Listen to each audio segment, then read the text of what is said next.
Good morning, traders. 8 o'clock in the morning, Central Standard Time, July the 24th. My, how time flies. This is my virtual trade journal. I have the hiccups. And I need to switch my headset around here. I just realized that.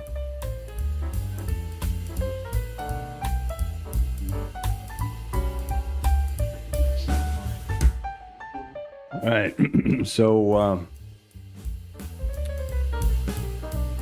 the purpose of this stream is, as I said, my virtual journal.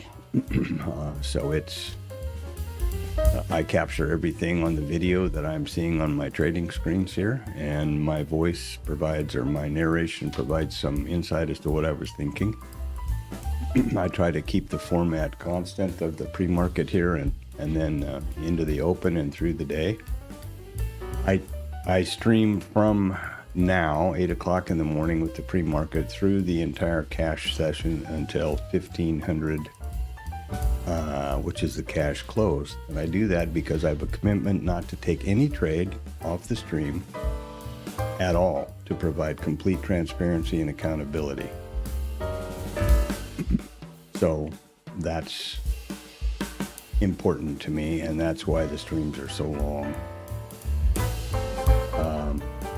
I stream to YouTube so that I can review the streams on any device, which is pretty handy because I use standing desks here, and I'm standing up for 10-12 hours a day.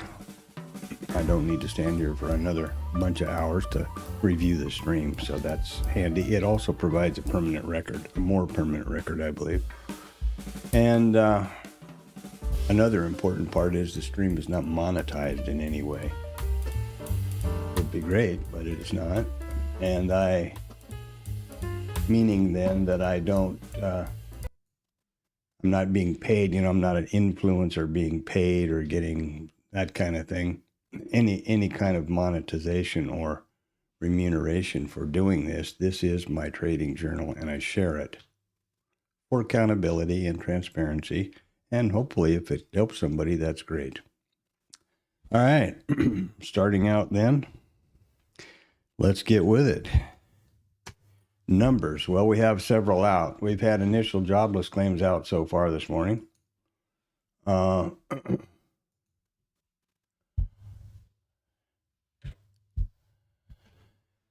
We had building permits, continued jobless claims, initial jobless claims all out at 7:30. Now we've got PMI manufacturing up at, and then new home sales at the top of 9 o'clock, and 10-year tips auction at noon. So 8:30, 8 o'clock. So we have the open at 8:30, then we have 8:45. And then we have 9 o'clock. And of course, there's the ever-present random risk potential. I don't see any, there are no schedule. Oh, well, here we go. No, I'm sorry. There's a scheduled signing of executive orders. I don't know if anybody's keeping track of that, but that has got to be the most, some sort of a world record. And then he's going to visit the Fed. Oh, isn't that interesting? Because they're trying to make a deal about construction over at the Fed building. I think I heard something about that. And I was interested to see that Tulsi Gabbard officially has accused Barack Obama of treason. That was kind of surprising. I guess this Jeffrey Epstein thing is heating up more than I thought it was. Would be my guess, the following in the theme of misdirection, right? So here we go with the pre-market.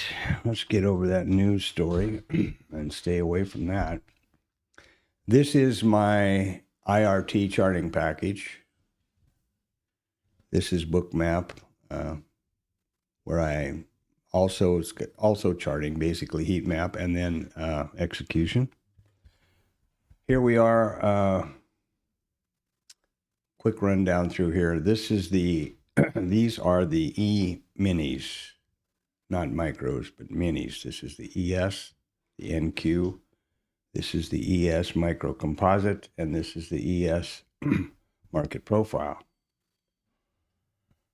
You'll see yesterday's trade here. This is yesterday's RTH session, and here we are in this little spit of a thing up here for the overnight. Very low volume so far. Again with the NQ and the micro composite. Now the micro composite is a higher time frame view that I use a lot. It is RTH session only, daily candles. Wherever they price overlaps, I draw or continue to draw a volume profile around them. In so doing, it generates a micro composite VPOC and high and low volume nodes around this profile.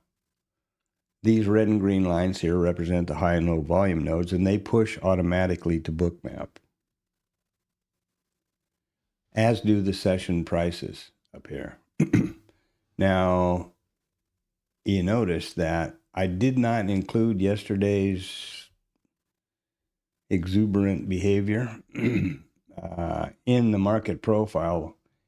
Yes, it did overlap a bit of this wick from day before yesterday. It just barely came down to the gap close and didn't go another tick below it. I'm going to wait and see what happens today, frankly. And this is again, the market profile. Now, this is the split session. This is the overnight. This is yesterday. And where am I here? We can see that in the overnight, at this point, we are basically balanced profile. We're about split. We're 59 to 67 TPOs, long and short, so inventory is pretty well split. We've got a real tight range. You can see the profile here. And this is the market profile. This is the volume profile resultant of this market profile. Pretty obvious what that is, right? It's a very balanced profile right up here at the top of yesterday's spike. Bunch of singles up here. The take home for me is that overnight inventory is basically balanced. And so I would expect that we are going to have an open auction, unless some random tweet or something, you know what I mean? That's an ever-present danger nowadays, since this new administration has come in. They're really, like and utilize spur of the moment social media and those kind of things that not typically been used a lot before. So before we could rely on the news and the schedules and the meetings and stuff, and now we have this random risk component, which is a bit new in my opinion. I also plot the micros for anybody that needs those levels. Okay, so let's mosey over here to the Bookmap. This is the micro composite column where I enter these values manually. Here we are, put in a new all-time high in the ES yesterday at whatever the hell it is, 5407 quarter. This is the high and low volume nodes column, which push automatically to Bookmap from IRT. And here is our volume profile for the full session, or the Globex. In other words, last night to now. Really small. About where is it?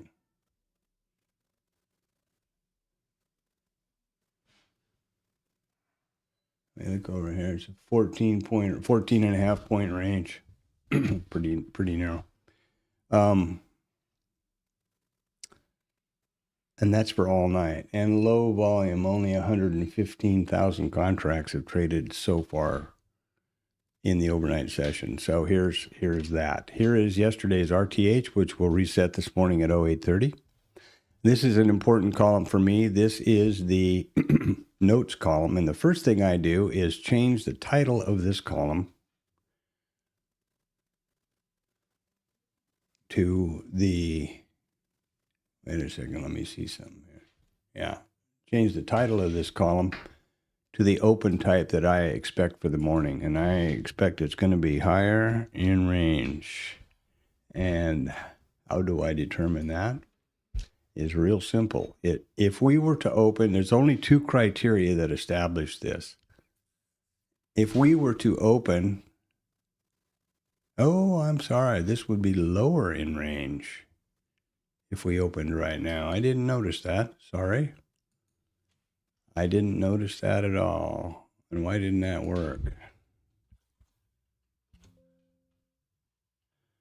Lower in range. Okay. How that, there's only two criteria. If we opened right here, right now in this RTH session, how would that open compared to yesterday's close right here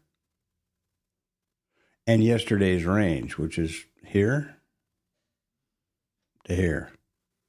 We are lower than the close and within range, lower in range. That's all there is to that.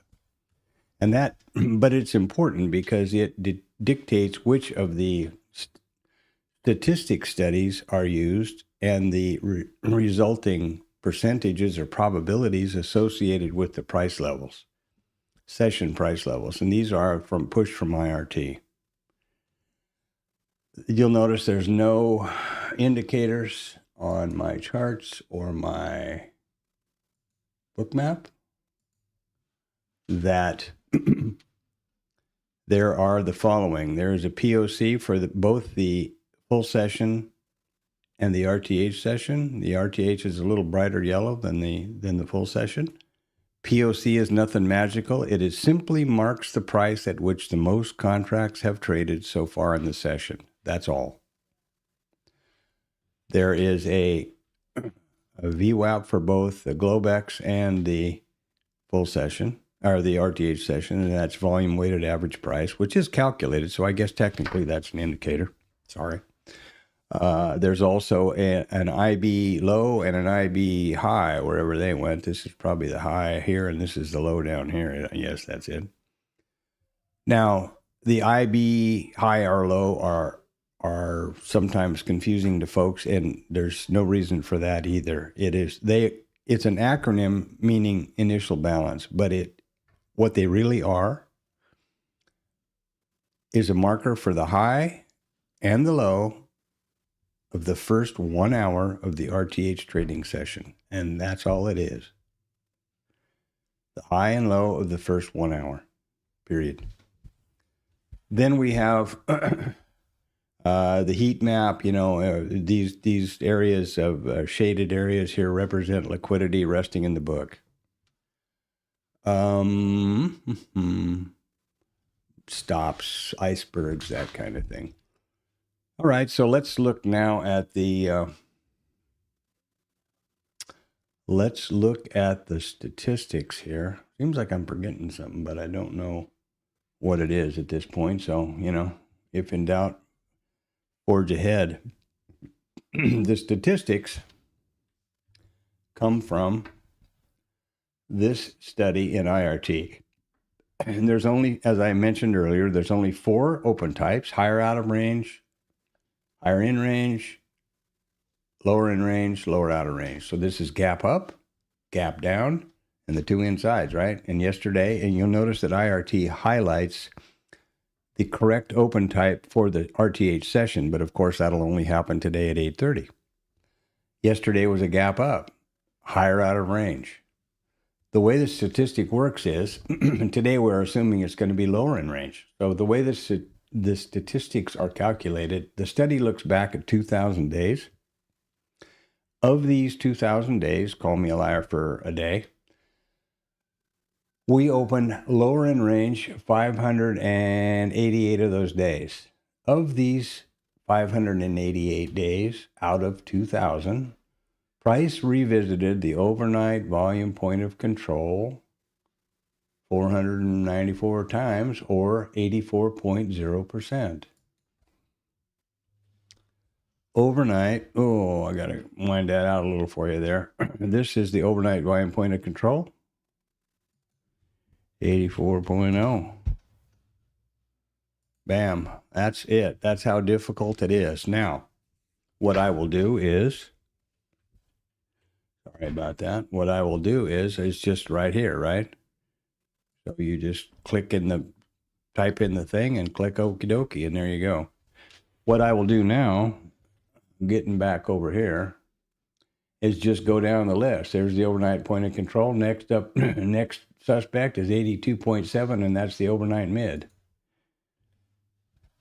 And there's the overnight mid, and that's 82.7%. Ooh, come on, fingers. 0.7% of the time. That's how it works. Now,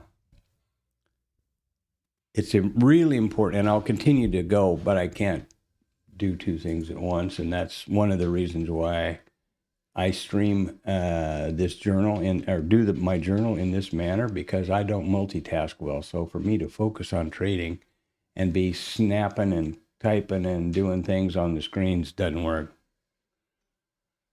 Next is the previous close at 73.3%, and the previous close is right up there, 73.3. And while I'm doing this, I will try to say that it's really important to me, and should be to anyone, these are not hard, fast targets, lines in the sand. Put your thinking cap on statistically. Put your math hat on. These are just probabilities of the number of times these levels were revisited in the upcoming RTH session out of a 2,000-day data set. Now, isn't it? And it's amazing. You'll come to find out, the longer you hang around the stream here, you'll come to find out that it's quite amazing how frequently they bear out, right? And that's why they're high. This is 84.0% because that's it. That's the number of times it's happened in 2,000 days. That's pretty high. And remember that trading is a random environment with 50-50, and the outcome of the next trade is 50-50. So, to have a probability that this price level will be hit of 84% in a random environment with a 50-50 probability of the next trade is, I think, substantial and worth looking at. Where am I going now? IB high, good, 70.7. Okay. Let's wander down here to the IB high if I can see one of them. And I can't at this point. Where the hell did it go?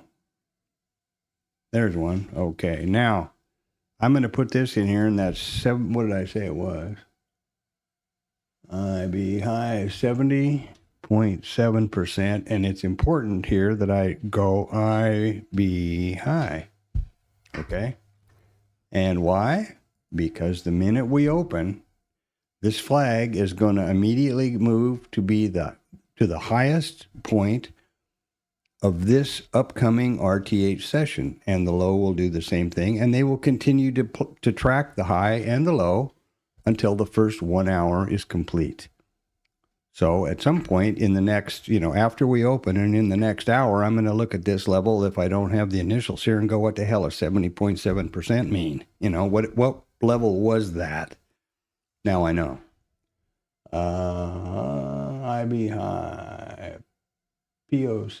Overnight low is 67.0. What happened to the overnight high? That ought to be up here somewhere. 67.0 is the overnight low. And I'm hoping to God that we stay where we are. Hope so. IB low, which is way below us, is 60.5. I'll catch that in a minute. Overnight high is 52%. That's what I was looking for. Ooh, now, come on. Oop. Oh, I guess it's not 502%, is it? Come on, gee whiz. More coffee.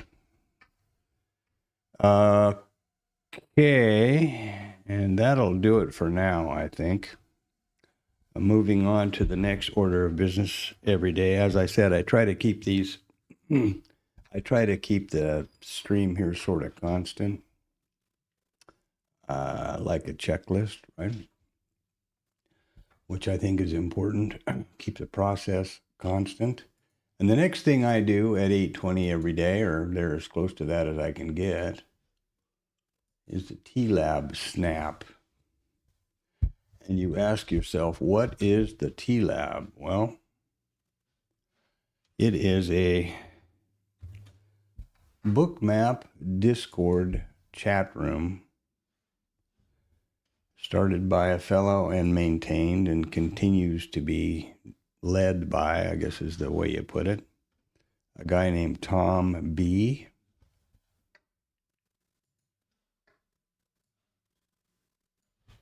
And there we go. You see how I can't multitask? Every day. Well, first of all, let's look over here. This is the TLab, and there's a snap I do every day at 8:20. Here's what you're going to be looking for. So it is a bookmap Discord chat room led by Tom B. right there. And here's the name of the chat room. The first thing that's important, in my opinion, to remember is that it is completely free. You don't even have to be a subscriber to Bookmap to participate in the TLab and to take advantage of all the assets that are there. And there's a buttload of screenshots and, webinars and blah, blah, blah that are all pinned up there at the top. I mean, really a lot. And there's a lot of good content in there, and there's a lot of good people in there. And it's completely free. And moreover that, you're never solicited for anything, including subscribing to Bookmap, which you don't have to do. Be subscribed. So I think value for cost, how can you beat it, right? How can you beat free? Anyway, Tom is a professional trader, I believe, with 46-something years of experience per him.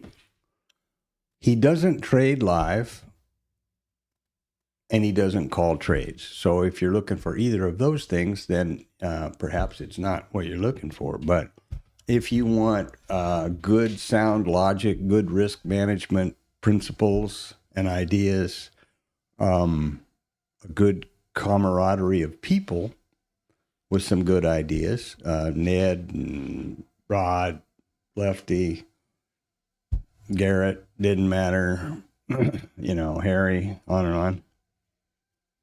It's a place worth checking out. And I'd say it is the only place that I recommend on the internet, and including it's the only place I recommend in the Bookmap Discord area. It's the only chat room. I've not been certainly to all the others, and so how could I recommend them one way or the other? I did visit 2 others once upon a time, and they were pretty much typical. Like the third word out of the guy's mouth was selling an indicator or his website or mentoring or something like that, which is perfectly fine. And if that's what Bookmap wants to support, that's up to them. But it's not interesting to me, and I wouldn't feel comfortable recommending that to someone. So I don't. So that's the TLab.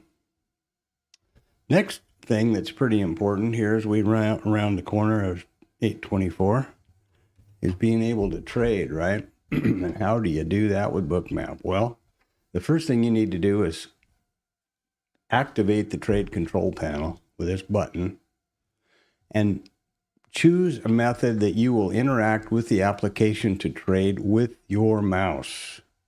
If you choose chart, you can only trade with your mouse in this active data column. If you choose DOM, you can only trade with your mouse in the DOM column. And if you choose both, guess what? You can do both of them, right? Additionally, I use multi-brackets. And I use a risk-neutral system. And this is they need to be in even numbers of contracts. And this is the smallest risk-neutral package that can be.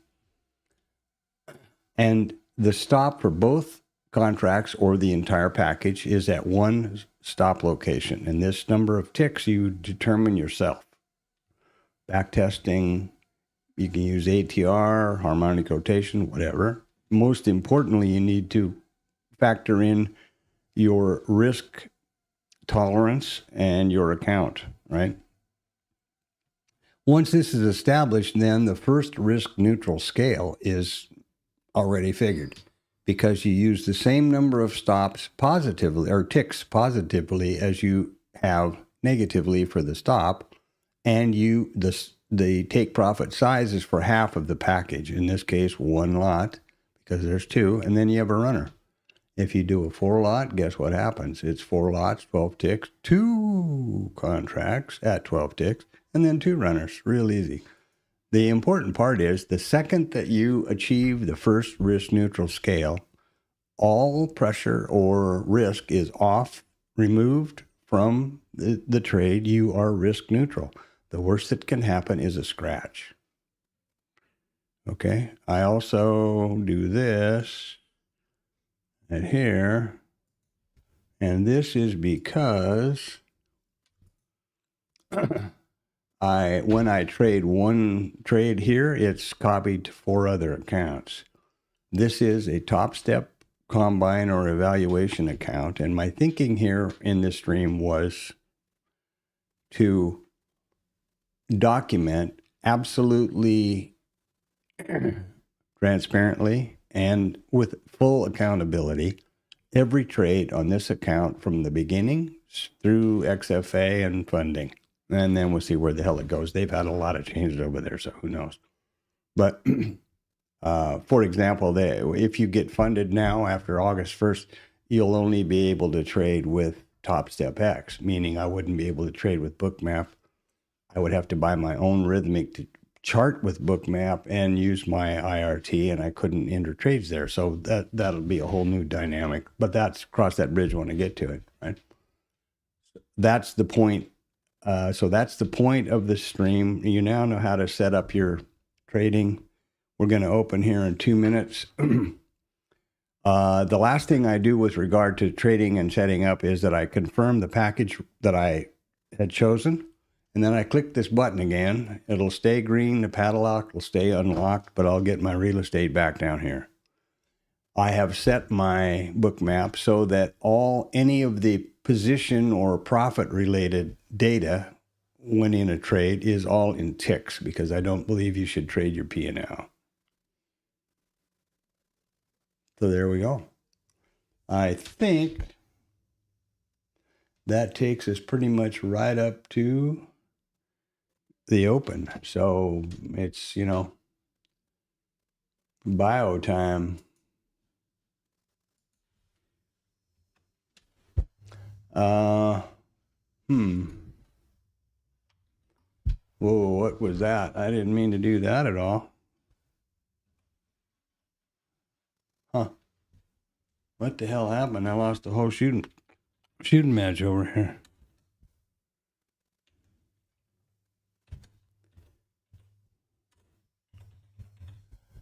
Yeah. Well, that's pretty crazy. I didn't intend to do any of that.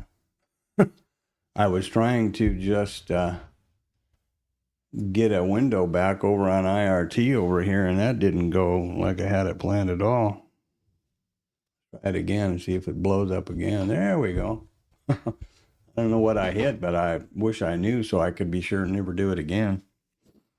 Oh, I guess it was lock. I hit Windows L instead of Alt L, in order to get this little guy, which disappears from time to time, back up, it's Alt-L brings it up. There's a lot of hotkeys in IRT that work, and that's how that works. Sorry about that. And we're open, and we did not reset as we're supposed to, so that is just maximum disappointing. Here is the God damn it. Sorry about that, but you know, that's really disappointing. It's pretty disappointing. This is supposed to reset automatically every day at 8:30.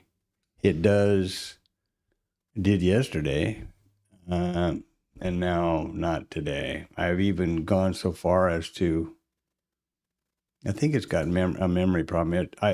I've gone so far as to set up a scheduled task to resync to the server, you know, the time server, the GMT and all that stuff every day, and it isn't helping. God damn it. That's really disappointing. So we'll just struggle along here as usual. The first and foremost thing I start to do is flag the volume points of control as they migrate. And now after this gets its settled down a little bit here, I'll reset this to try to get this volume profile correct. So there's the IB low, the low of the first 1 hour so far. Hidden over here somewhere is the IB high, right under the developing value area high, I would suppose. And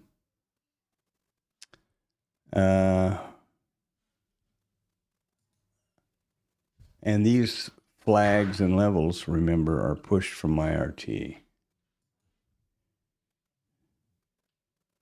This is pretty disappointing to me because I build my own machines. And this one, you know, I try to be pretty precise with getting the right, as much power as I can afford, right? I mean, I, you know, can't afford some giant thread ripper or something that's $10,000, but I try to get as much horsepower as I can so that I have no issues like this that I'm experiencing right now, which is maddening. And this actually worked really well until I don't know, update or something ago with Bookmap. The computer is, like I said, it's a 12900K i9, 64 gigs of DDR5 RAM, you know, 3060, maybe the GPU, I guess. It's a 3060 NVIDIA GeForce RTX 3060, 12 gigs. I don't know. It's really disappointing, I can tell you that right now. And the last machine that I use, which my daughter defends with her life now, is her gaming computer. I built them with Ryzen's before. This is the first Intel I've used in a while. And I'm hoping I didn't make a giant mistake here. But, you know, we'll soldier on. Okay, we're $1 wide. There's all of the overnight. Not much to it, huh? It's pretty incredible. Again, I'm absolutely expecting a rotational day. Remember that we have numbers out at 45 and then the top of the hour. That could have a material effect on what we're doing. And something I've been doing lately here is adding a vertical line at session opens, session starts. There's probably a way to do it automatically, but what the hell. And what I do then is keep the entire session, or try to keep the entire session visible on the screen. Come on. Like that. Until I reach an anticipated place to interact with the market and perhaps engage, and then I can zoom in. So here we have the IB low, the IB high. We have taken out the overnight. Now this needs to scooch up here because while I was busy talking, the overnight volume point of control moved up right here, huh? Just before the open. We stayed the same on the close. The mid stayed the same. A little suspicious. Previous high, I don't have a flag up there yet, but I'll check that out in a minute. So I would expect a tight rotational open auction today, which is kind of disappointing because I really would like to get one or two more trades in the bag to reach a target that I have set for myself. But the last thing you do is trade that, you know. The last thing I want to do is FOMO into something because I've got some stupid level or target or point I want to make, you know what I mean? The last couple of days have been disappointing because there was a move, but it was contrary to what I'm working on now. I'm in the process at this point of vetting, making sure I've got everything going. Looks like the stream's working, so super. I'm in the process of vetting the IB trades. The way to approach this, in my opinion, as a business is to identify a setup and the qualifying criteria, then capture a data set of that example and determine mathematically if there's an edge or not. And if there is, then you take those trades when they present themselves. And I'm in the process at this point, and I'll go into that later, trading as a business, but I'm in the process now of vetting the IB trades, of which there are two. There's the IB continuation, and there's the IB failure. Now, some parameters around that. I don't trade counter trend or counter context for the day. And the day trade, for example, this is about as rotational as you're going to get. That's almost a perfect Gaussian distribution, right? With a tail at either end and POC in the middle, and there you go. This is the overnight. Well, this is the Globex. This is not just the overnight. This is the Globex, meaning it started plotting at 1700 last night and will continue through 1600 today. Remember that here's the RTH high. There's the all-time high. Put in after 1500 last night. We took out the century figure at 64 and got up to like 6403 during the cash, and then they wandered up here and after the 4 o'clock and got to this high. Pure irrational exuberance, in my opinion. Absolutely no reason for that to happen. I mean, the economy is not in a good place. So it's, there you are. There you have it. So the point of the story about the IB is that I am now stand back and watch the market, analyze the market, narrate the market, but I will not be able to engage, nor will I be looking to engage with the market until the IB statistic is in play. And what does that require? The definition of the initial balance, the first 1 hour of the RTH trading session. So 9:30. And there we go. One caveat about that is important to understand, that I didn't for a long time, or that I didn't used to be aware of or, believe.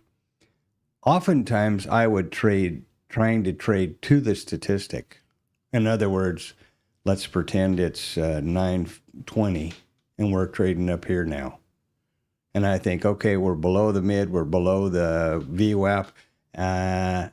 it would be handy if we were below the VPOC. And I think we're going to take the IB low, so I'd short for the IB low and get hammered. That's definitely not in my playbook anymore. I wait till the statistic has been hit, and then I discretionarily and because that always is the final criteria, at least for me, is the discretion of putting the trade on or not. I wait till the statistic has been hit and then ascertain or decide in my own mind whether it's going to be an IB failure or an IB continuation. And there has to be a lot of other parameters that I'll talk about as we go through the day. But for example, if this had been the IB load taken out right now, say this was after 9:30, there's no way I'd enter that trade back to the VPOC because what is it? It's a 1.5. There's no meat on the bone. There's no range. Here's an obstacle. Here's an obstacle. Here's an obstacle. Here's a VWAP. Here's an obstacle. Here's an obstacle. Here's an obstacle. You know what I mean? You see the point? There's no range there. There's no range to trade. Right now, we're trading 96 to 04. We're trading 8 handles. Those are all the things that I consider in the course of the day and in the course of why I try to narrate that. What the point of this stream, the point of my journal here is to capture that stuff. And therefore, and I have to say it out loud because that's the me component to this journal.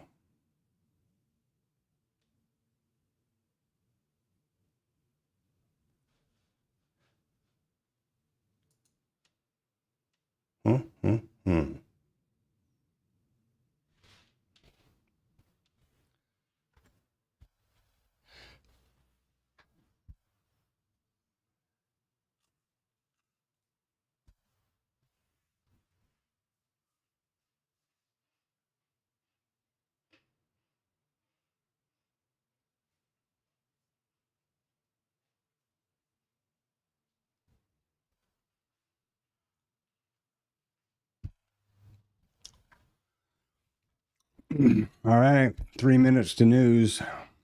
Stand by. And then another one at the top of the hour.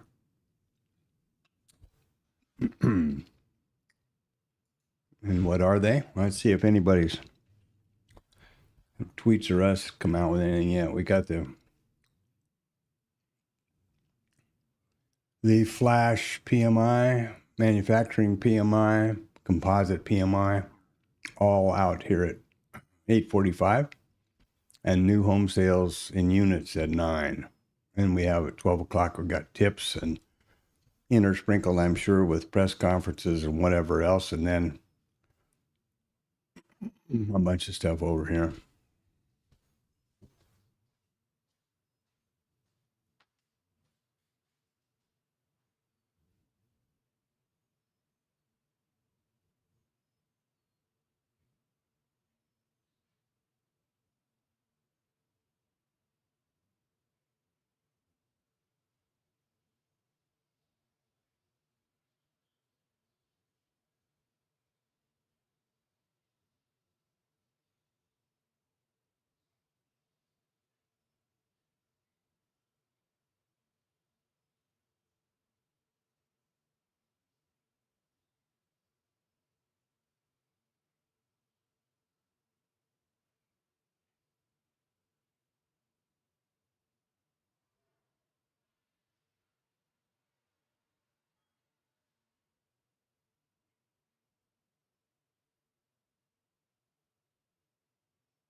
What do we do? Here we go.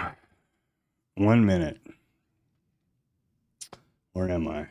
Okay.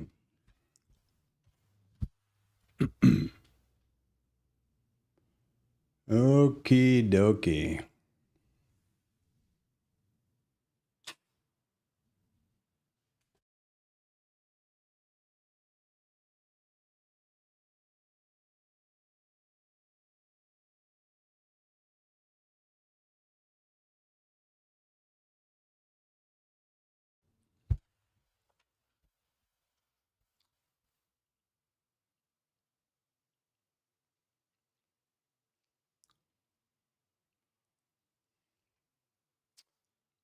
10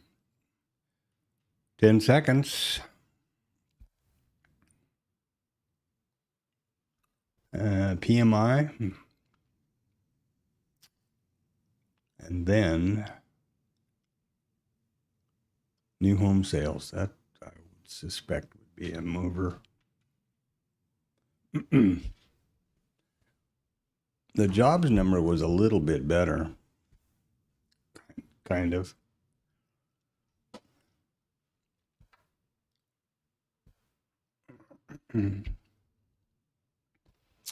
PMI is a miss. And kind of a big one. Manufacturing PMI is 49.5. Was forecast for 52.7. How that can make the market go up, you know? Go figure, huh? Yeah.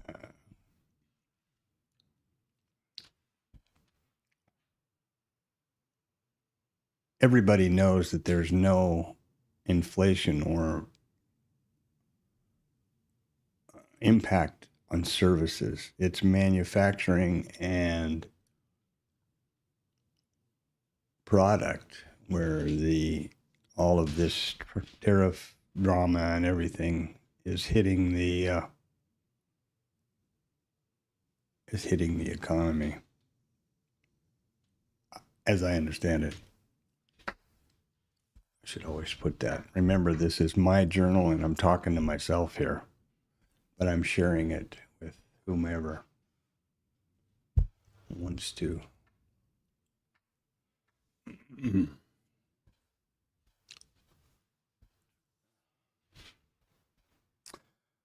And we didn't quite push that IB high any higher, but we're almost up to our close statistic.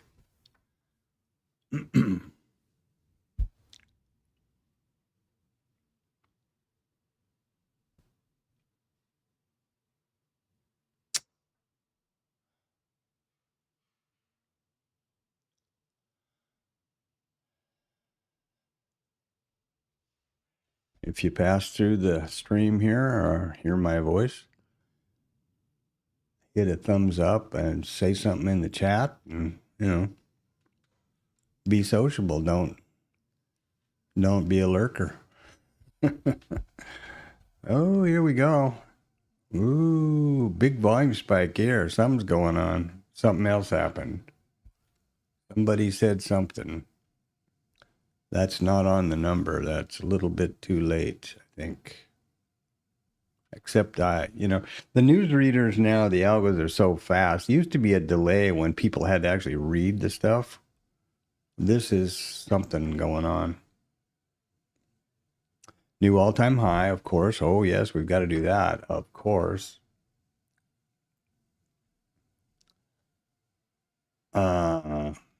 Push the IB up. We're now up to about 14 handles wide. And I don't know what was causing that, but something. I don't think the number. And don't forget, we have another number at the top of the hour.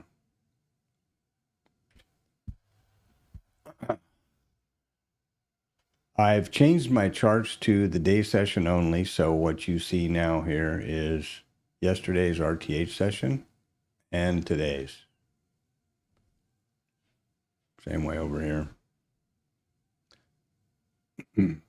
I had actually kind of expected a little continuation move last night into the ETH based on where we closed yesterday. It did a little bit and then fell off pretty hard. And this is the NQ, remember. Okie dokie. So we're only 208,000 contracts so far. And that's starting at 1,700 last night.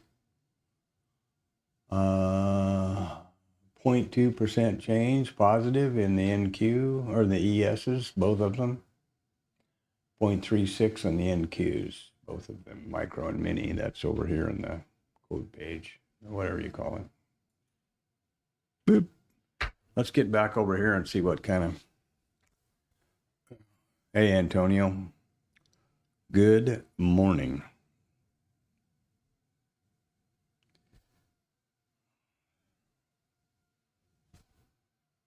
Or I should say good afternoon. Sorry. I should be more global aware.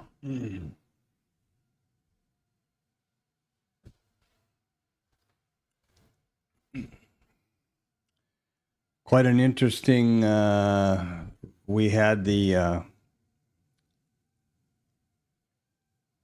initial jobless at 7:30. We've just gotten through the PMI numbers at, this is American numbers, PMI at 8:45, and we've got another big one out, housing permits and whatnot at 9 o'clock. So there's where we are so far. AGA. Not distracting at all. That's what the purpose of the chat is, actually. My problem is I don't read it very often, so you probably get annoyed, but yeah, you know what I mean. So we've had those two numbers out of 3, and we'll see what happens at the top of the hour here. Continued irrational exuberance. Here's our all-time high from yesterday. We pushed that up again today. The overnight did not extend it, which has happened 2 out of the last few days, and it's been, of course, taken back by the RTH guys every time. That was quite a euphoric who put the crack in the water cooler last night going into the close, wasn't it? Take out the century figure 6,400, and I think they got up to 64 or 5 maybe in the cash, and then after hours, between 1,500 and 1,600, they actually pushed it up higher than that. They pushed it up here to 7.25. Crazy. Pretty crazy.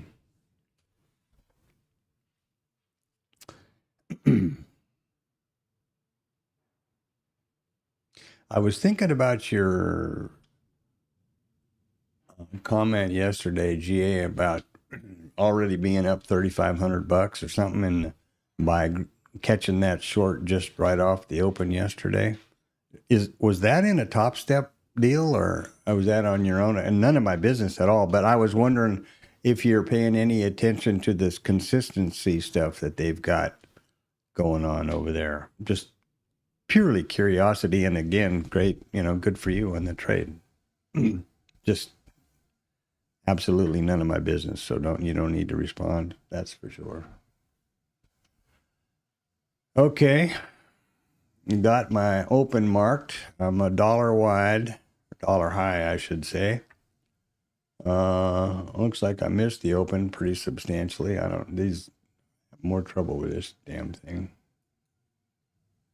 Yesterday, it restarted as it was supposed to. Today, not so much. So I was all excited, for exactly nothing, I guess.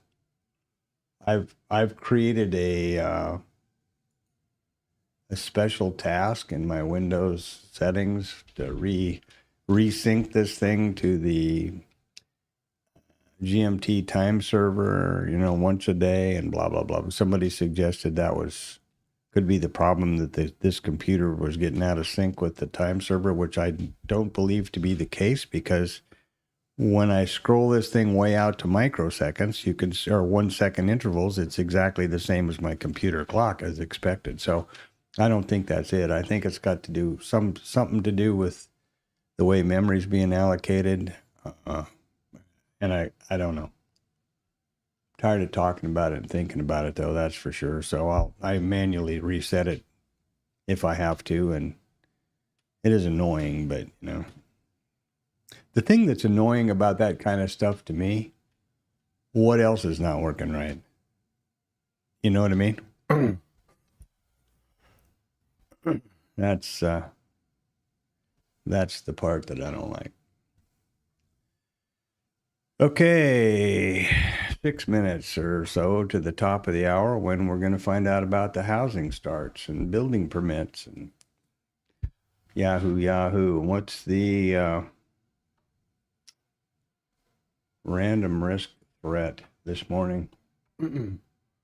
Here's our actual numbers. Now, earnings were pretty much, a big skew of earnings were out this morning. As you see all the greens down here, the little sunrise means it's before the open, and the moon means after the close when they're released. So there are the earnings, relatively short. Yesterday was the biggie, a biggie with the Googles and Tesla, the alphabets, I should call them. And I was wandering around here looking for NVIDIA, but I guess it's next week. I didn't see it, but then again, I'm having trouble with my eyes, so maybe it's there. I don't know. So we have I would say the lion's share of the reporting is already done for the day and baked in. We have the number out here at the top of the hour, 4 minutes. And then we've got the tips auction at noon. And then, of course, we have signing executive orders and going to construction visit to the Fed. And, you know, it's amazing. Pretty amazing. The weaponization of just about everything in government now is pretty breathtaking and disappointing, actually.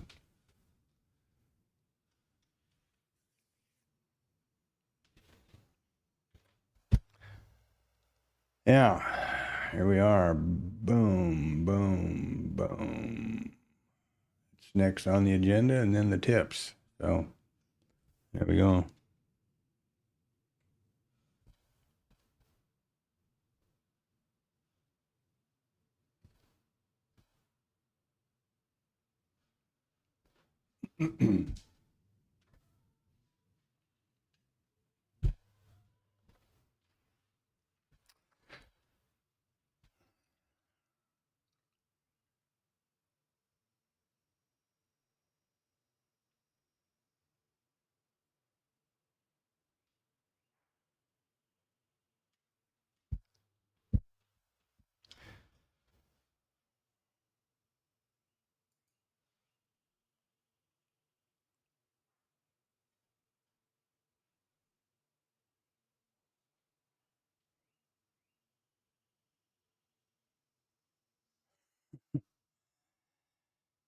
Sold the eights, huh? GA, good for you.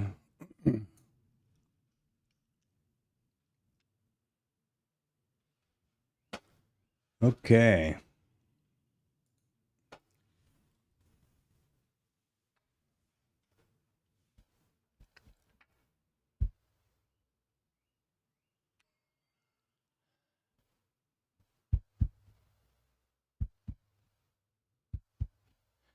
As I said in the pre-market, I'm absolutely expecting an open auction, and that is exactly what we've got.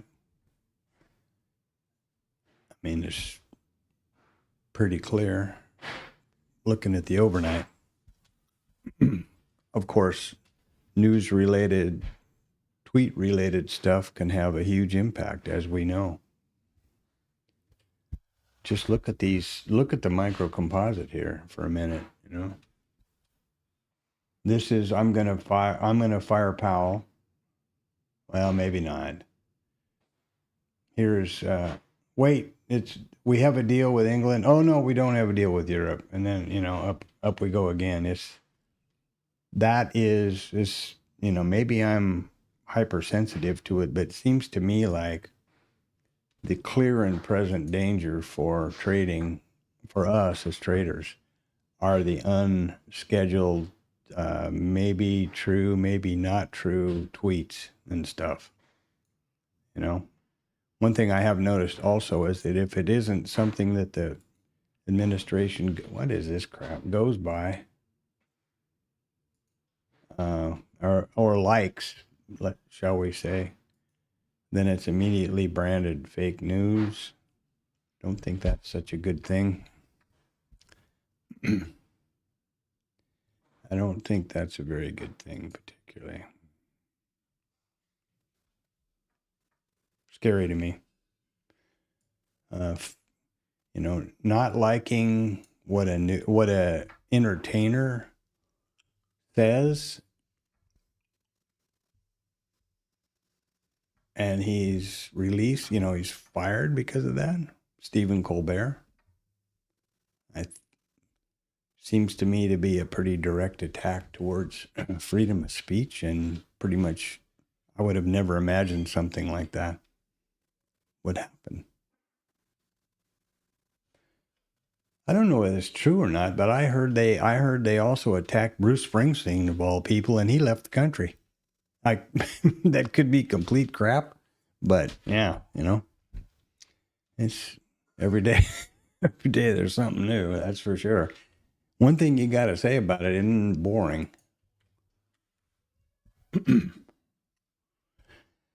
Not reassuring, but not boring.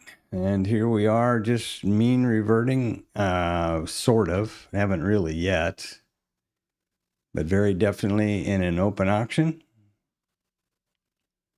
And it's a mean reversion, sort of, but it is certainly not wide enough. There's not enough meat on the bone to justify an entry, in my opinion. Of course, I wouldn't be taking one anyway because I'm working on the IBs. But yesterday, and I can't help noticing all the VPOC migrations or mean reversion trades that have been working out, and over at Static, they everybody's doing screen snaps and talking about all the money they're making.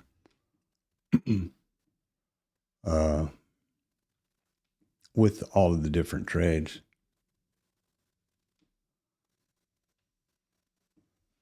Yeah. And you see nobody gives a shit. Amazing, huh? Nobody cares. Housing's falling on its ass. Nobody can afford a house. Prices of everybody knows that there's not going to be any inflationary increase in services, so that services PMIs is basically stupid. It's manufacturing and goods. That's where inflation hits, and that's falling on its ass.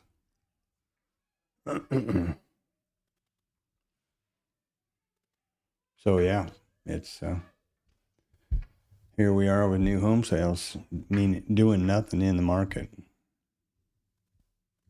And we put in new all-time highs, and the PMI and new home sales are way off. What's that say?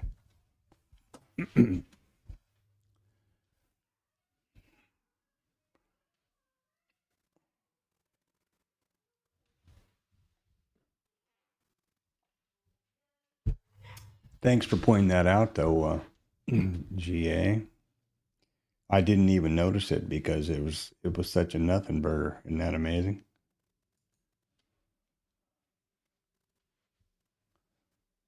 Yeah. Down. Wow. Down a bit, eh?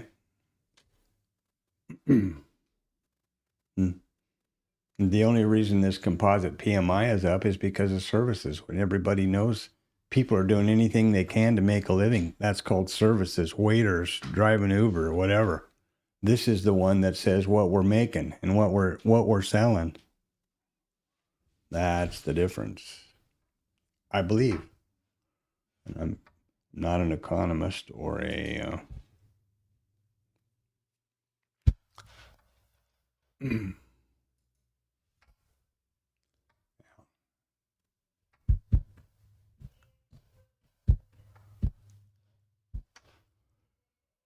So it's Thursday, the 24th of July.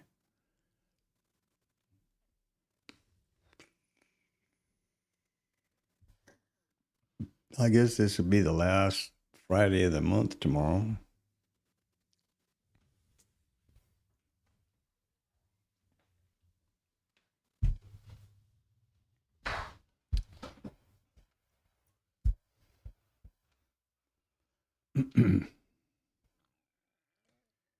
Yep.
I get everything organized over here on all my other stuff,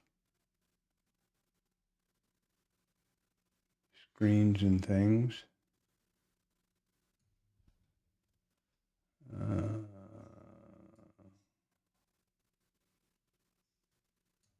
I was really anticipating a much bigger reaction yesterday.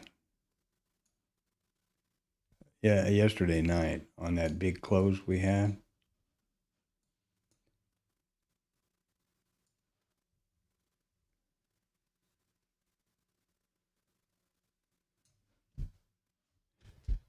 Didn't turn out to be much.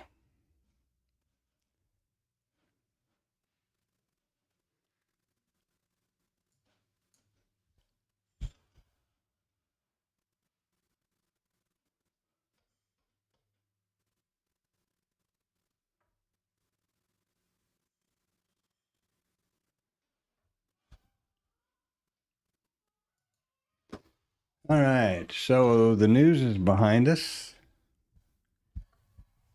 until tweet time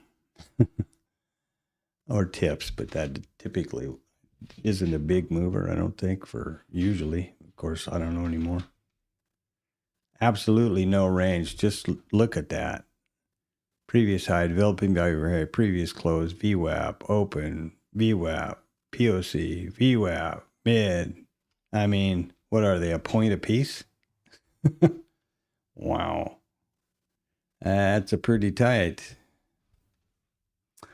That's a pretty tight.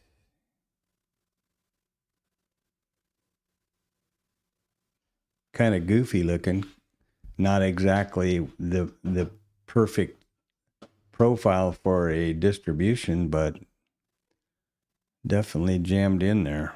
96 to 10, 14 handles. And three news, no, well, two news events out in 14 handles and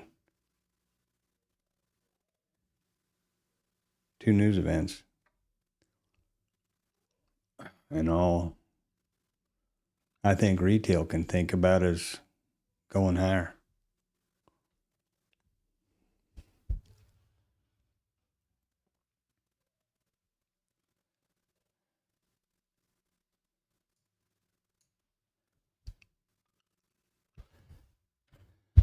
I redid those expected moves and stuff last night as usual. Here's the expected move daily.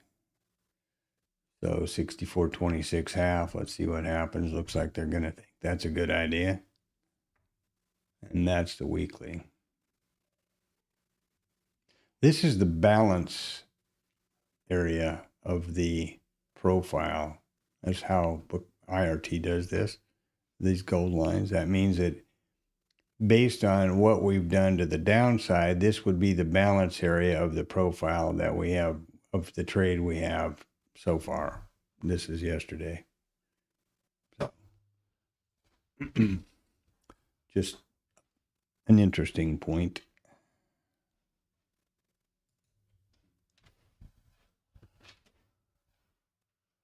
Oh, VPOC migration. Here we go. Oh, let's go higher. Let's go. Come on.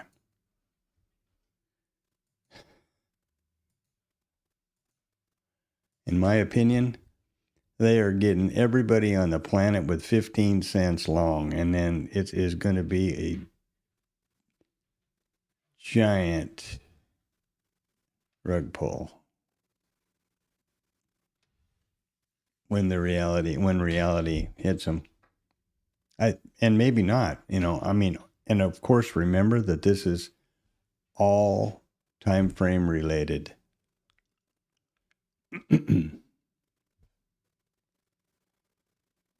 All time frame related.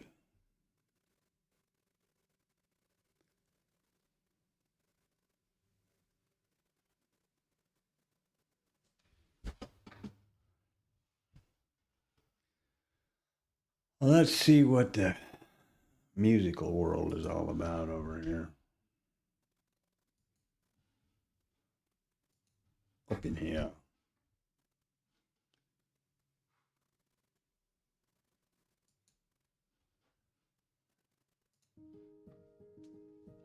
Let me know if that music's, if you can hear it, if it's too loud, too soft, or if you hate it. I'm kind of enjoying this epidemic sound thing.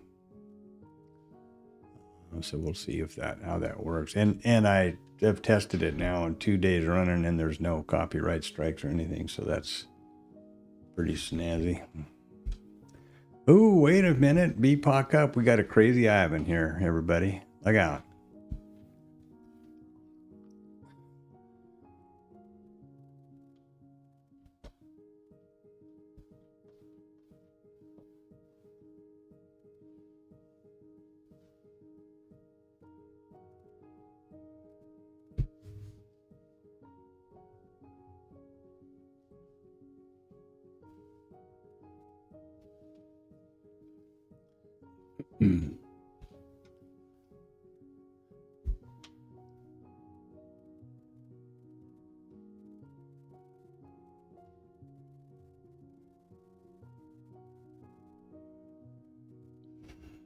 Well, we're after 9 o'clock. I'm not feeling too rosy about the initial balance trades that are on the books for today, or presenting themselves today.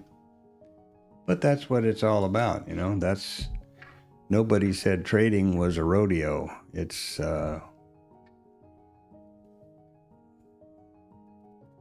tedious, can be tedious and boring, with brief moments of adrenaline. I think, if you're doing it right. And again, that's all time frame. If you're scalping this thing and looking for 2 or 3 points and shorting here and long in there and doing something else, great. That's the way you trade. That's your trade plan, and it works out for you. That's okie dokie. Or if you are approaching trading as a hobby or a video game or something to do fun, get on there and trade the hell out of things. That's perfectly fine. My approach is to treat trading as a business, a sustainable, consistently profitable business to support my life, family, heirs, all that stuff. And I could be, out there, standing out there with the sun in my eyes too. I could be completely wrong on my assessment of how to approach this, but I've heard it from enough different people, from the smallest of traders to the most successful in the world and in history, that the approach should be to look at trading as a statistical business in a random environment, and you approach it that way, and that's how they're consistently profitable. Tom Sosnoff, Ray Dalio, Paul Tudor Jones, Jim Simons or Simmons, however you pronounce it, at Renaissance Technology, Trader Tom B, Rod, from the most successful guy in the world to a guy that we interact with, or I interact with every day. That's the approach they use, and I'm talking about successful ones. And so that's why I am following that model. And at this point, I'm vetting the IB trade, the 2. And that's what I'm taking when they present themselves. The idea is you identify the setup and the criteria. You vet or capture a substantial, statistically significant data set of that setup and criteria, and determine mathematically, with a clear head away from the market, does it have an edge or not? And if so, then you take that trade when it presents itself, and the law of large numbers manifests to your account. Same exact business model as a casino, which we all know. They don't play any game. They haven't pre-identified an edge. They never change the rules. And their only mission on the casino floor is to play that game as many times as they can in 24 hours. So the law of large numbers brings that money across the table. Makes sense to me. Makes a lot more sense to me than just, shoot first, shoot second, shoot some more, and then see if anybody's alive afterwards, or just whipping, clicking that mouse like you're killing snakes. I've been there and done that once before, and it cost me a whole lot of money. So I'm trying not to repeat history. But yeah, it requires a different mindset. More like a hunter, I guess. A bow hunter, if you've ever done that, where you stalk and are patient and all those things. If to use the hunting analogy, which I don't hunt, but anymore.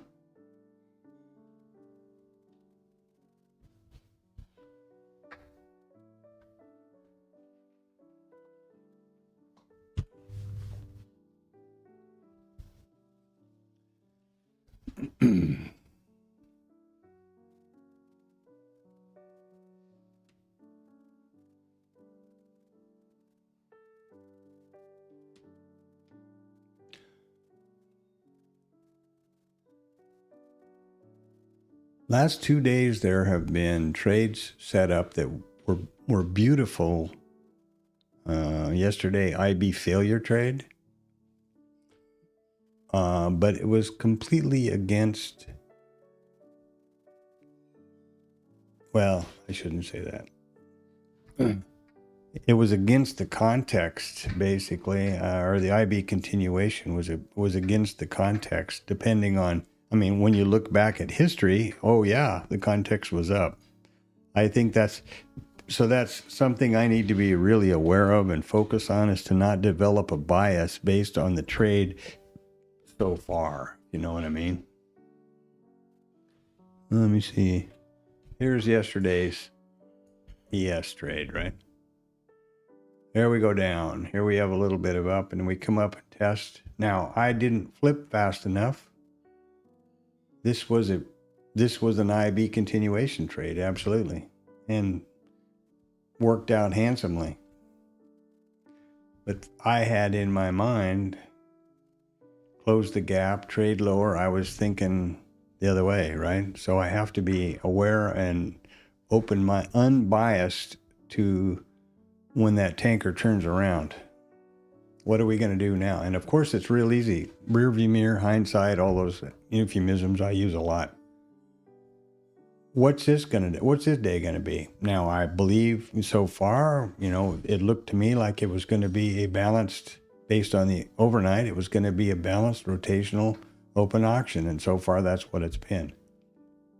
What's it going to look like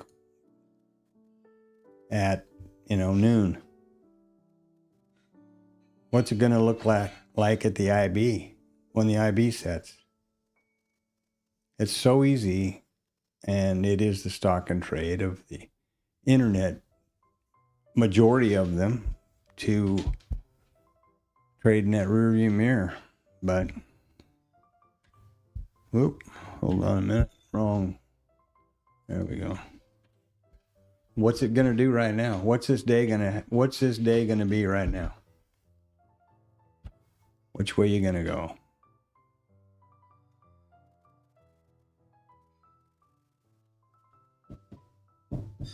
That's the hard right edge. That's the difference.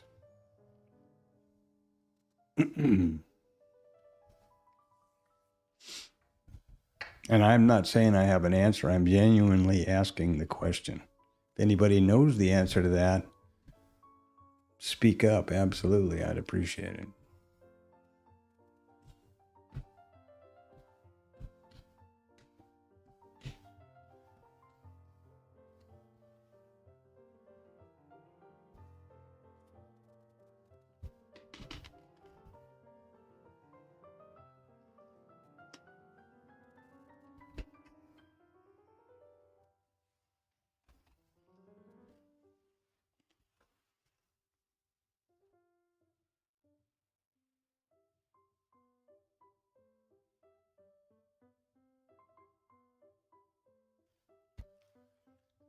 My wife brought me in a fresh batch of biscotte.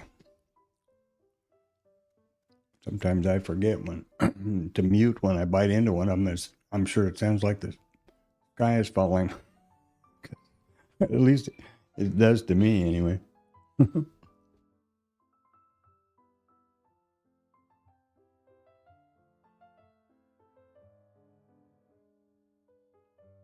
Here's something interesting, Antonio, that I discovered yesterday night about, and I point out Antonio because he's Portuguese and in Portugal and speaks, of course, Portuguese is, I'm sure, his first language. And I believe you and I are English speakers there, GA. But I was looking at some stuff on YouTube when I update the timestamps and set up the next schedule for the morning stream and all that kind of stuff. A little tick box you turn on, and the stream is now dubbed into 10 or 11 different languages instantly. So I'm going to be real curious to, my wife and I this weekend, or daughter, whichever, we're going to monitor or run through the stream from a Vietnamese website to see how it turns out, you know. That'd be pretty interesting. Malay and Vietnamese and Chinese and Mandarin and Cantonese, and I don't know what, there are a whole bunch of them. Truly amazing what what computers are doing these days. So, possibly you'll follow Portuguese, huh? Probably much better than when I fumble around trying it.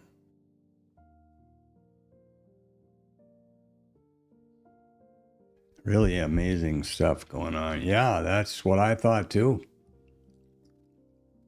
I'm real anxious to hear, and you know how it works from a native speaker. So it'll be, I'm sure my wife will be hee-hawing at me all over the place because Vietnamese is a tough language. How they do that, I don't know. And I've never heard it. Maybe it's just, pretty sure it's not transcript according to the way it was described. So yeah. And how it's happening in real time, that's amazing to me also.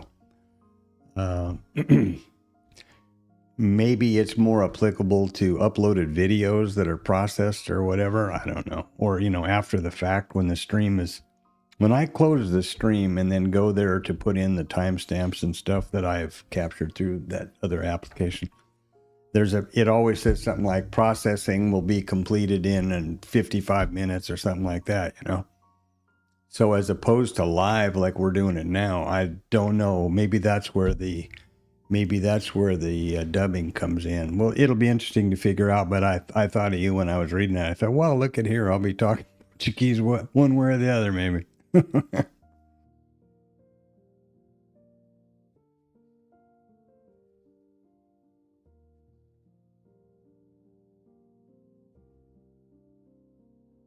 Finally, I'll be multilingual before I die, huh? Oh, God. That's always been probably one of the things I'm most regretful about, is not having other languages. And I'm so in awe and admire so much people that do. That's, I think, one of the bigger flaws or downfalls of, I've said it before, Americans, right? Now I guess we got more than one flaw.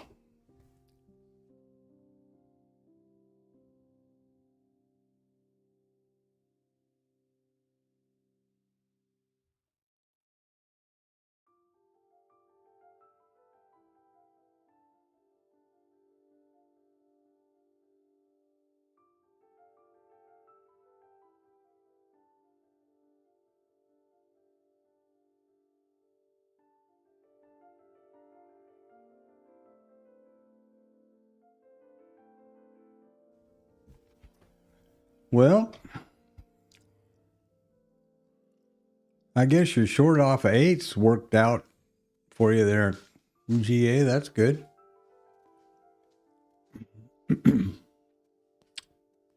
Assuming you were able to hang through these spikes up to the top. Whoa, where'd the mouse go? There we go. Up here. And get down into here. That's great. Or down to here, even better. Yeah. No, we're damn near 10. Well, 12 handles. Oh, that's great.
Yeah, it would be for me. It wouldn't be a market that I mean, even if I were not busy vetting the IB trades, it would certainly not be anything I could engage with. There's no meat on the bone. There's no range anywhere for me. The way I think about it, you know. Again, absolutely meaningless for how anybody else thinks about it. The closest thing to the meat on the bone or to my range requirement would be if I was quick enough and clairvoyant enough to realize this was going to be a high and short down here to the previous RTH high. That's the only spot that in this whole range today that's 3 points. And that's just barely, you know, you got to be really on the money, spot on to get 3 points. Yeah, did it work out? You bet. Worked out great. I'm glad. I hope you got that 12 points out of it or 10 points out of it. But for me, that wouldn't have been anything I could ever engage in a market like this tighter range.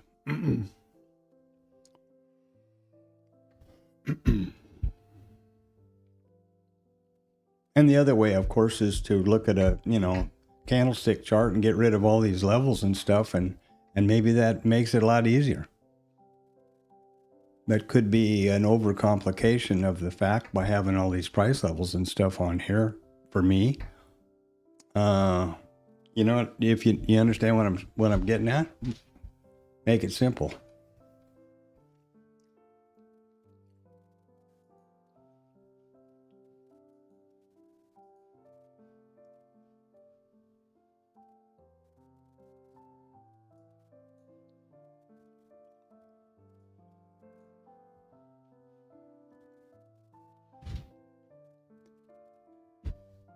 Yeah, here's a TopStep trader thing, right?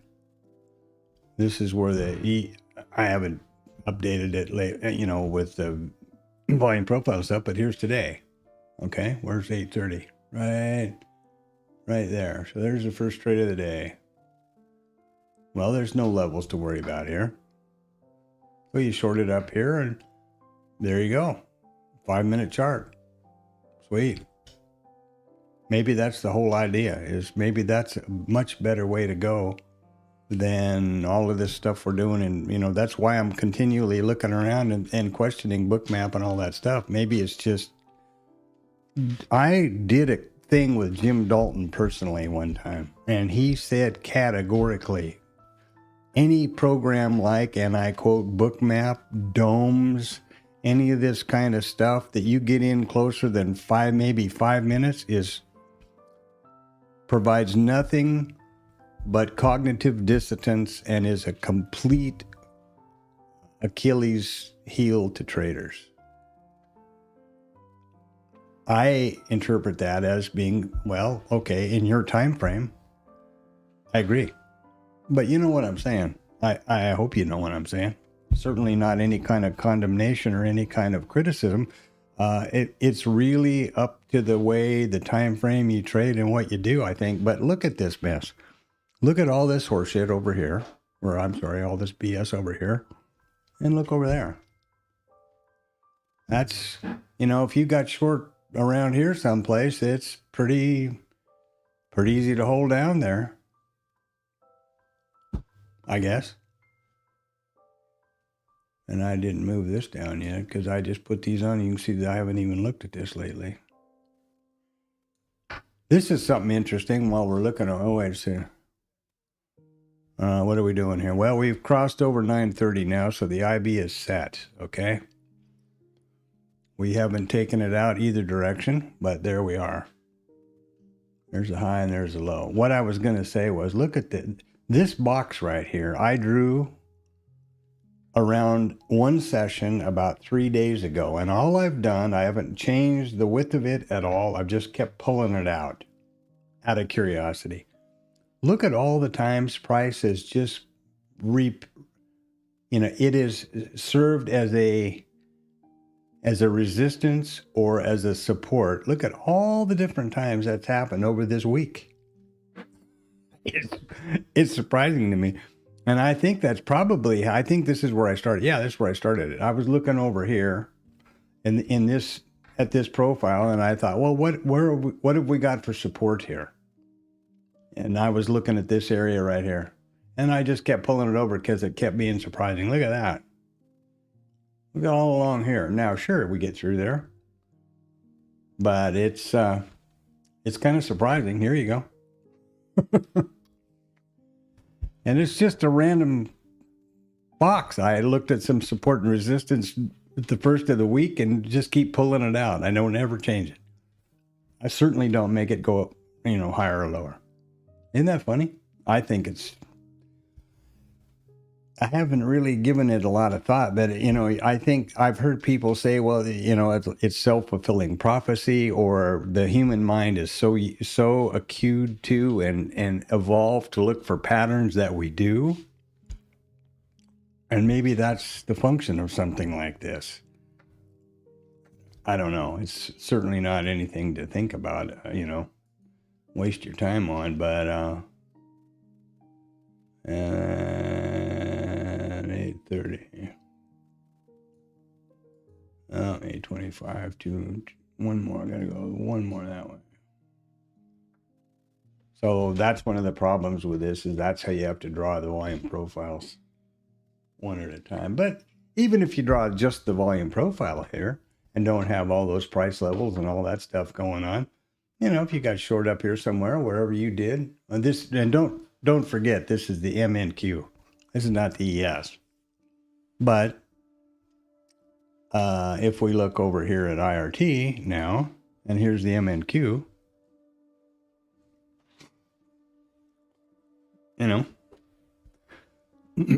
anyway, you get the point. It's real easy to look in the rearview mirror, and it's real hard to trade the hard right edge. And I have come to the conclusion that I need to put a stick in the ground, and this is the way I'm going to do it, and the time frame I'm going to use, and that kind of thing. And I believe everybody needs to. I haven't watched Dakota for quite a long time, actually. But yeah, that's basically what he does. Only he doesn't have any indicators. He doesn't have any volume at the bottom, nothing. But yeah, that's exactly what he does. You're exactly right, Antonio. And, he's withdrawn 200. He's only been with TopStep a year and a half. He started in July. Oh, but no. I think he said he started in July, so that would only be a year. Then the other day, anyway, whatever it is, he's on their leaderboard. He's a coach now, and he has withdrawn over $225,000. from his live account. Hard to argue with success, I guess, isn't it? Doesn't uses TopStep X only. Doesn't have indicators. Doesn't use volume. Doesn't do any of this bullshit. And it just, oh yeah, that looks like support. That looks like resistance, and boom. I mean, hey, I'm not saying I can do that or anybody can. But yeah, exactly. Look at this soup going on over here, you know? Wow.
A couple more thoughts around that Dakota story, yeah.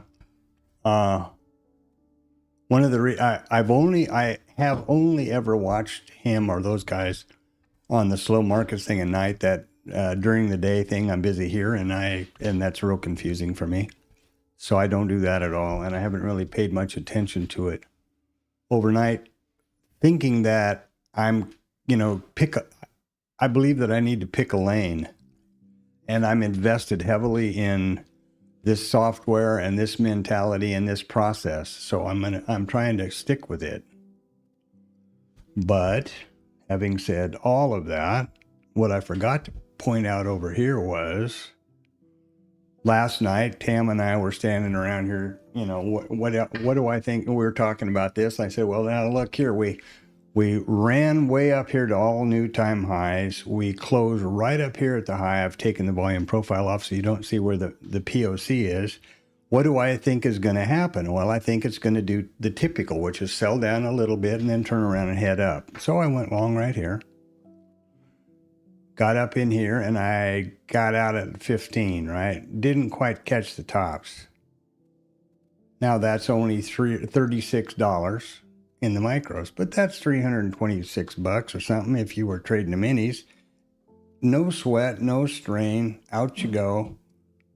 And then I turned this thing off and or went, out and had dinner or whatever. We went out and talked about something else. But I didn't look at the volume profile. I didn't look at anything. I knew what we did here, and I thought, okay. You know what I mean? The luck of the draw, of course. But yeah, these are all the questions that keep going through your mind as a trader, right? And on top of the emotional part about being in a trade and managing a trade, there is all the stuff and all the contradiction and all the other varied points of view. And I feel really sorry for myself and all the new traders now in this age of media overload, And I don't do any of the social media crap. None, zero. Imagine those guys that are, Xing here and whatever I don't even know the names of them. Facebook and over there and X whatever that was called, Twitter over there. I don't do any of that stuff. Imagine that. And you're getting told what to do here and what to do there, and you've got to try to sort out who is an internet bullshitter and who's not, who's real and who's not. Wow, it's pretty painful. When I started, there was the opposite. There was no place to go learn something. There was no advice to get from anywhere. So that was not good either. But, man, I feel for the people nowadays. That's for sure.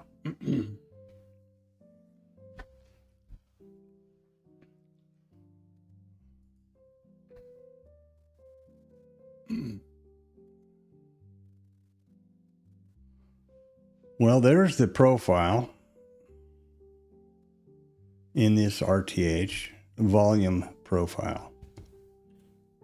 Here we have the market profile, and this is the volume profile for this market profile. I'm not sure if that makes sense or not, but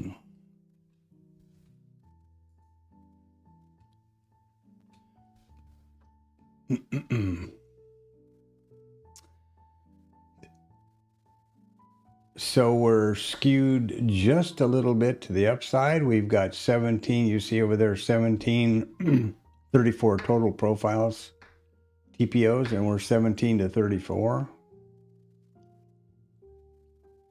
Value very high, value very low, POC.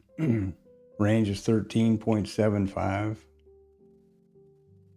points. Yeah. It's a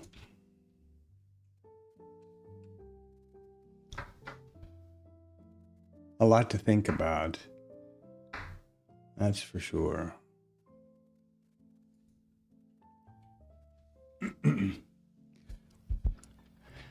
And here we come, up to the IB high. The IB statistic is in place now, so I guess I better point that out. The IB statistic sets at 9:30. These lines will not move any more than they already have. The IB statistic says that over 97.5%, it's actually higher, probably 97.7 or something percent of the time, price will take out the high or the low in the balance of the RTH session. One would expect, or, it would be reasonable to assume in this context, we're likely to take out the IB high. But I discovered the hard way that trying that trade didn't work for me. Trying to trade these to the statistic doesn't work. So my plan and my vetting going forward has been, once the IB stat has been achieved, there are two possibilities. To continue, this is straight up from Tom and the TLab, by the way. Credit where credit's, absolutely credit where credit's due. IB continuation or IB failure. And now, common sense, IB failure is a version of a mean reversion trade, right? Because you're at the outside in. Outside in. IB continuation is not so, but you'd have to look up one more, come up one level. What is the day type? Well, it's rotational. It's balanced. Why would I expect that we're going to go this way? That it would be a continuation trade. So that would be the less probable IB trade to take. One of the advantages of working on it, remember, this is my journal, I'm talking to myself. And one of the reasons the advantages that I find in this process, nothing's a surprise. I'm anticipating this potential trade setup well in advance, and I'm talking about it now. What will I be thinking about? What will I be looking? Well, I will, in this context, with this liquidity laying up here, we've got, at about 64.10, we've got some liquidity laying up here. We don't have any of those huge numbers of the 500 guys laying around. We had 604 the other day, by the way, Antonio. I don't want to have a bias, but I will be anticipating a IB failure, which would essentially be a mean reversion. The next thing I have to think about is there enough meat on the bone for that trade and in my trade plan and my risk management parameters? That's why I was pointing out earlier that even if you got spot on a short at the IB high, there's not 3 points or just 3 points to the first obstacle, which is the previous high. You know, and here we're going to come up to there, and I'm going to have to decide if I'm going to fish or cut bait.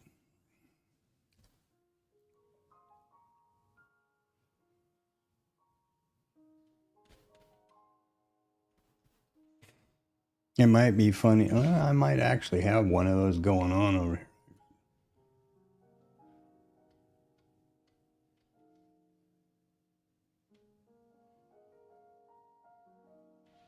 Well, here's just a 5-minute ES chart with a market profile on it.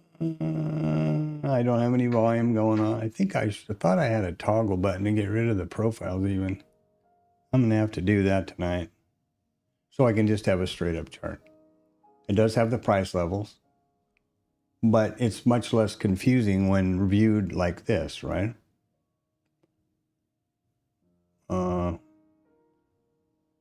I gotta put a button on here. I mean, I have all these buttons that do all of this noise. There's session prices, and I need to have a button that does all this kind of noise. Gets rid of everything, just a straight up stripped down chart. Maybe it's easier to trade. Maybe it's easier to visualize. You can see the profile, see the IB low, IB high, that's obvious.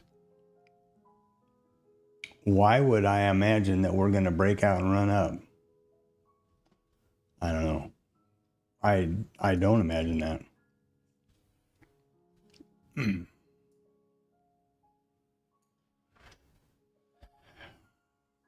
And I could be as full of crap as a Christmas goose, too. You know what I mean? That's entirely possible. And there are those in the house that periodically agree with that assessment.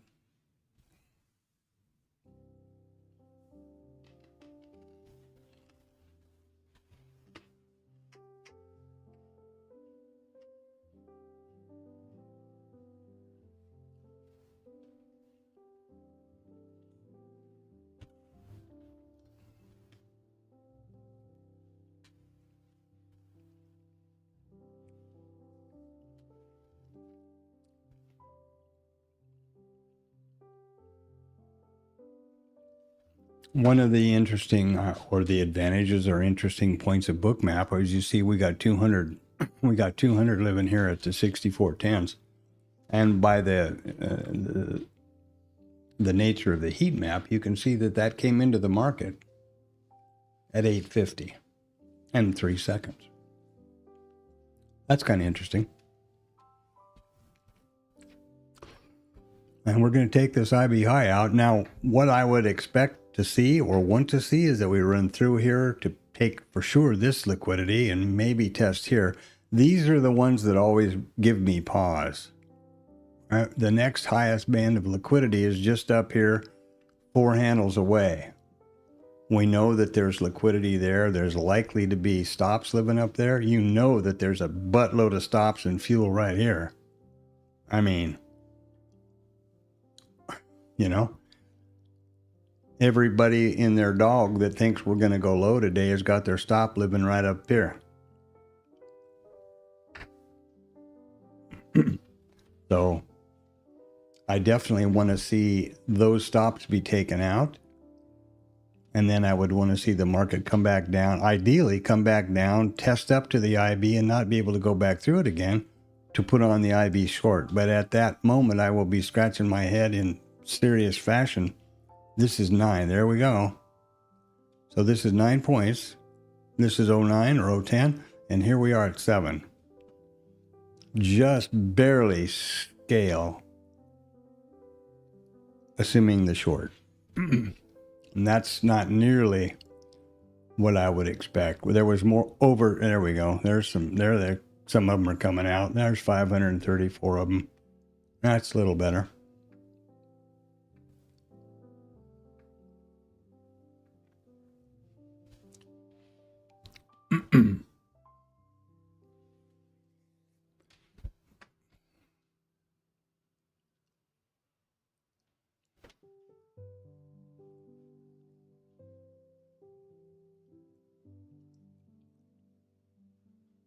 I don't know what to do, to be honest with you.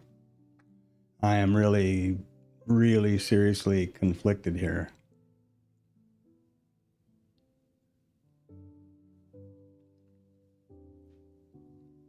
And this is where the minutia of your qualifying criteria is so important, and why it's so important to be consistent, specifically consistent with the rules, just like in gambling, just like a casino. Go sit down at a 21 table and tell them you want to only, go for 20 or 18 instead of 21, or I only want you to use one deck of cards instead of a shoe or something like that, and see how far you get.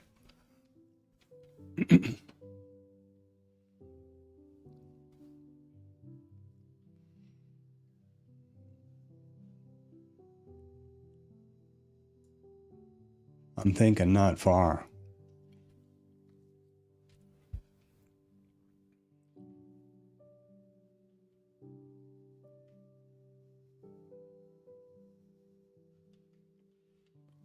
Now, in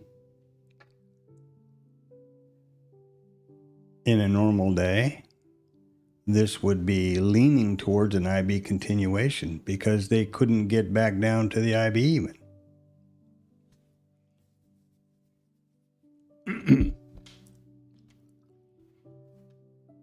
The context of the day doesn't suggest that to me. But the euphoria of this past few days and, consistently making new all-time highs, that's tough.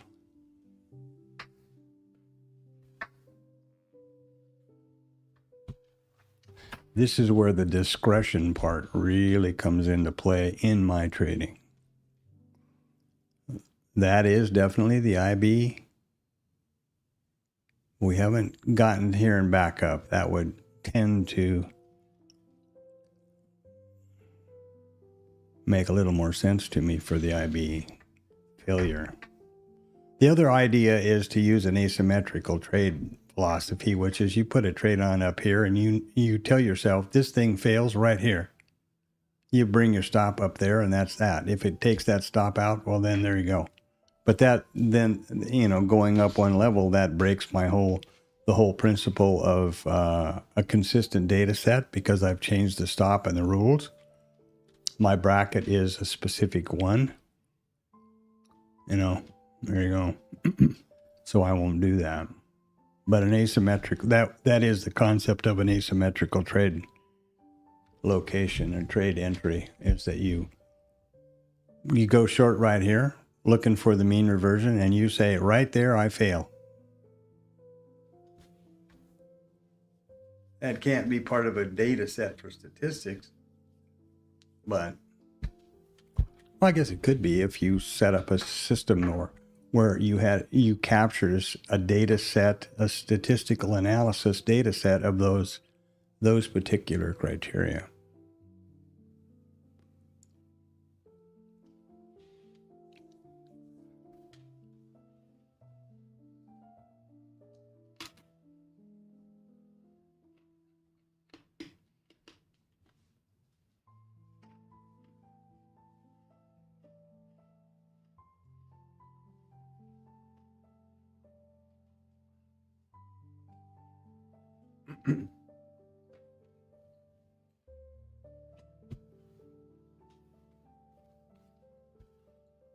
Now what's happening? Well, we're getting 1, 2, 3 highs, right? Tops. That's starting to add up to trouble in River City.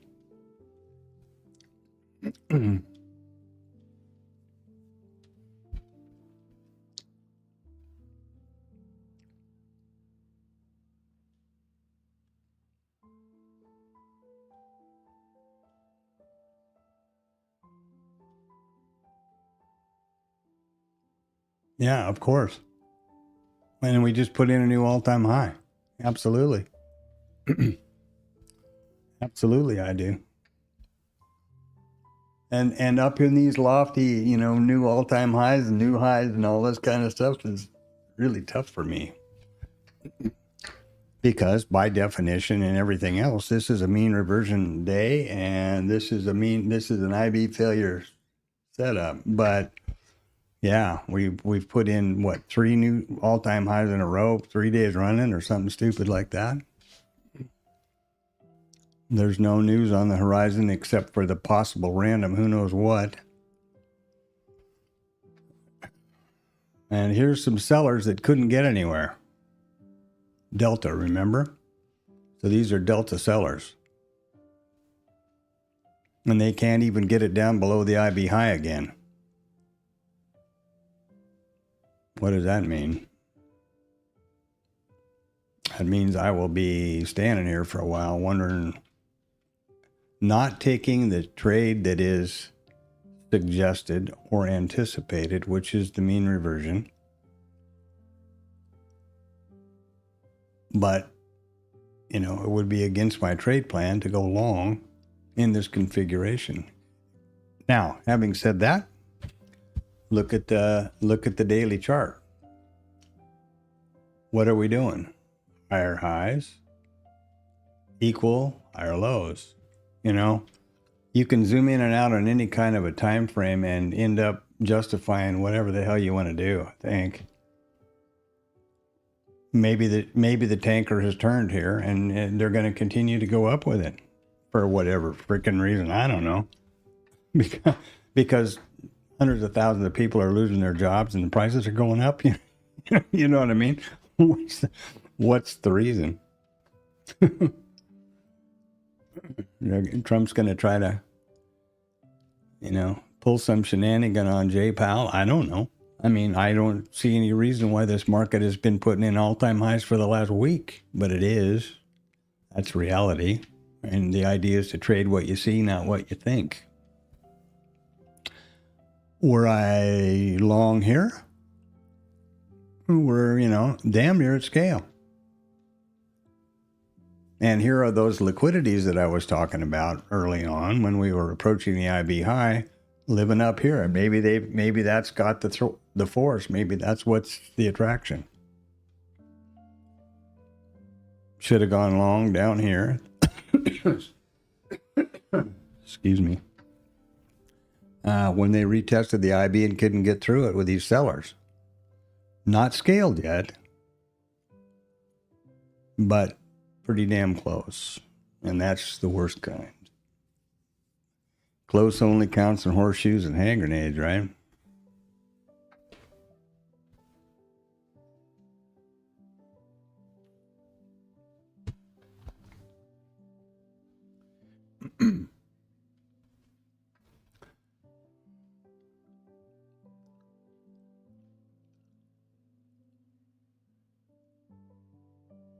Yeah, it wasn't a gap open, but we are definitely, and another way to look at that, Antonio, is if you want to think about it in market profile days, value is overlapping and higher.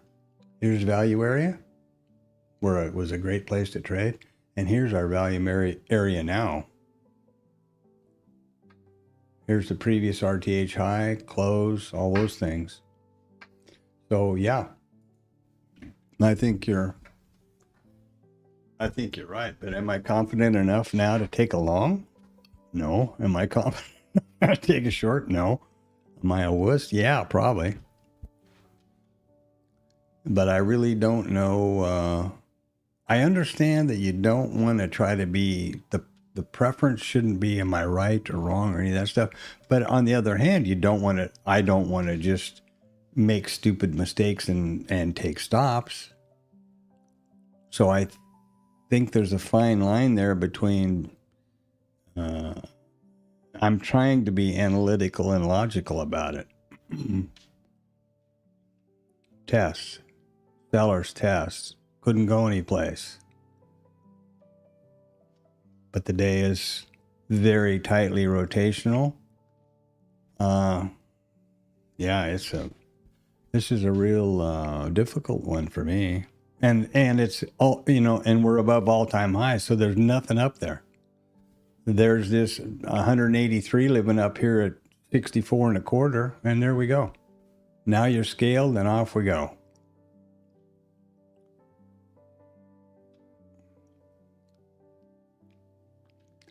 So hopefully you got long around here at the IB high and you're working the continuation trade.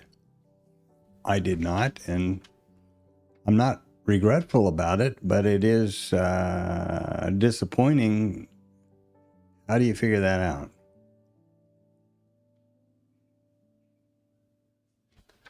And I'm risk and account size sensitive. You know, I'm not, I took 5 stabs at that, kept thinking it was going to go, and finally it did. I can't take 5 stops in a row. I'm not going to take 5 stops in a row. And then what have you got to do? You know, what have you got to achieve on that winner in order to compensate yourself or get just back to even? Which brings up the other conversation about, you know, risk reward ratio, etc.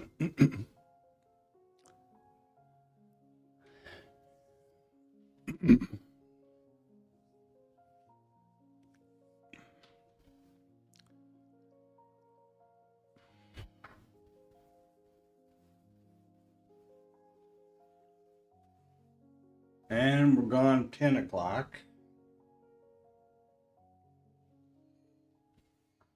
And on top of everything else, I have a meeting at 12:15 with a tax guy. So this is just a perfect day. Maybe I just need to go back to bed and cry. I don't know. Yeah, damn, look at her go. Now we've gotten through that liquidity at 15, and I'm guessing here and then here and then there. Why not? It's all we've done lately, isn't it? Is just go up on thin air, on fumes.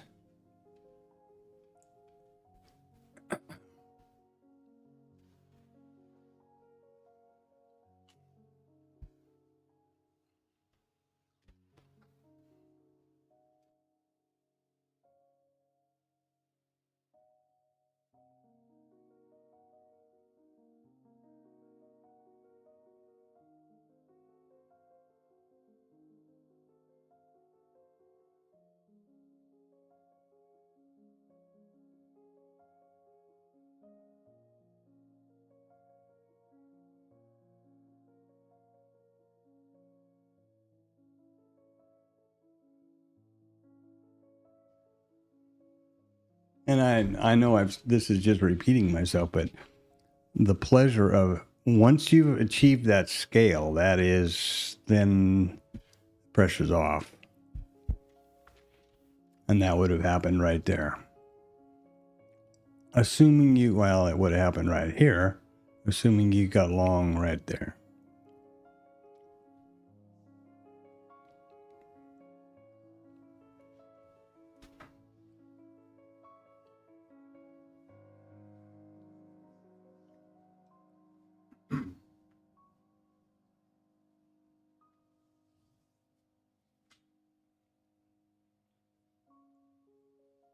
Also, there's the time frame idea, right? This is what? Here we went at 9:50. Where are we now? We're at 10:04. That's 15 minutes. We've traded up here. We've taken out all these stops. Okay, now we got all this liquidity loaded up. We got our bullets, and we're going to come down and go, and we're going to do the IB failure again. Those things happen in different time frames. Because it didn't happen in a minute and a half doesn't mean it's not valid. That's a problem I have. And I think that's a problem a lot of us have. And with Bookmap, because it's so easy to get into I mean, look at this shit. There you go. That's 1 second.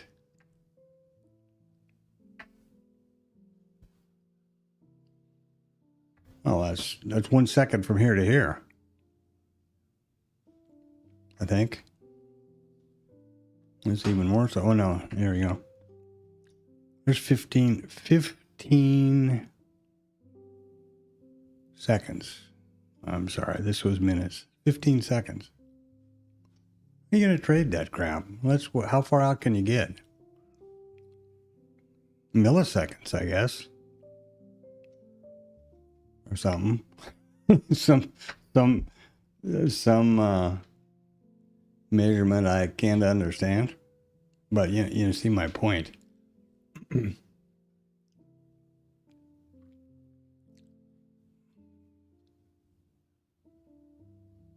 So here we went. We took out this liquidity. Are we going to come down through and take out the IB, the IB high and revert? I don't know. Has the tanker turned off these bottoms? And if you got long down here on the bottom, maybe you did. Yeah, I don't know. You trade a lot more than I do. If you got long down here off the bottom, you're thinking you're a rock star, man. Good for you. Good for anybody that did that. I'm sure that I overanalyze stuff and talked about it a lot before and why I'm trying to work through that. But I'm certainly glad I didn't go short. And I guess I'm disappointed I didn't go long. But I want to be real conscious of the fact that the last 2 days in a row, the money move was in the opposite direction of the expected move based on all the criteria I've been talking about. So I want to be extra cautious and aware that I'm not just thinking, okay, yesterday I did that, the day before I did that, today it's going to do that. You know what I mean? Even though it may be. The expected move was quite clearly the IB failure. Yesterday it was quite clearly whatever it was, pick one. And it went the other way. Day before, the other way. Against the context and all those things. Today, it seems to be repeating itself. And then based on time frame, at what point does the context change? Okay, from the start, here we're rotational. Expanded a little bit. Are we going to rotate back down? Are we going to maintain a rotational posture and context? If you look at it from down here, which way are we going? We're going up. If you look at it from this time frame, the context is up, straight up. That's the joys of trading, huh? I'll tell you one thing, I really, and I've said this before, probably a lot, I really admire the guys, the quants that can code this stuff up and code out or code through the discretionary part to where this is just absolutely mechanical. And I realize that part of that is the law of large numbers.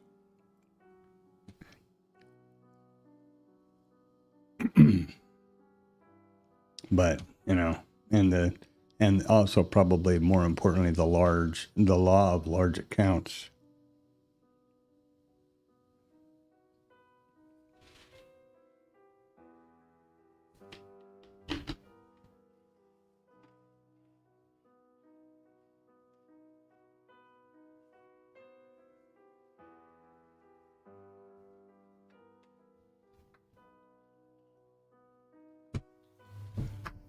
So at this point,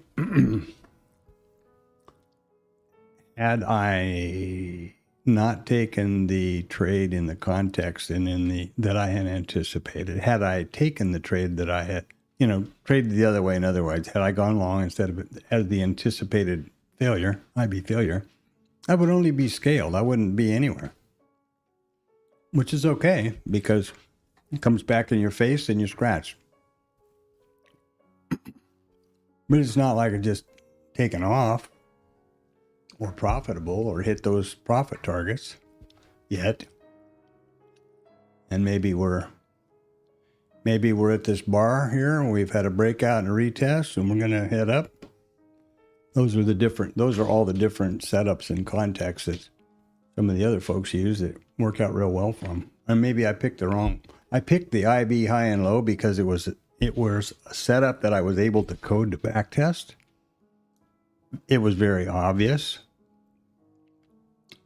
No question about when it's active or, becomes live. And so that's where I started. But, who knows?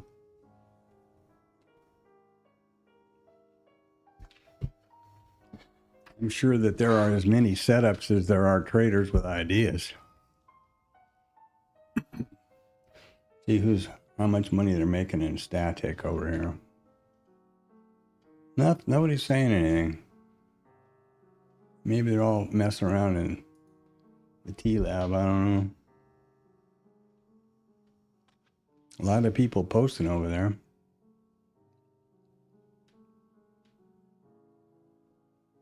And the first thing I see is Tom, guys, vetting trades. What's the key qualifier? Context. Exclamation, exclamation, you know.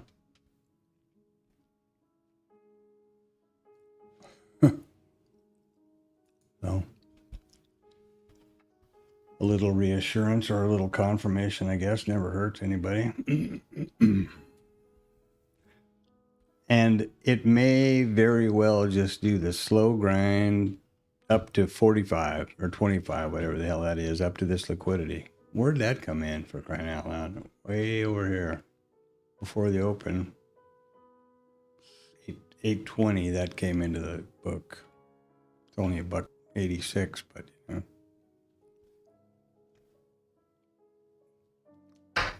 And this is where frustration, FOMO, all those kind of things can bite your ass. Bite my ass really hard. Well, I'm going to go long, to hell with it.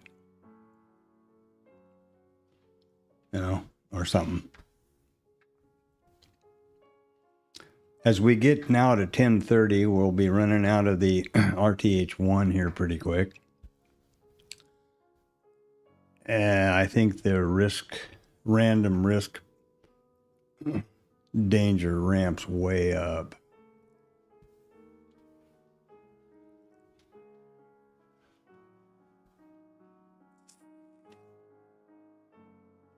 And I'm disappointed. Yes, that's true.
So if you had to guess, what would you say the context is now, right?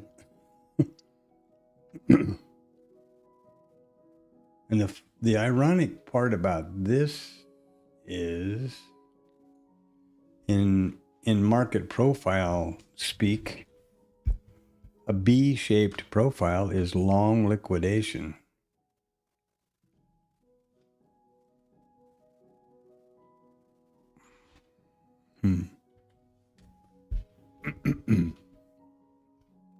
I suppose we're going to get up here to 25 for too long. Don't know. I'm sort of what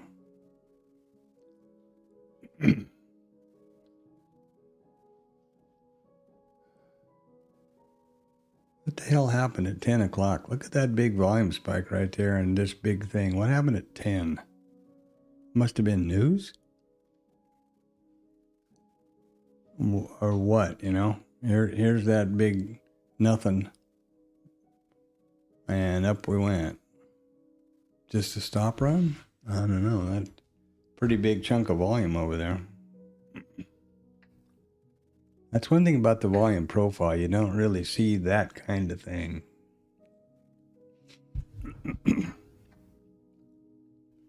which a lot of people put a lot of importance in, place a lot of importance on, I should say. What happened at 10? There must have been news? I don't know. I don't even know.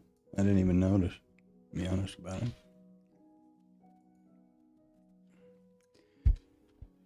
I mean, there was no scheduled news until now, 12 o'clock.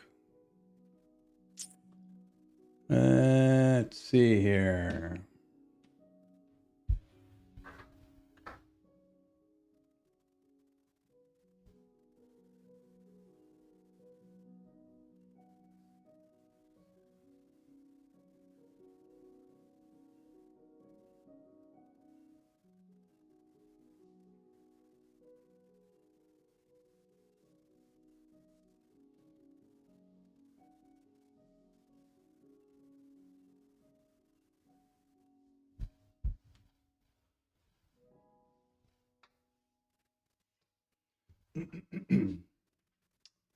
Well, I don't see anything spectacular here. I mean, it's talking about the Kansas City Fed manufacturing actual and stuff, which was at 10, and we're gonna sell 44 billion 7-year notes on July 29th. I can't imagine that stuff is.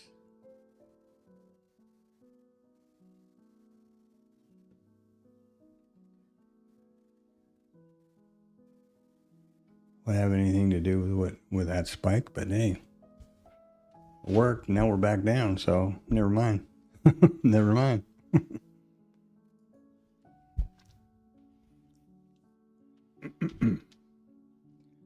Okay. Eyes are killing me.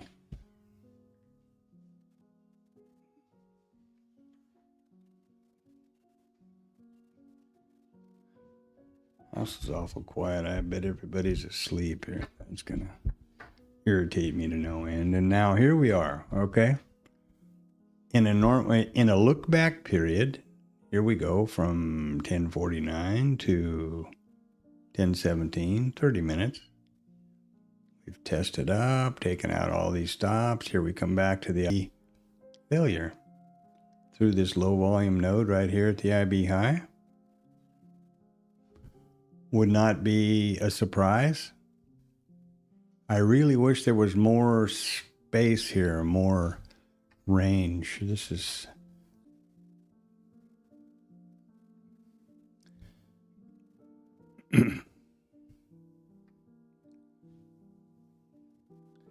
all kinds of OBS disconnecting and reconnecting and a bunch of things here. I'm not sure what's going on. When I look over there, it looks okay. And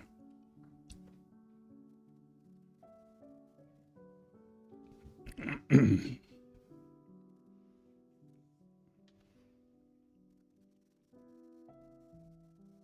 it's important to understand that it's only 10 to 15. So right here is definitely scaled, assuming you're spot on your entry. You're scaled, but you didn't get any place.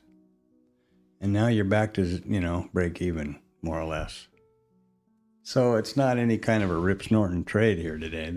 The trade that the rearview mirror guys are going to be touting is down here. And then the up, this long. And if you took that, saw that in advance, that's fantastic. Good for you. Congratulations. And if you saw that and figured that out in advance, let me know how, or, call it out here in this chat or do something next time.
Well.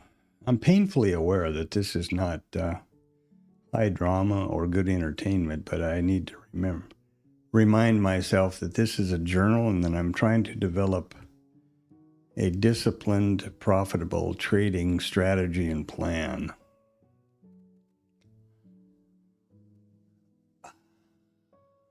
And I hope that with this narration, or that, you know, if you're listening to it and you hear me doing some sort of a rationalization or justification pointed out,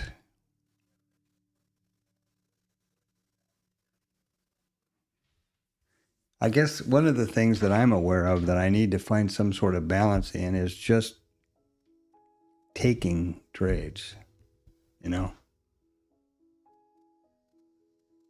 But when it's contrary to what my plan is and context and those things, I don't feel like that's a good idea. Here's some delta buy-in that isn't getting anywhere.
Well, that wasn't much. 125 icebergs trying to get out over here in 79 Delta Cell. Couldn't get below the IB again, and look at how they've jammed up. Yeah, I'm not going to do this. I'm not going to engage here. So, there you go. Good luck to you if you are.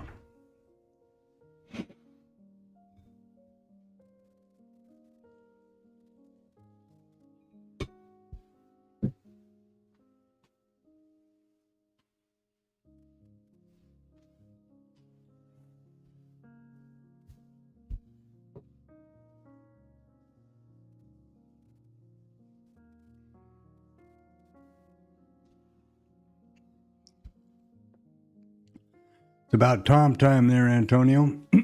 Maybe he's doing some good over on his side. I don't know. I saw him. Looked over there a minute ago. He's busy telling everybody to be calm and it's mean reversion and don't do this and don't do that. So I guess we're all on the same page, kind of. I'll tell you one thing from a streaming point of view, and you know, it would be, in my opinion, it would be a hell of a lot simpler not to be doing this live and, you know, real time. I am absolutely transparent and accountable. It's pretty damn obvious that I'm not taking any trades here. And, you know, I can prove it. If you kind of be vague and talk about this and that and watch that and, you know, mind this, then that's a hell of a lot easier, I think. I'm not going to do that, of course, because that defeats the purpose of the stream, but I can see why people don't.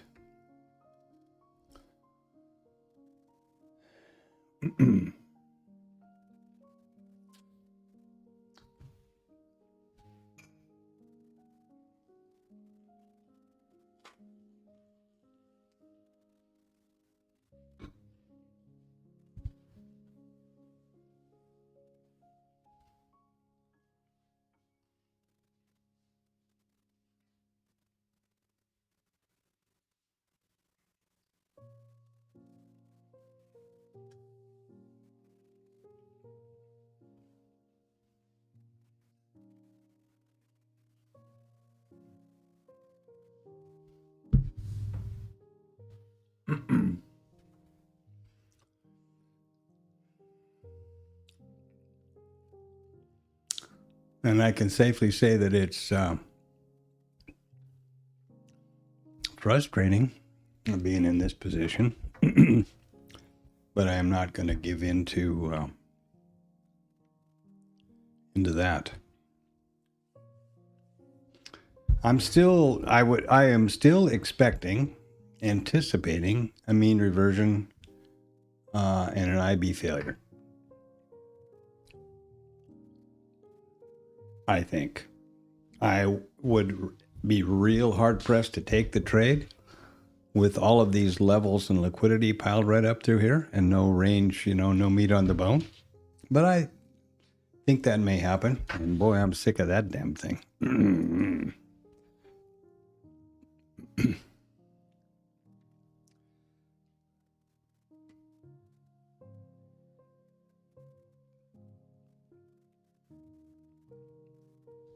Yep.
Pretty obviously that IB is a line in the sand somehow or another.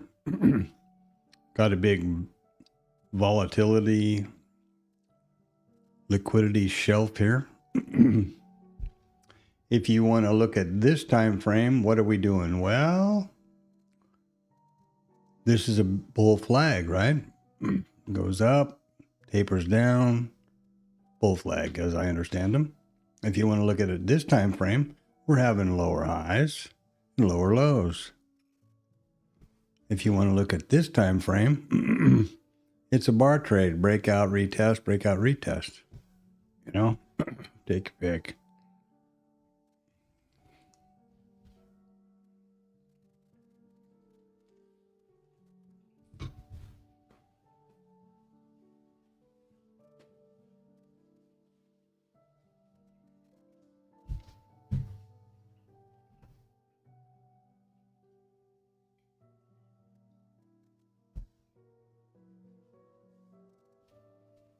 Now, are they actually going to have the IB failure?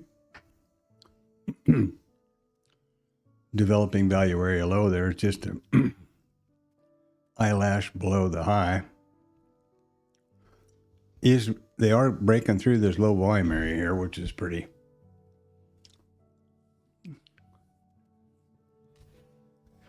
But where are they going? You know, from 10 to 7, 10 to 7.5, that's just barely a scale. Nah. This is a low probability environment to make money in the time frame and the way take care, man. In the way that I trade. I hope you made a pile of money here and you're going to show me how you do it one of these days.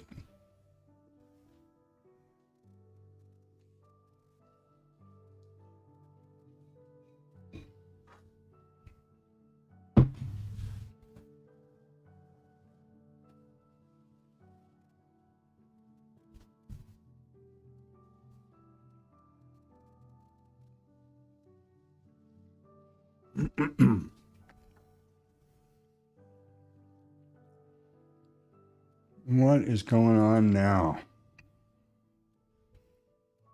Nothing.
It's a pretty sorry day for trading in my for my style and my context. I think I've explained it ad nauseum here.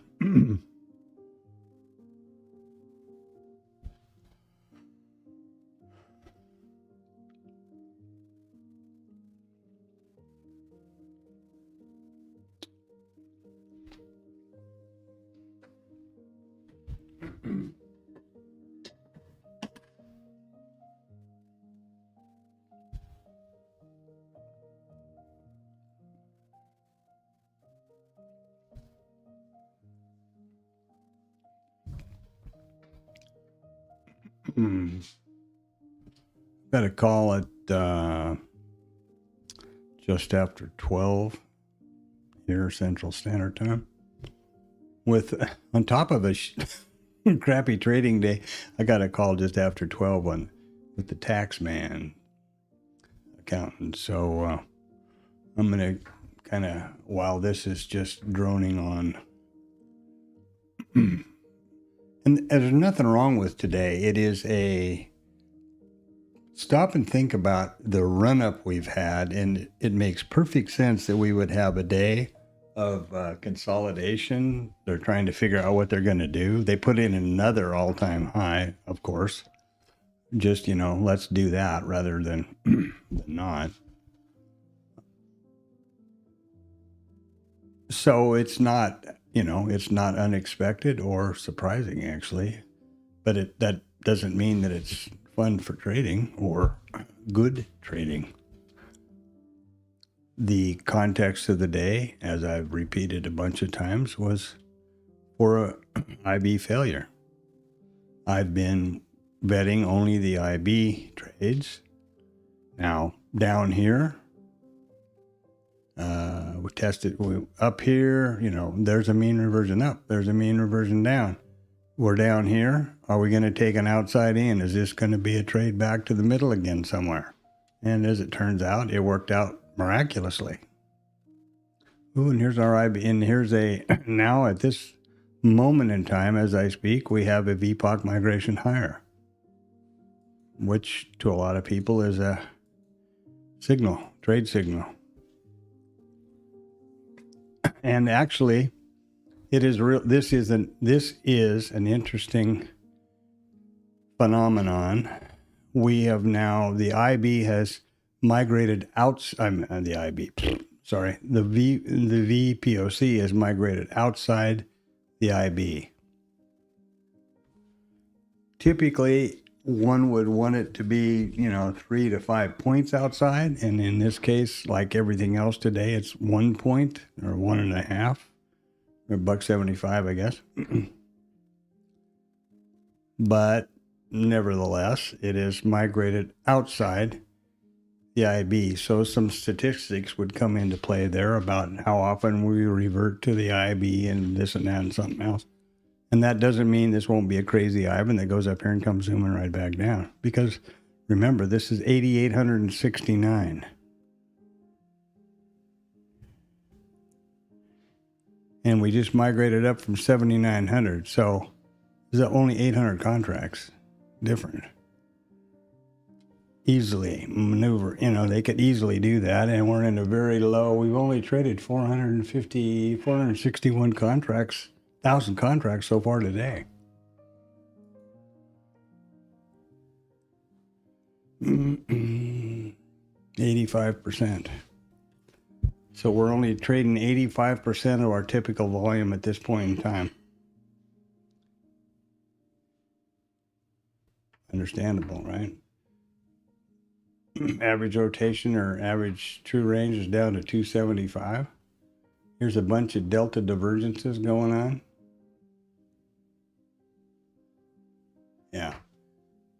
Open interest fell off the map, apparently. So, things to be interested in.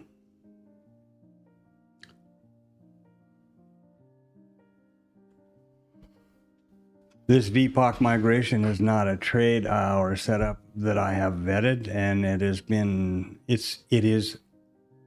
probably the most obvious, second most obvious, or the most obvious, followed by the IBs, I guess. Setup, because how do you miss where this yellow line is going all day, the yellow brick road? But it has certainly not been the most, it's been a tough one for me to vet and actually trade. Sure, there's no question about what that setup is, but now what are you going to do? What is the context? What are the parameters that validate this as a setup? And this is a peculiar circumstance because here's the IB just below it. So that's not typical with a VPOC migration, but that's a good one to think about. And maybe we're gonna go rocketing up out of here off of this test and put in more new all-time highs and knew this and knew that and knew something else. Get up to these liquidities up here. It's been resting in there since before 8, or right at 8, I guess. I'm not gonna do that.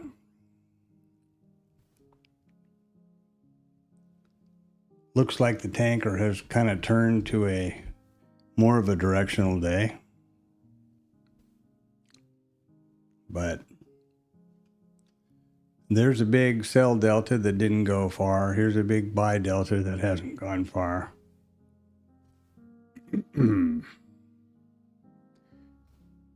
With this kind of a situation, I'd say that if you want to put on a trade, you're just in gamble. That's, throw a dart, flip a coin, whatever. I don't see that to be it. For me, it is certainly not statistically driven because I don't have any statistics to back that up. Rod has got some statistics that he's posted about when the VPOC migrates outside one way or the other of a IB high or low of the IB, but it needs to be more than 3 points for those statistics. And I don't remember actually, without going back to look at them, what the daily context had to do with that. One would assume that the context would be directional if you get this rotation.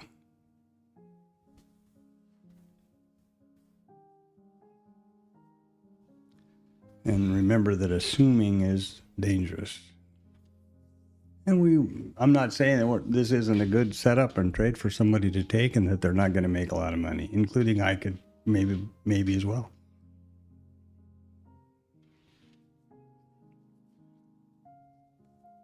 But I'd be disappointed in myself if I did that. And so I'm not going to.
And here we go.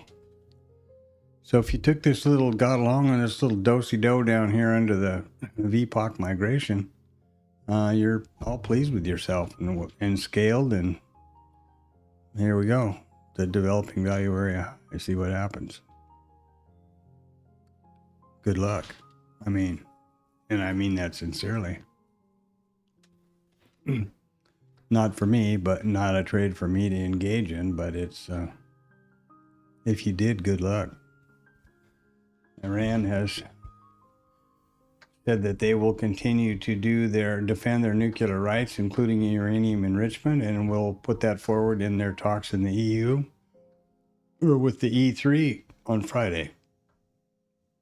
Yeah, and their position is still strong, and enrichment will continue. So I guess maybe they weren't set back years,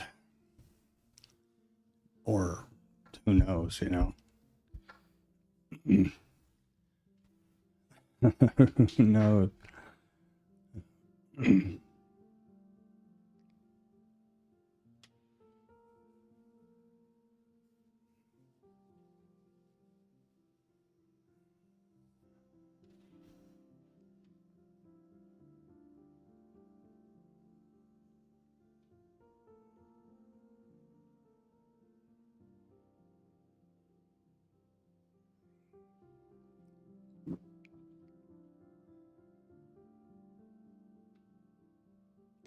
I'm going to step away here, I think, for a bit.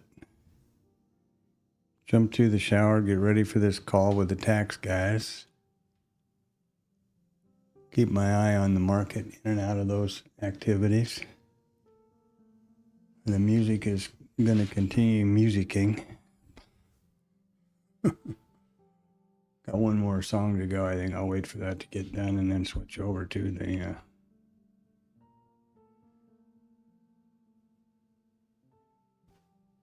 to another one here.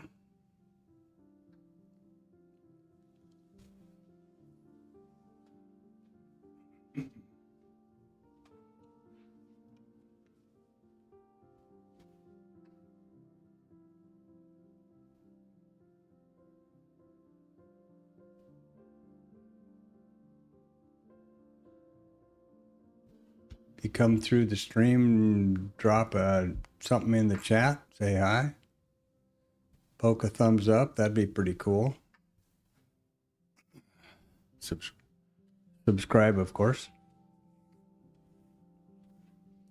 Let me know if the music's A, okay, B, not okay, too loud, too quiet, whatever. Something I'm just working out. Trying to get rid of the dead air.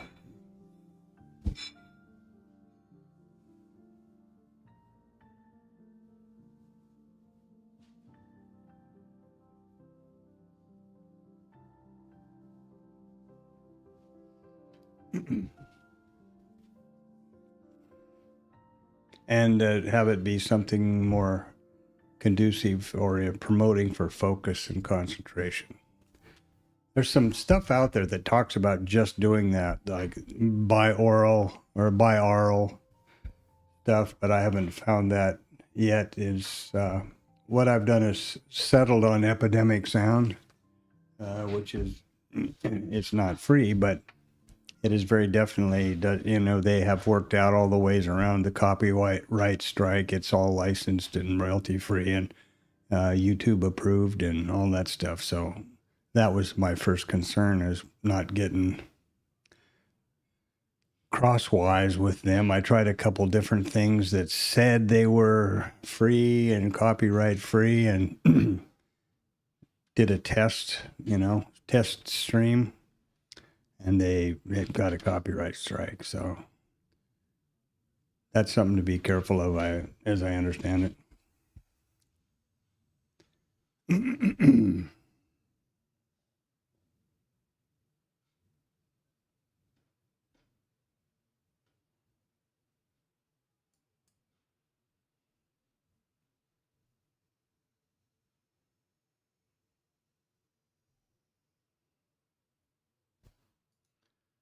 All right. I'm going to... What's going on now? What's the next order of events? Well, we've got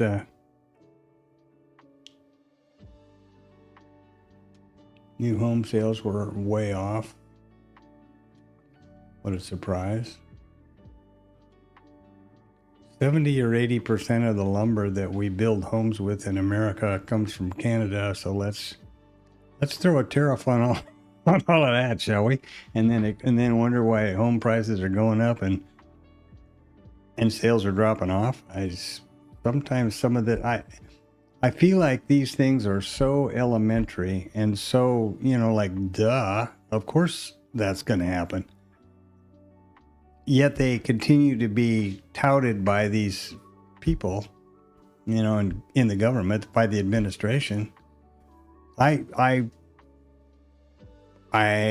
suspect that I don't know, that maybe I misunderstand something, you know what I mean? But the more I circle around and try to figure it out, the more it is seems to be apparent that I'm right, and they're just nuts.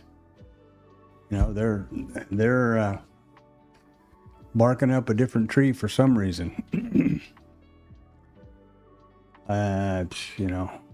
Don't know, but pretty disappointing. So I am going to, there's that IB.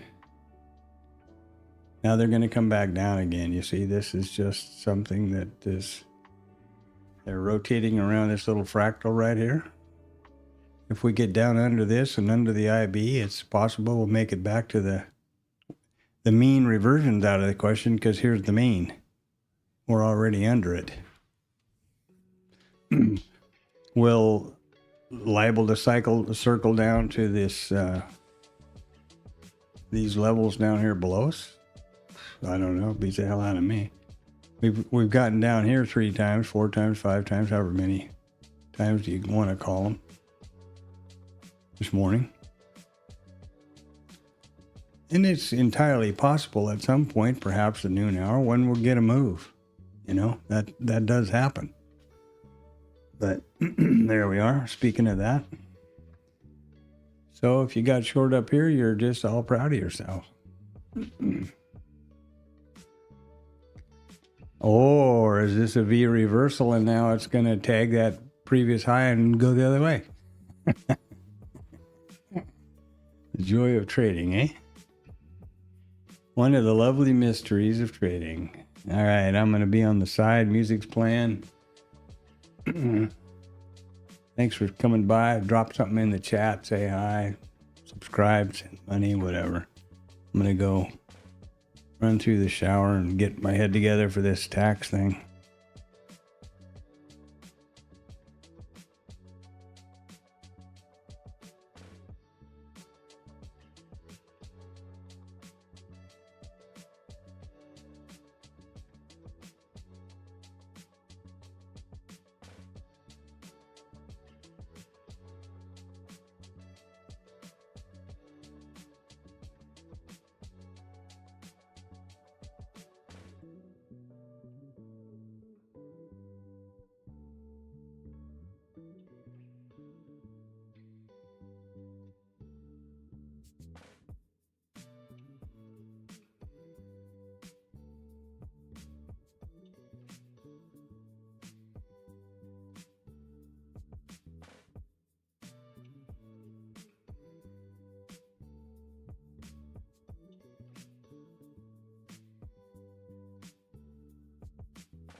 Finally, huh?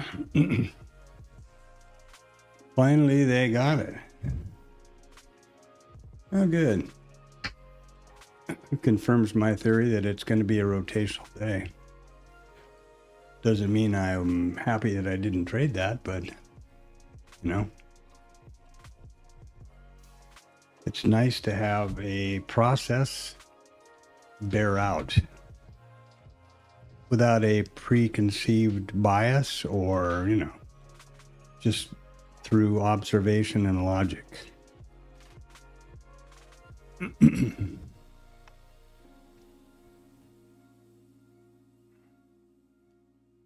Not a trade to enter because of the countering signals, I should say, I guess. But anyway, okay, there we go. Not every day is a day trade. Not every day is good for your particular trading method. You know, if you're a real, I don't know what it would be. Obviously, RMT trading, rearview mirror trading, right? It's plain as the nose on everybody's face that this V reversal here was the long, and up you go. Here's a double test of this high, and you short it. Now you're back down here. And of course I didn't do that. And I don't know, I'm sure somebody will say they did, and likely maybe did, and good for them. Neither of those are trades that I am working on vetting, and I am sticking to my guns about that, sticking to my process. And so I can only say, if you did those trades, good for you.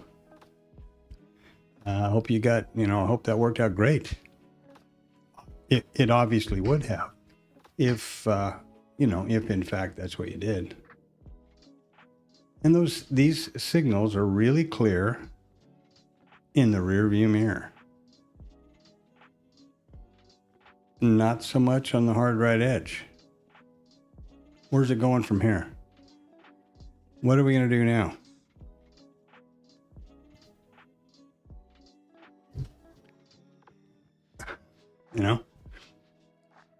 Drop something in the chats. Tell us exactly where we're going to be in 10 minutes.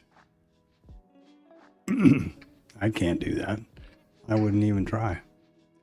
I would suspect, based on these levels and the type of day we're in, that we would trade a bit lower. However, we've tested down to the open, and buyers came in and they couldn't get anywhere with the selling.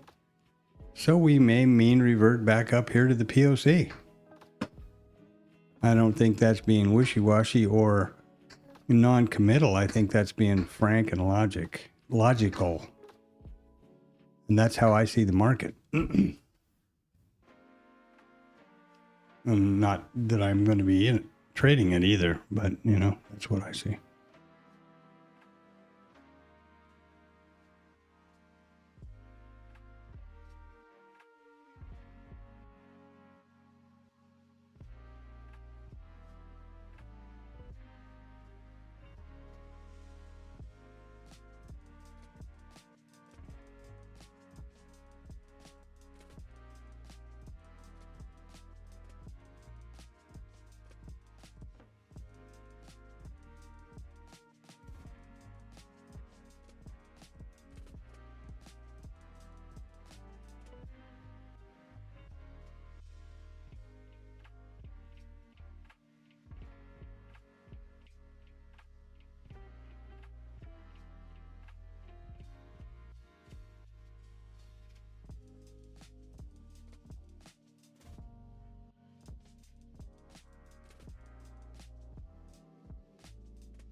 Okay, so that means we're gonna rotate down. It looks like for a mean rotation, perhaps to take out the IB low at settlement, which is I didn't notice that before. Which would mean it's a neutral day. And not surprising with this goofy context that we have going on. Alrighty, I'll be right back. Maybe, never know.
And here we are right where we started.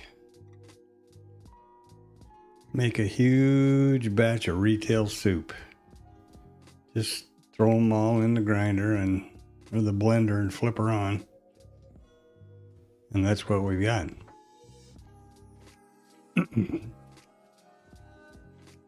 Total range so far of, what is that? 20 points? 19 points?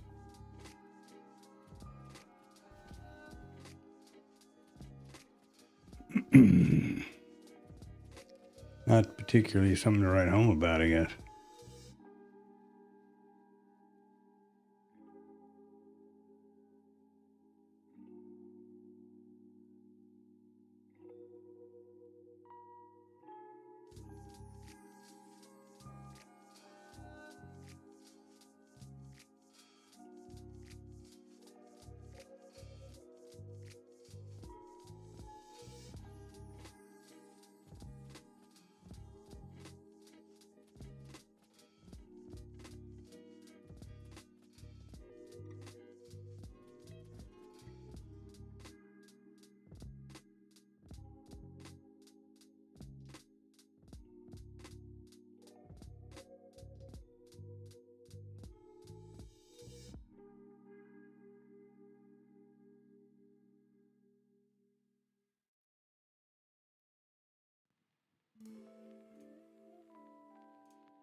Well, what did we do?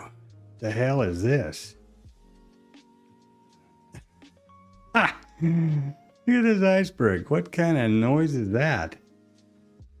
And up here. Man, that's ridiculous. That is, yeah, ridiculous is an understatement for that one. That's pretty funny. Well, we are absolutely following all of the normal context of a open auction. They're trying to figure out what to do next. Putting in a new all-time high has really got them confused. And they've migrated up here now. I don't know how I got this one quite that off. There you go. Oh, I know why it's up there. Look here, we had this little dipsy doodle. It was actually in the right spot. Little do-si-do up here.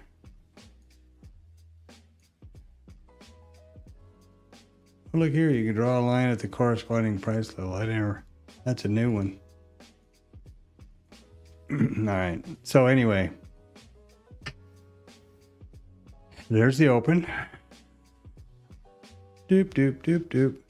We had this little extravaganza up here at the top where they got everybody long and then hammered them. Retail soup.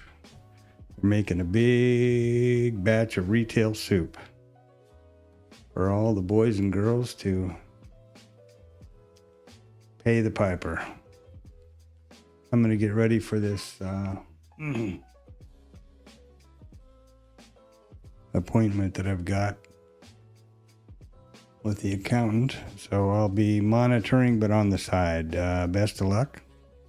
And don't push a trade. I am not going to be doing that, of course, because I'm only working on vetting the IB trades, and neither one of them happened the way they should have today.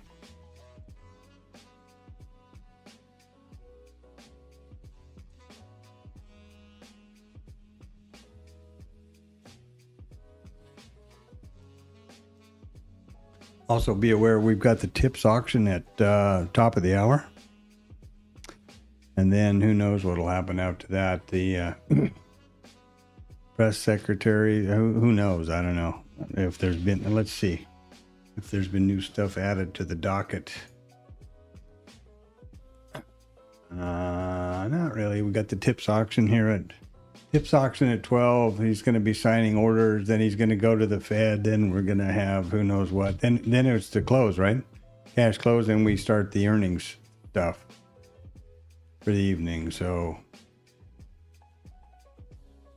CFDs on WIT. That's West Texas Intermediate Crude. Know that one well.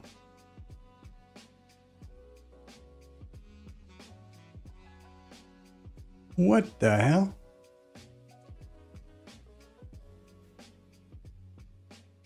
Wow. The Trump administration greenlights Chevron to resume pumping oil in Venezuela. How did we get around those sanctions and all of that? I'm pretty surprised there. Wow.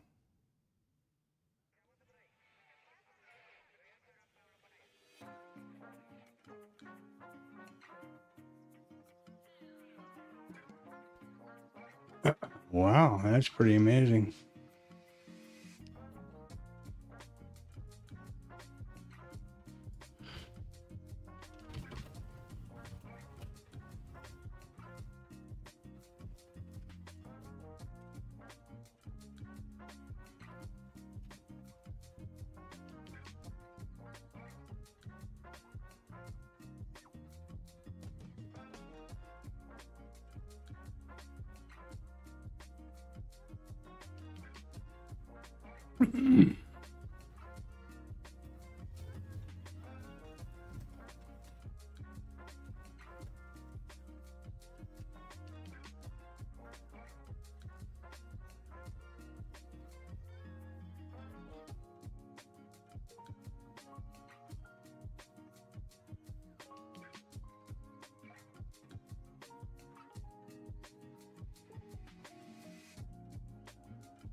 Wow, that's amazing. That's truly shocking to me. Yeah. That's shocking to me, actually. Wow.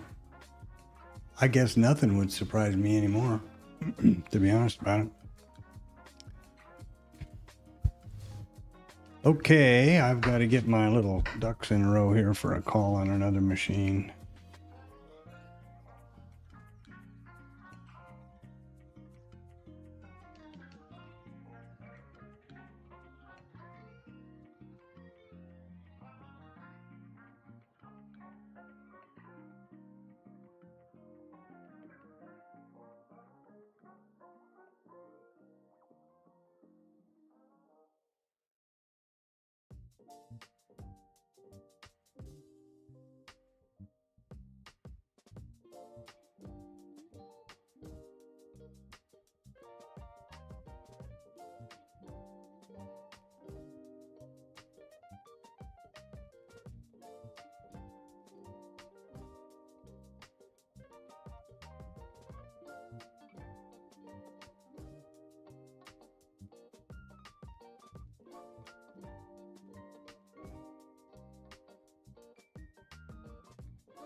Well, they're busy here today, eh?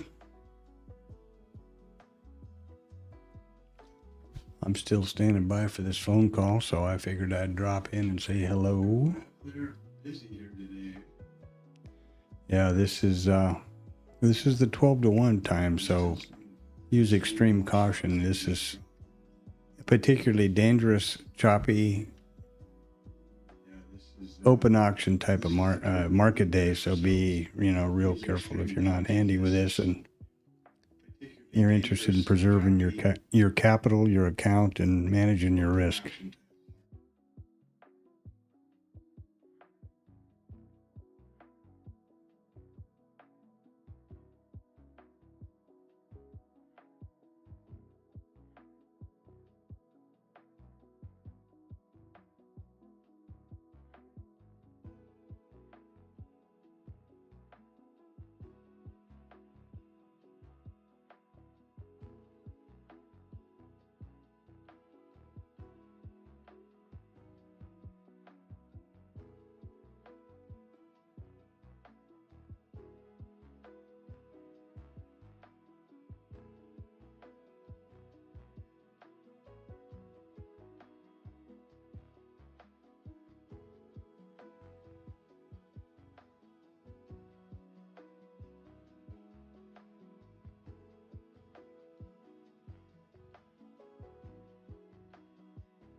And remember, we still have this liquidity we've been talking about all morning right up here above us. It's gone down quite a bit. I would guess that this action is based on the 12-to-1 time frame and also the tips auction, or some news has come out that I can't check right now.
Well, that sucks.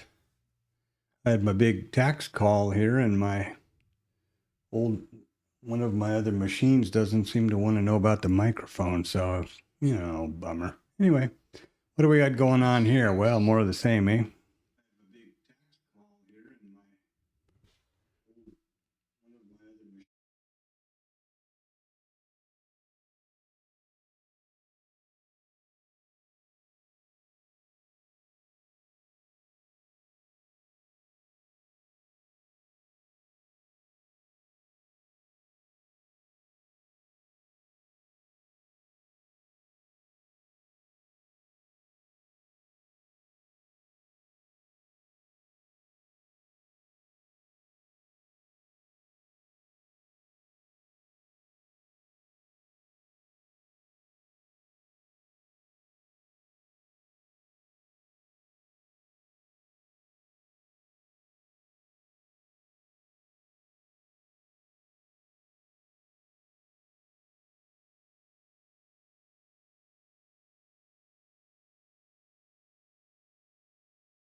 So we would expect a 12-to-1 stat in play. Not really, because it's a rotational day. Typically, that is one of the early or the pre-qualifiers for that. Qualifiers for that is a rotational directional day.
1, 2, 1, 2.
Okay. There is the 12 to 1 stat, by the way, but it's not really applicable in this condition, as I was saying, because we are rotational and not directional. It's really simple. It just says that if we are in a directional market and we put in a new high or low in between 12 and 1 Central Standard Time, there's a very high probability, and I don't know the percentage, so I probably shouldn't really even be saying this, but it is well known by lots of people, that there's a high probability that we will put in a newer high or a newer low, depending on which way it went during 12 to 1, in the balance of the RTH session. So, and we've already done that. Here was 12 to 1 high, and it's past 12, and there are past 1, and here we go up again to this liquidity that I pointed out long ago. Oh.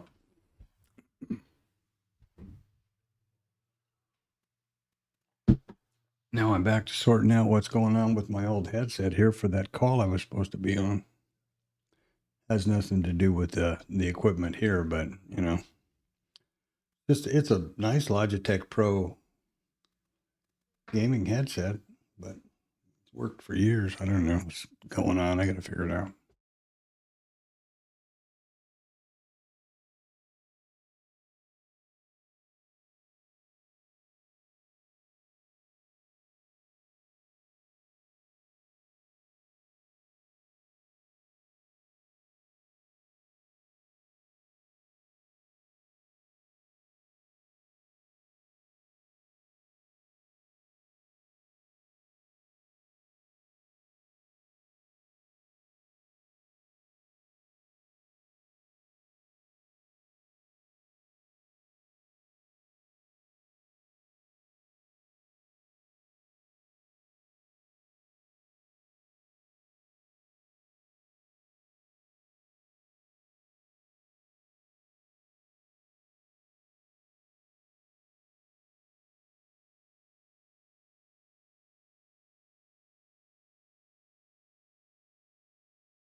Well, this is a lot of fun.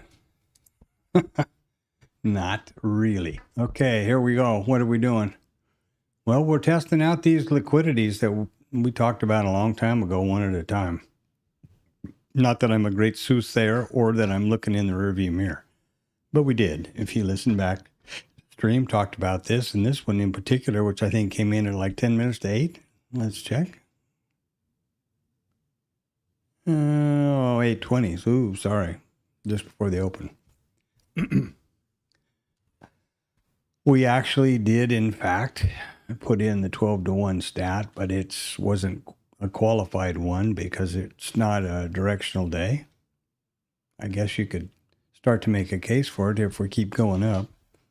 These irrational exuberance with all-time highs is getting kind of old.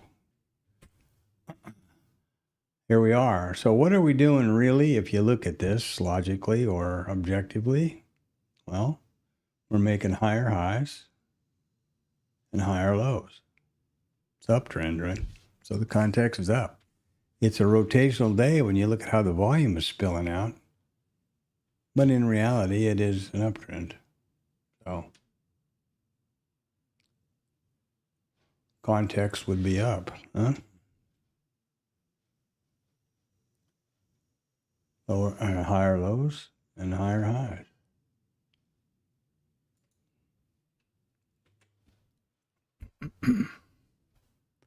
And I'm completely on my back foot here trying to get this old machine back to life and take care of what I was doing on the other side over there. So just in and out kind of briefly. Sorry for that. It is a someday. What is this? Thursday. There you go. Oh, great. Weekend's just around the corner. Thursday the 24th. Not a good day for the IB statistics, which I have been working on vetting.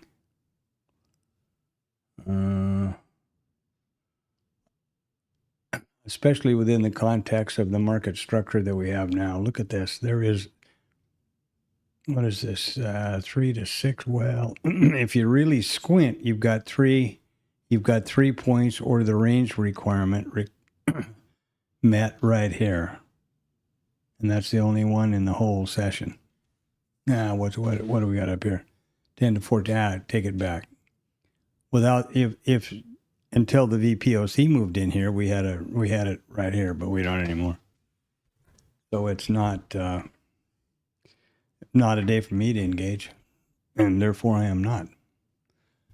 But I am certainly monitoring and narrating and doing all the things that I believe to be important for this journal, which is what this is my virtual journal. If you listen to tune in or come back or subscribe and get notified or whatever, it's the pre-market starts every morning at 8, and I review the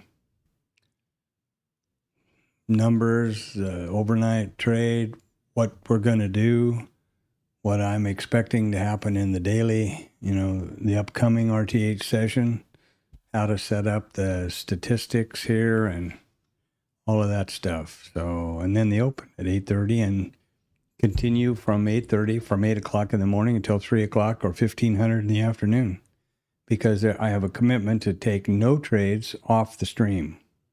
None of this. Oh, I'm down now, and okay, well that's the end of the stream, and then tomorrow morning. Oh well, yeah, I traded this back last night, and that's how I'm back up here. I used to hear of one particular guy that did that a lot. He's now a big shot with Apex, I believe. I think he's probably an okay guy, and he's just looking out for himself and his family, I guess. But at whose expense is the part I don't know. And so I don't do that. This is 100% transparent and 100% accountable. And that's the way it will remain.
My setup lately has been like this, where I put a vertical line at the session open, each session open, and then I'm able to keep the entire session in view so I don't lose track of context or positioning or whatever else.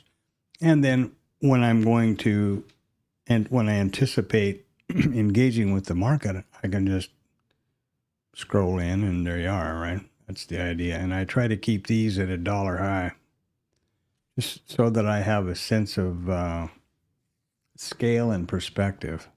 I find that with Bookmap especially, it's real easy to get wound in real tight, and you don't have that overall sense of context, direction, whatever, however you want to call it, sense of scale, however you want to phrase it. And so that's why I do this. And you'll notice that I have redundant stuff on both machines.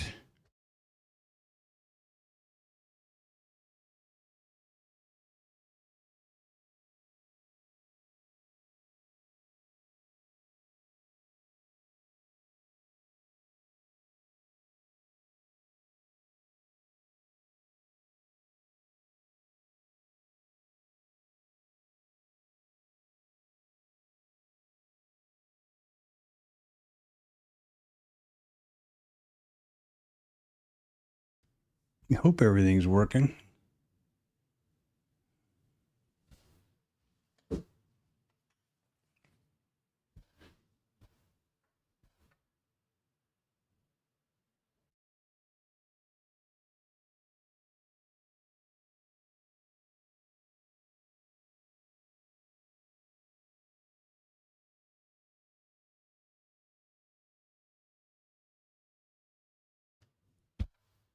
Well, maybe I'm having a technological disaster here, but now I'm not hearing the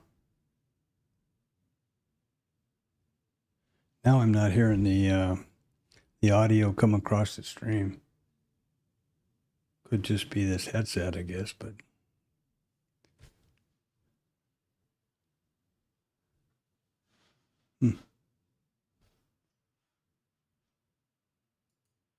maybe it's time to go to bed.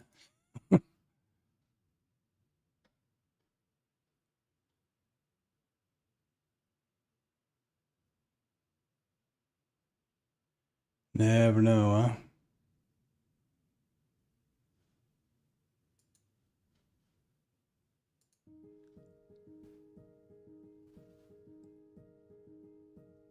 That's pretty weird. What the hell is going on here?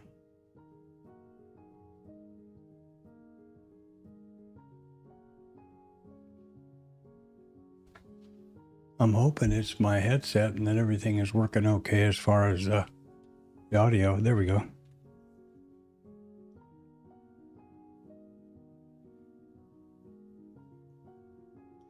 I monitor. I don't keep speakers hot in the office here.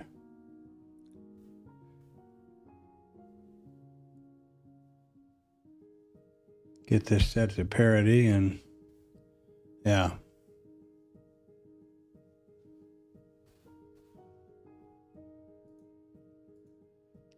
I just monitor it back, put a headset off and on if I want to make sure everything's working okay. Great. Well, that's reassuring that I'm not talking to outer space there.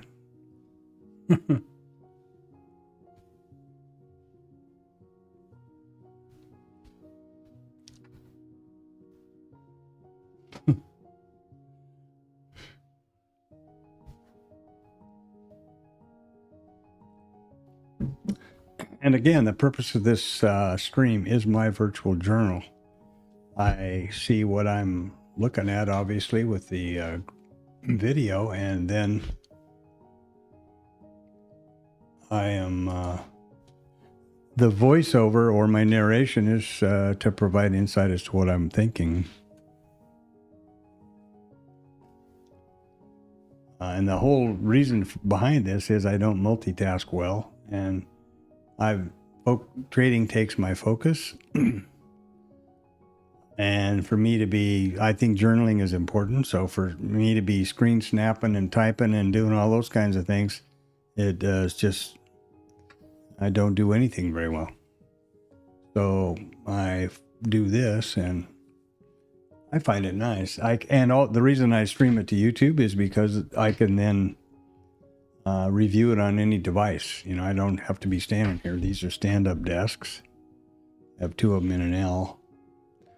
A couple of 4 monitor rack in front of me and another couple of monitors off to the left over there. One on another machine completely that is also fighting with me now on what couldn't have the call with the accountant because the mic wasn't happening. I'm hoping it was a short between the headset, you know, on the on this side of the monitor rather than in the machine. I always prefer to be some stupidness on my part rather than a broken machine or something technical that I have to deal with. And I believe that's the case. So I'll wait till we have the cash close. We're going to approach the world famous power hour here in about another 15 minutes. Tough day. I hope that if you traded, you have a specific procedure and process that you follow. And of course, you know, like every good internet guru out there, there's a gazillion great trades right here that that you can see for, you know, and they are in fact truly trades if they're part of your trade plan, if you have vetted them and know that you have a statistical edge in them. This down, well, this one up, this one down, this one up, this one down to a certain degree are all mean reversion trades, right? They're all outside in. And that is a viable, vetted setup and trade. I haven't properly vetted it yet, and that's why, and I'm doing one setup at a time, which in this case now, currently, is the IBs, or the initial balance trades, of which there are 2. So that's handy. Meaning they can be used in 2 different environments. Ooh, look at here. What did Miss Levitt or somebody say? Somebody said something. You can bet on that. Right there. That's news. Absolutely. So back to the conversation. You know, if you have a vetted trade and if you know what you're doing and how to trade the mean reversion trade, there's one. There's another one. This is a great one right here. But I'm not trying to be a rearview mirror guy and tell you how intelligent I was and knew these happened and took them. That's not the case. I did not do that. Because I'm only working on the initial balance trades. And one of the reasons I chose that is because it does apply. There are 2 trades in that group, and one applies to rotational and one applies to directional. So you get the both worlds, best of both worlds, right? It's a well-known fact that I'm sure you're aware that a far majority of the trading days, the market is rotational. More than it is, you know, gap and go or opening drive or, you know, obviously directional. So it's really a good idea to have a couple of setups that you have absolutely vetted and you know are have a statistical probability or edge for you with your particular parameters, and then stick to them. You know, you don't need to be clicking that mouse like you're killing snakes. You know, that's not the way professional traders do it. And it's not doesn't necessarily provide long-term profitability. Look at here now. Go look and see if we can see who said what over here. Well, not really. What have we got? We're not even at 2 o'clock yet, so.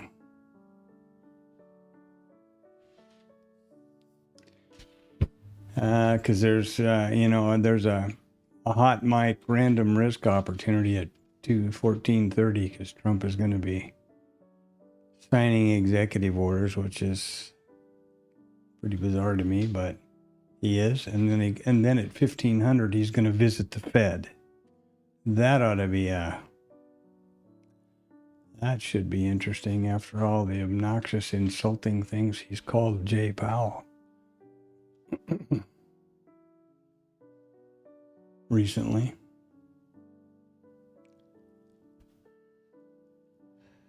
And what do we have here? I don't see anything, I guess. Brent crude, futures settle. Yeah, okay, everybody knew that.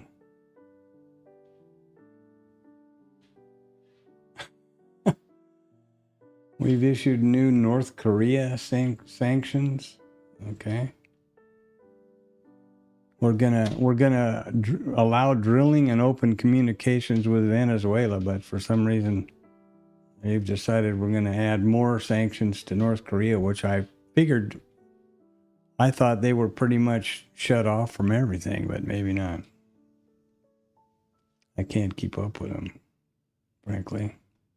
I was pretty shocked about the Venezuela story, though. That's pretty shocking to me. And I think it was to the oil and gas company, industry also.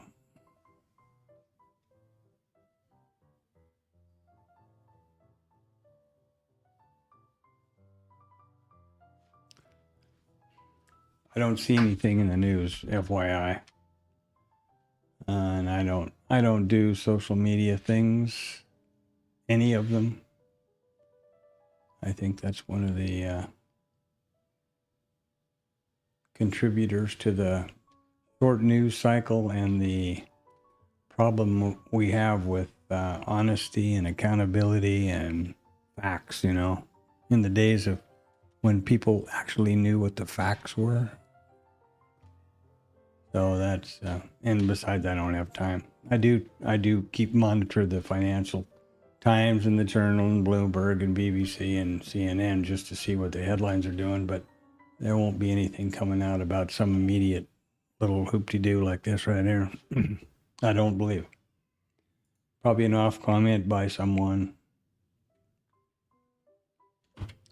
And that's fine. Okay, so I guess this is all back to normal here. That's pretty sweet.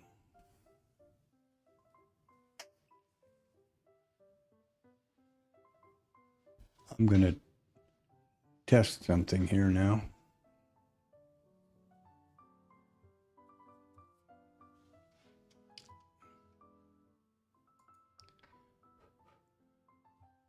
One, two, 1, 2. That's not working.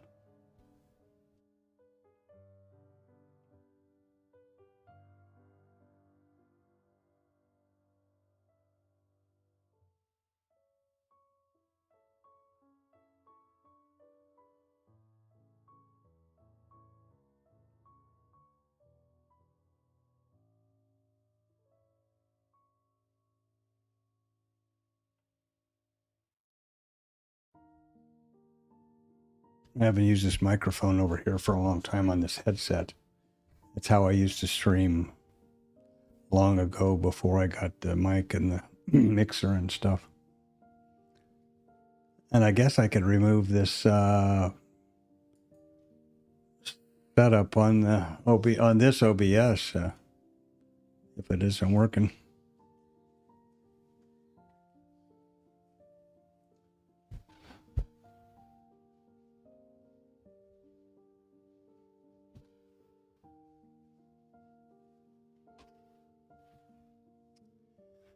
Oh, it's a wicked web we weave, you rascal rabbit. Tell how old I am. I remember Bugs Bunny cartoons.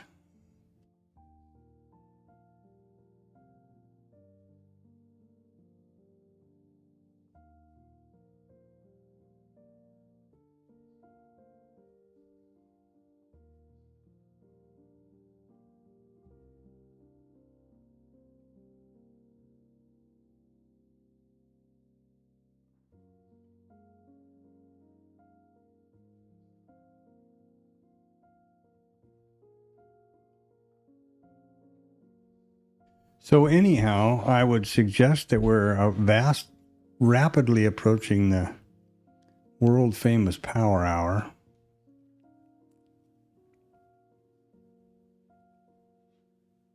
I'm going to shut that other machine off after the cash close and clean it all up and stuff.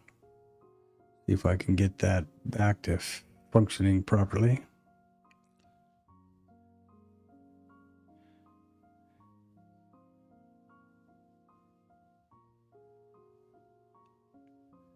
And I certainly don't want to be around for executive order signings or a trip to the Fed. That's going to be a,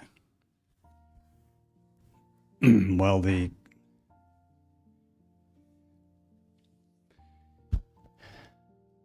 probably not the best, but a lot of that news will follow afterwards or after the close. So, and don't forget that we have some earnings to report after the close. Not many of them, because we kind of got that out of our system here. Where am I? What am I doing? Who's on third? Here we go. Here's the earnings for today. And the way this works, in case you're not familiar, first of all, investing.com and Financial Juice that I have here and use are both free. Yes, they have paid subscriptions. If you feel like doing that, knock yourself out. But the one I've used for the longest time, years and years, was because it was out first, was investing.com. There's the reports that, you know, and you can filter them by what you're interested in, by your time zone, all this kind of stuff, right? And then we have earnings and other things, but, you know, there you are. And the way these work are, you can also filter these, and the way they work is the little sunshine here, the little sun icon or emoji or whatever you call it, is for day releases before the open, and the little moon, quarter moon, is for after the close. That's why you see so many green along here and a red for the Dow. That's interesting. So there you are, and this is tomorrow, which they're always pretty short. I can't find a video around here anywhere, and I'm pretty sure they got a report one of these days. The way I've got this sorted is by market cap, supposedly. Yeah, see here. I think it's market cap. There you go.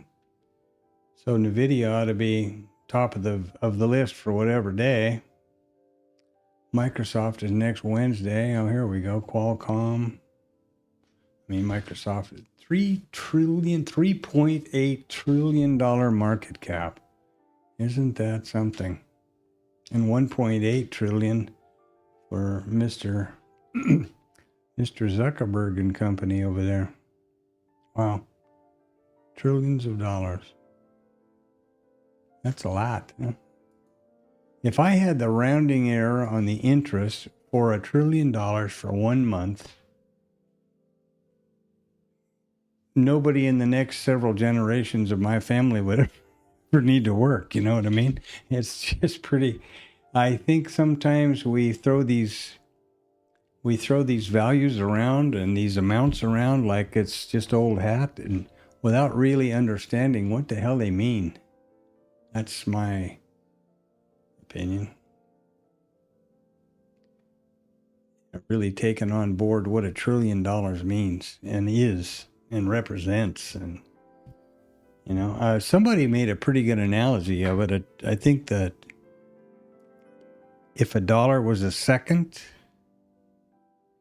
$1 trillion would be something like 30,000 years ago. Maybe, or 30 million years ago. It was a pretty interesting analogy anyway, or a way to do it. So enough of that. Anyhow, you know how these work. This is Financial Juice, which is again free. You can somewhere. Oh yeah, here you go. They keep this going all the time. You can subscribe if you'd like. This is pretty amazing to me that we have green lighted Chevron to resume pumping oil in Venezuela. You can see what West Texas Crude thought about that, and the local oil guys. This is pretty phenomenal to me. I was quite surprised by that one. Anyway, enough of that. So here we are at the go around the horn here again. This is the ES minis. Here's today. This was yesterday. This is the RTH session. The NASDAQ. The ES micro composite chart, which gives me a higher overview in which these high and low volume nodes here are pushed to bookmap, as are the session prices. And they show up over here. This is the session prices right here, this column. And the high and low volume nodes are there. I don't see one right now, but I bet we can find one. There's one of them. So that's how that works. And the micro composite is real easy. It is just an RTH session chart. And so anybody can do it. And daily candlesticks or bars or whatever you choose to use. But rather than Rankos, just a day, right? Or ticks or something. You need to have it just be one day. Wherever price overlaps, I continue to pull the volume profile around it or draw it around.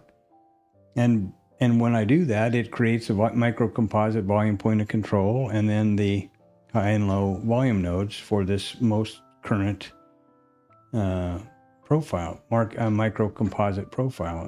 Until this one started, this was it, and so on and so on. Now, you notice yesterday I left this day out and wondering if we were going to close back down, and then I would bring it back in, much as I did here. And now I'll have to scratch my head and think about this one after the close tonight, whether I'm going to leave this as this profile and start a new one over here, or just what to do. That's how the micro composite works. And this big black line profile down here is the granddaddy of them all, and that's been plotting. That represents data back to September 18th of 2021 for the ES. Obviously, those are continuous contracts, because they roll every 90 days, of course.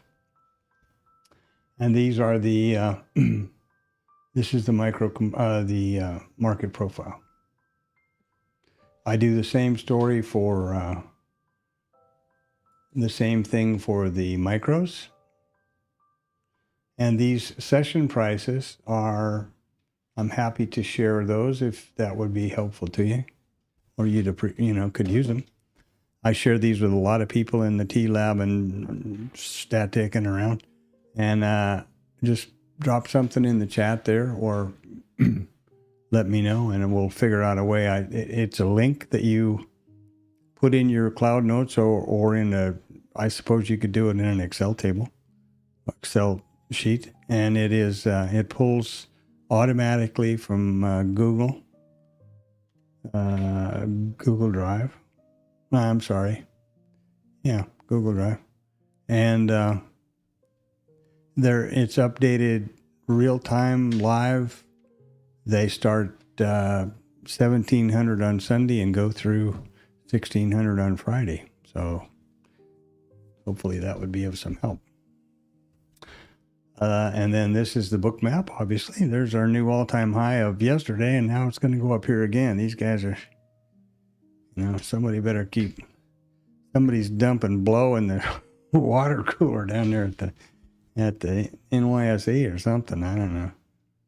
Obviously, that's not the case because this is a futures contract, but it's a joke. It's a funny enough joke anyhow. We're in the power hour, boys and girls. Can you feel the power? Can you feel it? Me too. I don't feel it either. I feel sleepy, actually. Disappointed I missed a call with that accountant. I wanted that over with and done and filed.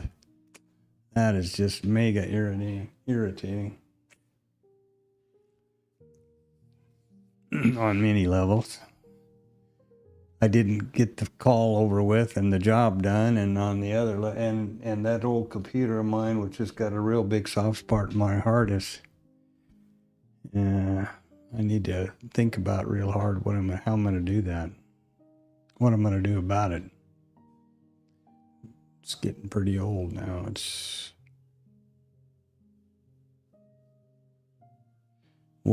probably 16 years old at this point. One of the best machines I ever had. Built in the days when they were really built. It's a laptop. It's a Dell M6700 workstation. 17-inch monitor. Big one, heavy. And that thing is still working. It's been working every day since 2014 or 15. I forget when I bought it. In Kuala Lumpur, actually, when we lived over there for years. They don't make them like that anymore, that's for sure. The problem with it is I can't upgrade them. I can only upgrade the processor from 1 to 2 threads. Cores, right? And then I can only upgrade the RAM after I put in that other processor, which is an exercise that I can't find anybody to do. I have to do myself. And then I can upgrade the RAM to 16 megs from 8. So that thing has been doing yeoman duty for 12 years on 1 core and 8 megs of RAM. And this thing has got, I forget how they do. It's this i9. They do some magic thing with so many of these cores and so many virtual cores, and I don't know whatever it is, but a lot of them. And 64 gigs of DDR5 RAM and a GPU with 12 gigs of memory and stuff, and it still chokes on bookmap. So it's amazing, but yeah, that old Dell's got a soft spot in my heart. I got to try to figure out how to get that CPU in there and the memory and the RAM upgrade.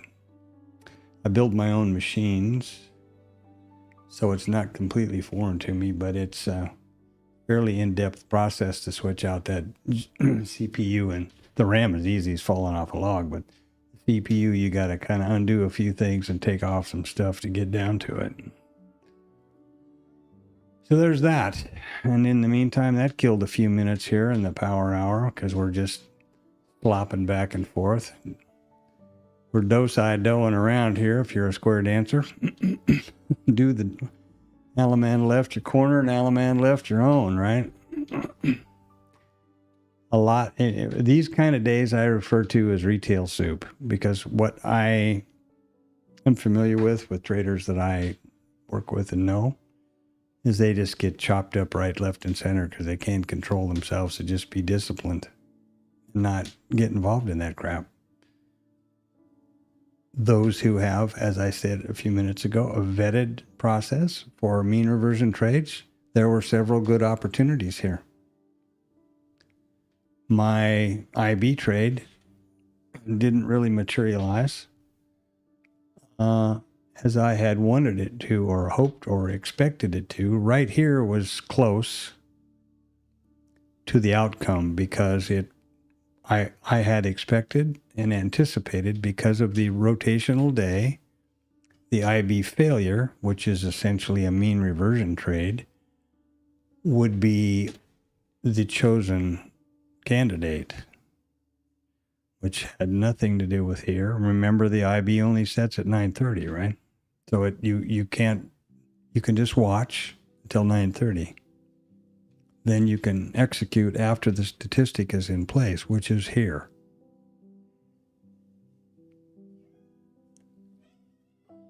Then we actually, not really a trigger here. I guess you could, if in rear view mirror trading, you could say this was the trigger for the IB failure back to, but where's the mean? Uh-oh.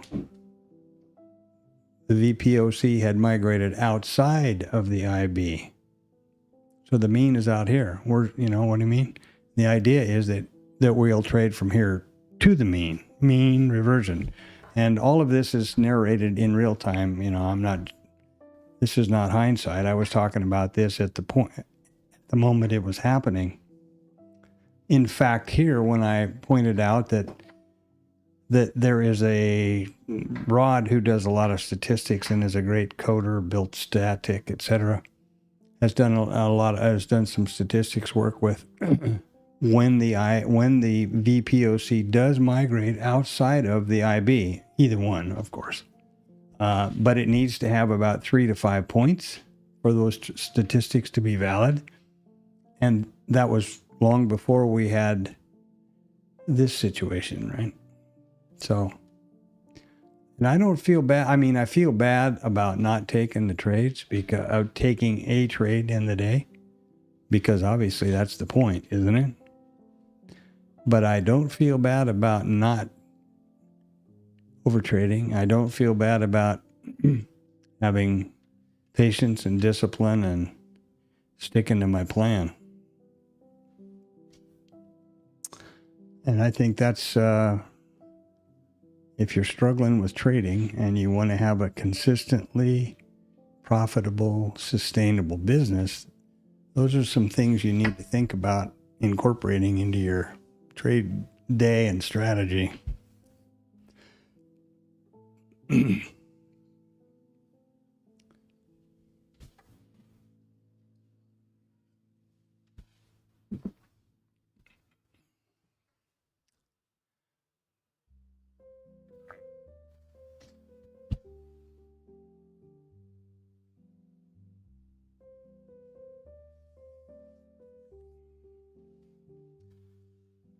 Some other thoughts along those similar lines.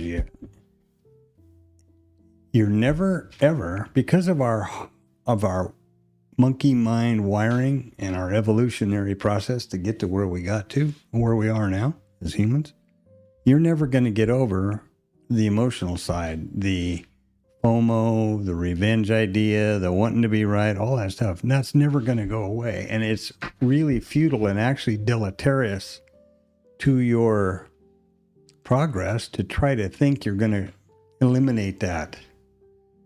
My opinion is that you need to recognize, be very aware when those thoughts and emotions, those chemicals hit your brain, and be very aware of that, and then don't act on it. That you can definitely do. I certainly have, and I'm no pillar of, self-control or anything else. So that might be a way to approach it, and stop telling yourself how I just can't overtrade. Oh, it's so confusing. Stop saying those kind of things, because your subconscious mind believes what you tell it.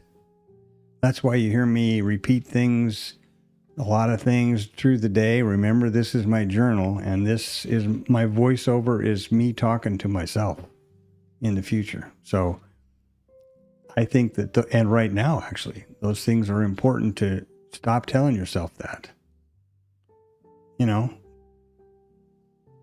I can't control not overtrading. I can't.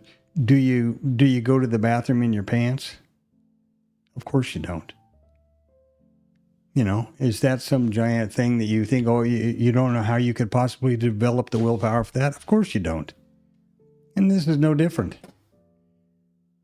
I didn't see a good setup opportunity here, and I didn't think that the context, because of the range requirement, was here today. I had absolutely no problem not taking a trade all day, and that should be the way you are. I think that's the way a successful trader operates. And I don't think it's really any different than that. I think, in my opinion, if you look at it from basic point of view, it's one kind of willpower or control or habit, or is no different than another. Starting to sound like a hayseed there, which I am actually, but anyway, so that's my soapbox for the day. And it's now 14:13, baby. Pretty soon it'll be 14:14:14. Huh? that has some significant.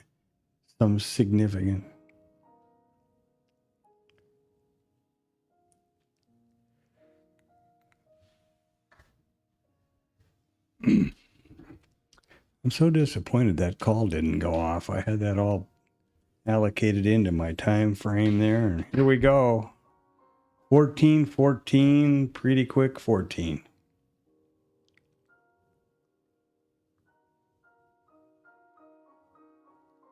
There it is, 14, 14, 14. Don't ask me why I thought that was clever, but anyway.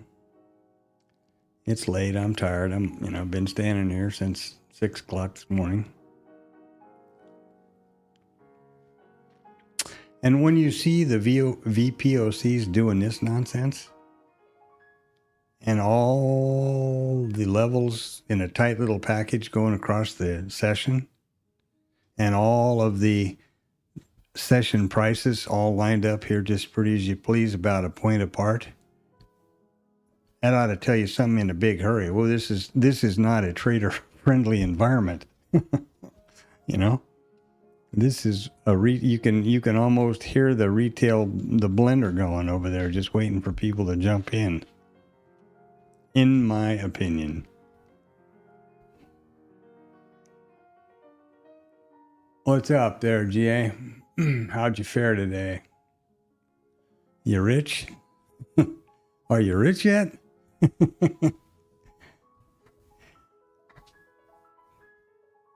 Here we are in the middle of soup, baby. I was just commenting on, look at this day, Look at these POCs. The VWAPs and the mid are just in a tight little package all the way across the session. And look at the price levels, about 1.25 points apart all the way from the top to the bottom. If that's not the retail soup blender in motion, I never saw one.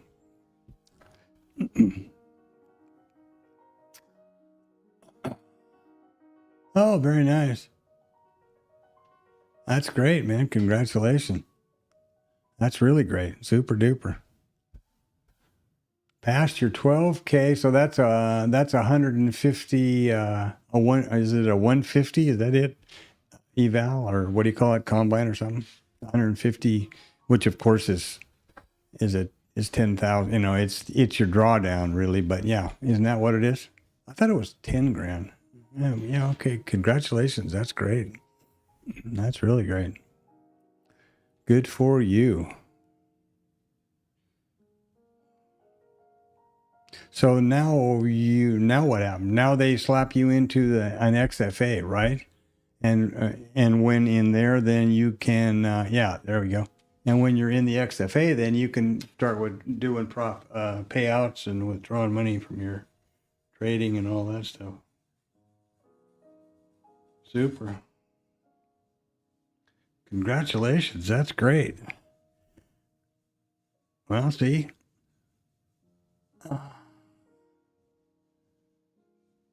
That's what I thought. I think I asked you that earlier this morning, actually, when you mentioned yesterday that you had a profit, you'd made like 3,500 or something. I asked you if that was in an evaluation, because I was thinking that had to be over the what do they call it, consistency thing, which means it pushes out your target then, right? Or something like that. Something like that. Yeah. Well, congratulations. That's great. So now you just need to slow down, and not slow down, but I mean, just take a deep breath and approach it just the same way and get that money plopped right into your own account and start taking payouts, and then you're off and running, man. Congratulations. That's really great. There you go. Yeah, that's super.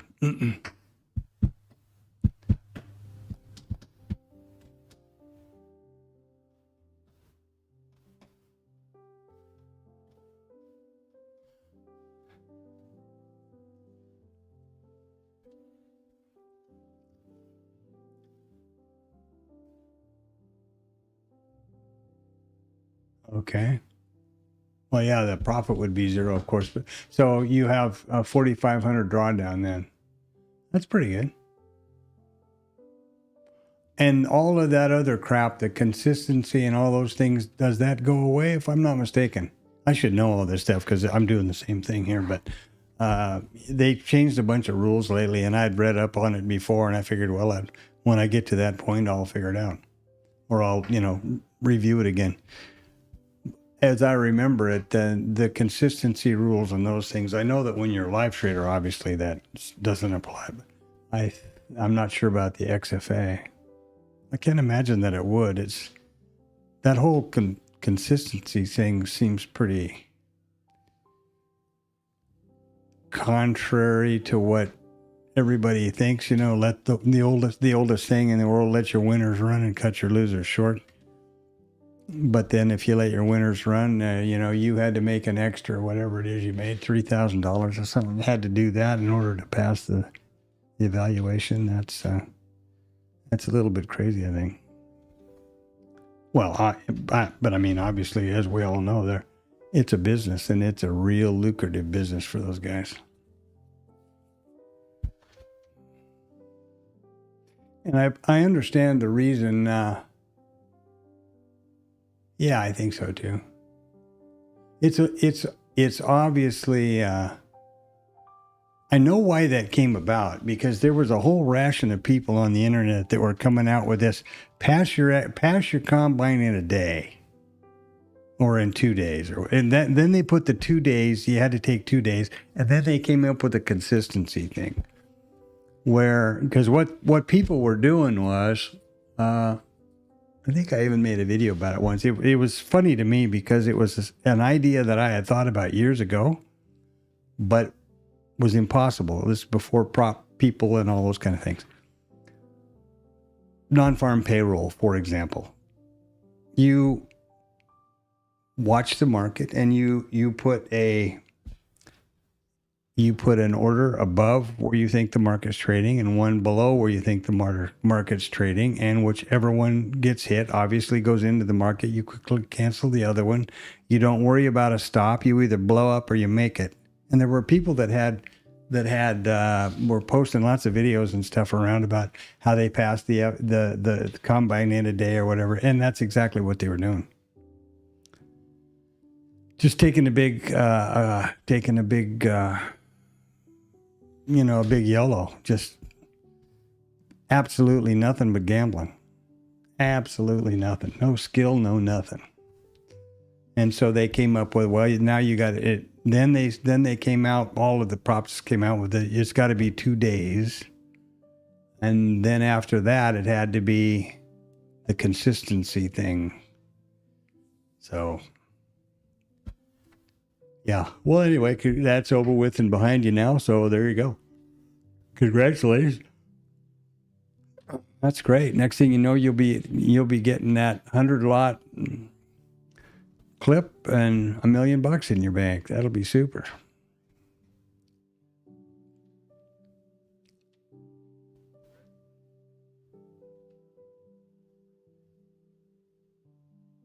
Yeah, exactly. When I started first with TopStep, back before all of the prop, when they were the first prop thing around, the combine was, you had to do 2 steps. You had to trade it to 3,000, 50K, for example, 50,000 the first time, turn around at 50,000 the second time. And there was scaling. You could trade only 2 contracts until you got to $900 or something, and then 15, and then 3 after so and so, you know what I mean? And you had to do 2 steps in order to get to qualify. But you went right to a live account, and there was no such thing as this XFA and take payouts and all that kind of thing. Nothing. If you pass those 2 combines, or step 1 and step 2, then you went to they put you in a live account, and you paid, professional data fees and got a 1099 and all that stuff. And there was no such thing as this XFA story where you trade sim and get paid. When I first heard about that, I couldn't believe it. I thought, wait, what? Talk about money for nothing and the chicks for free. Boy, that That is about it. You trade a sim account that goes no place, and they pay you money for it. I still find it a little hard to believe. I still keep thinking there's a wrinkle somewhere, but there's enough people that have taken payouts and all of those things that, wow, 11 of them, all 150Ks. Wow. I've passed 2.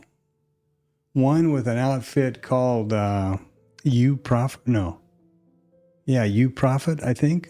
That used to be here in Texas, just around the corner in Houston. And I had passed the TopStep one and was in the whatever you call it, funded account thingy. Just when we moved, and I didn't, it's purely my fault. I had not read the contract that you get and all that stuff. And in the course of the moving right at COVID, we moved here September of 21, right? So our shit was floating around in an ocean container for months before we got it.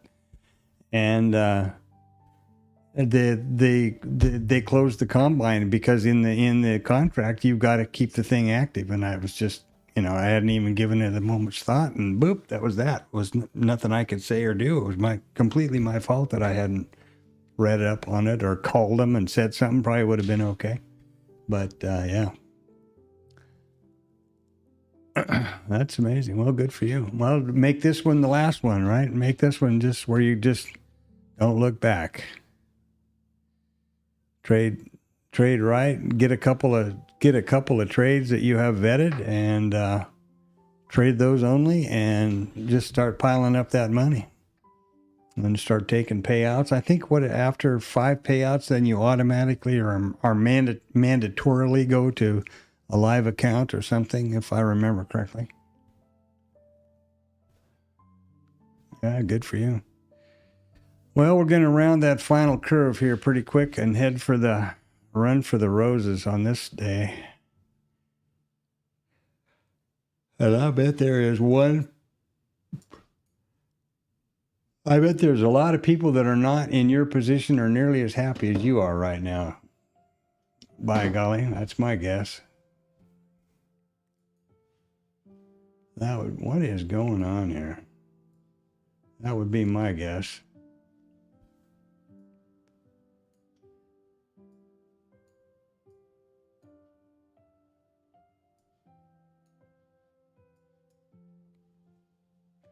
And again, congratulations.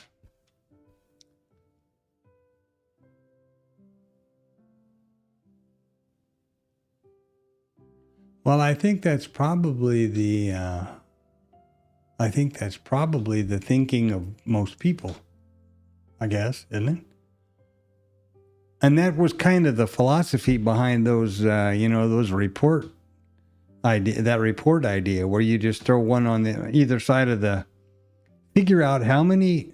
What I did was I went far enough while I was teaching myself Python at that time. This is recently.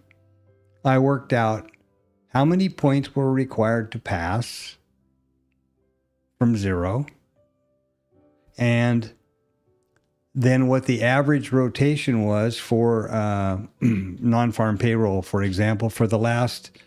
I went back 10 months or 12 months as far as I could. What the average rotation for them was, and then I had it figured out that I would put my resting entry or my resting limit order above that rotation. I was experimented a little how many points above or below and below, and then how many points it would take on that swing to reach the profit target. That was also something that I figured out with Python. It never worked for me. It never did work. And what I realized with TopStep, let me start over. It never worked with TopStep because of the trailing daily loss limit. And that was the key. That's why I think it was Apex that people were doing that with. there was, at that time, there was not a daily loss limit, because especially with the non-farm payroll, the swing would hit the loss limit. Never, I looked at that 2 or 3 days, and of course the days that I didn't put it on, it worked perfect, right? But I looked at that 2 or 3 times, and then I thought, that's stupid. I'm just going to get back and do this the right way. But that's how they did it. And as you say, that was the complete mentality, just absolutely gambling, take all the risk you could possibly go. It's like a Hail Mary pass, right? I'm either going to pass my evaluation or I'm going to be blown up. Case closed. And that's how they did it. Yeah, that intraday, but that's the thing about the Apex story that I thought was just terrible was exactly that, where your drawdown is based on unrealized intraday profit. That is just, not to insult anybody that may be listening here, but why anybody would do that in their right mind is beyond me. I read that one time. I had to read it 2 or 3 times to make sure I was reading it right. And I thought, who in their God's world would do this? And millions of people, I guess, do it. I was amazed. I think I might have mentioned in here at one point, I bumped into some documentation online about a lawsuit involving Matt and Apex and somebody else or something. And I don't even know or care the grounds or the reason for the lawsuit, but part and parcel of it was, and the reason that this guy had posted this stuff was, in the filing documents, Apex had to provide net profit numbers for 2 or 3 months, August, September, November, something like that, a couple of years ago, whenever the lawsuit was, And I have no clue who won or really care. But they were making over $9 million a month. You think about that for just a second. On combines or whatever you call them. And they don't put anybody live ever. It's amazing. I mean, I was just shocked. And you think about, like Michael, Tack's been doing this. It was the one that thought it up and been doing this since 2012 or 13 or something like that. Jesus, no wonder he's got a big house in Aspen. I mean, man. He made a comment the other day on TopStep TV, I think, he made a big announcement about the new things they're going to do on TopStep TV during the fast markets is when he likes to come do that. And I never listened to that. So I went there, in YouTube, went back and listened to the replay of it. And he made an offhanded comment about how they're investing in traders and trying to help everybody get where they're going. He says, like this TopStep TV, he said that costs us a couple $1 million a year and we don't make a penny.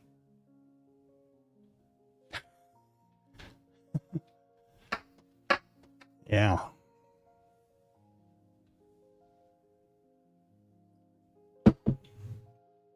It's amazing. And this stuff has all happened pretty fast. The big money, I think, has all happened pretty fast, pretty recently.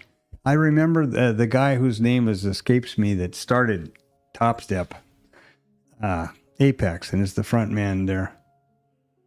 I remember when he had a web, like a YouTube channel, and had an old whiteboard and a funky old desk, and not a very professional anything, and we'd drawing pictures on the thing and trying to get people to join his paid room.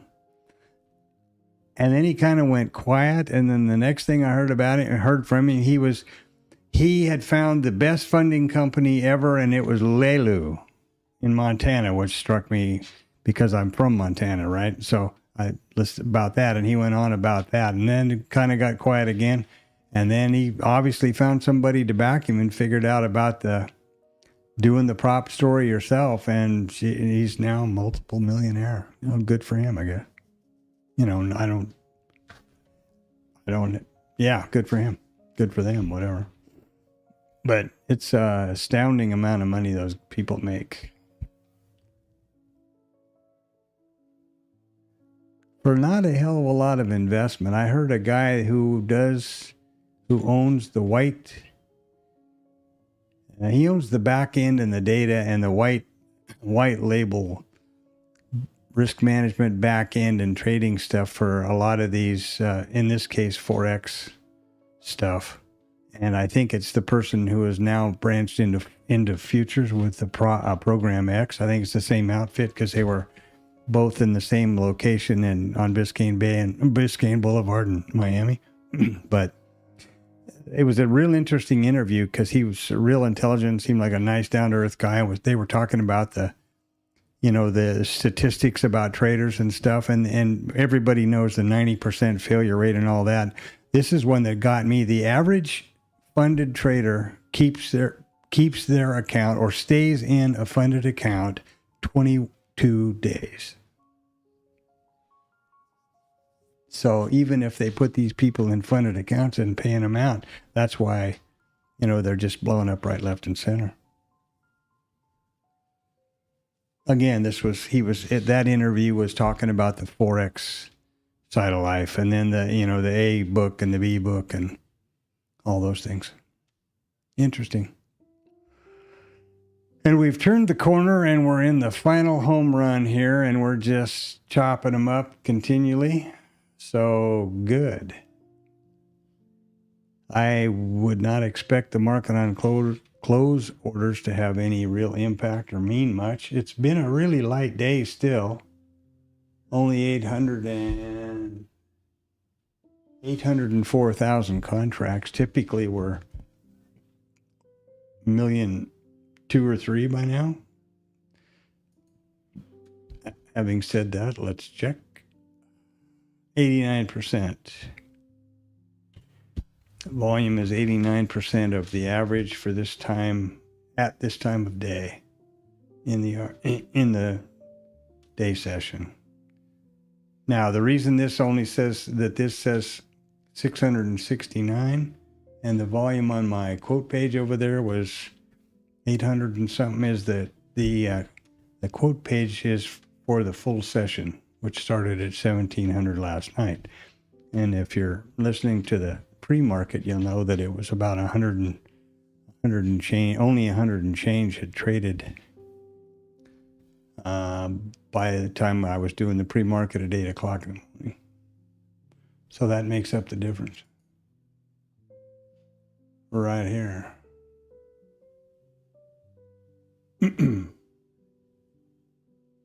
And the percentage green stayed about the same earlier today. I don't remember what time it was. I ran through here and looked, and it was 0.22%. So they haven't changed a hell of a lot. But if you look at if you look at the swing and look at the volume here, and that's not surprising, I guess, is it? They haven't really gone anyplace. They've been They've been skating over this IB high since 9, 10 o'clock this morning. Look at there.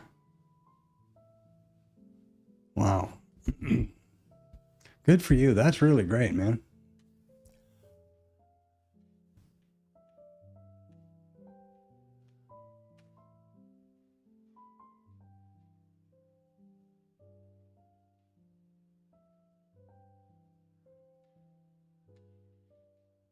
Well, the SEC doesn't have anything to do with them, I don't believe, but the CME wants as many people to be pushed to live as they can because they want those fees, right?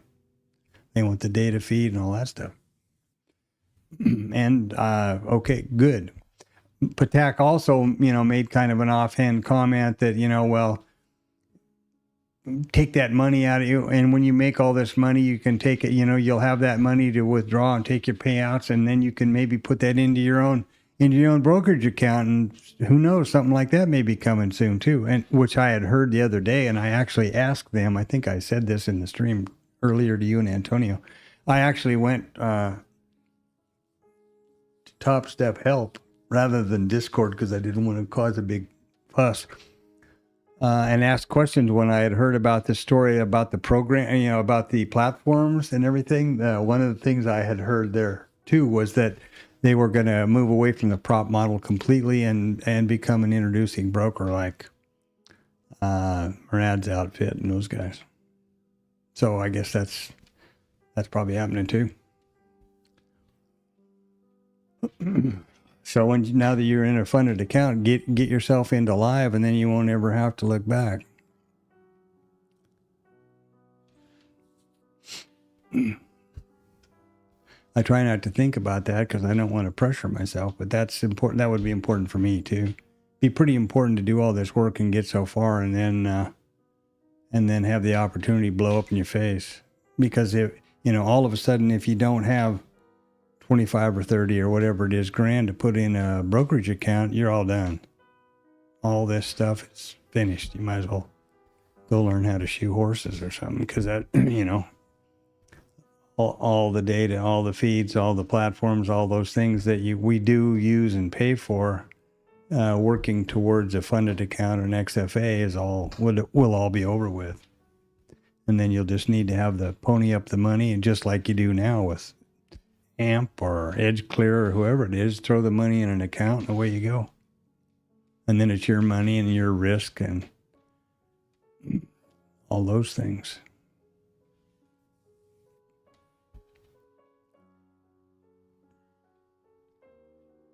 Which I would be disappointed if that happened. Before I'm there. So you've got your opportunity right in front of you.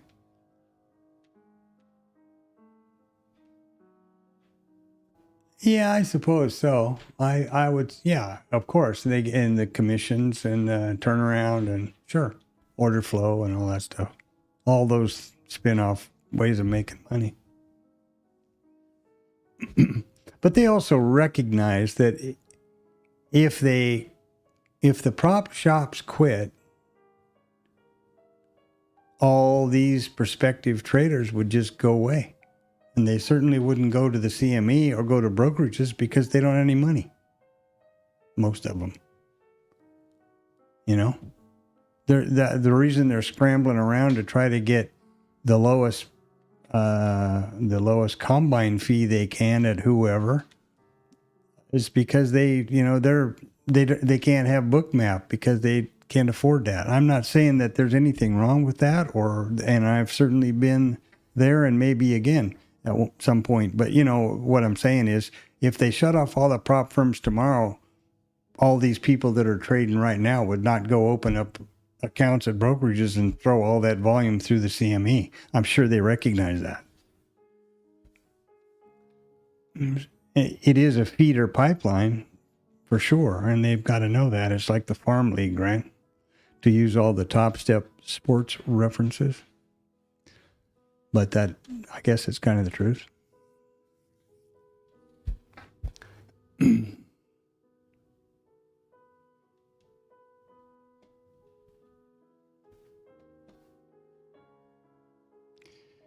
Okay, 7.5 minutes till the market on close orders. And yeah, boy, that's really great, man. Congratulations. Go buy yourself a whatever it is you like to do when you're happy. Drink, dinner, whatever it is. Skydiving, who the hell knows.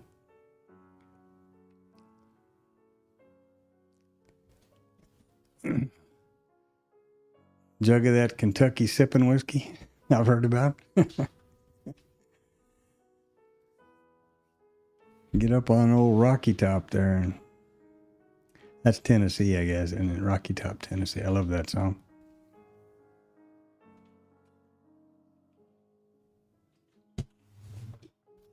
And now our dear leader is signing some more executive orders as we speak.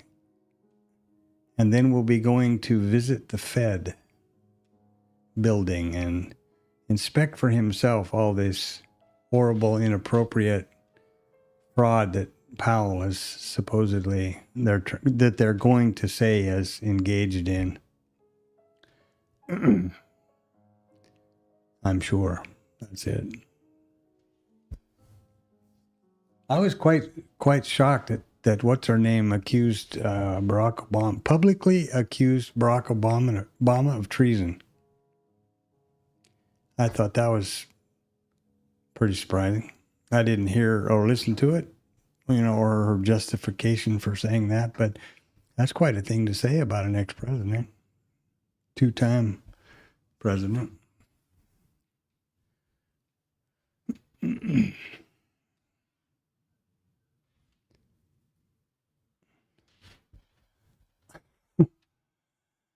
And when you think back about the recent history of who we got in there now, that's maybe a case about the pot better not call the kettle black, right? You never know, huh? Well, it's easy how to stay in the XFA. Pick out a couple of setups that you can vet yourself, and pick one or two trades a day of those setups and build the account up till you got some breathing room. Get up to half, $5,000 or something like that, and then you can start being more of your trading self, I guess. But that's the only thing to do. That's the only approach that makes any sense. And pick whatever setup you want. I mean, you can pick one of the reasons I chose the IB setups to vet, and it's just what I'm doing now, is, first of all, as you well know, there's an IB failure and an IB continuation, which means one or the other is applicable in the two different market types, in a rotational type day or a directional type day. So it can go both ways, right? It's not just like a one way or a one size fits all or a one market kind of a trade. Also, you can't miss. It's like the VPOC migration. How the hell do you miss where the IB is and when 9:30 in the morning is? It's impossible.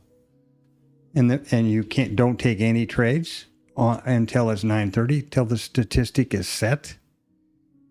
I tell you that was something that I learned the hard way, and this, I'm not preaching to you, I'm just talking.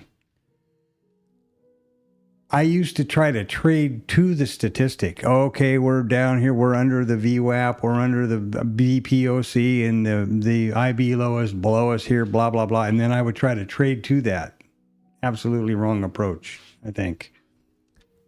Very definitely much more successful to wait for the statistic to be hit and then build your trade plan and your process around, is it an IB continuation or is it an IB failure, and let the discretion come in there.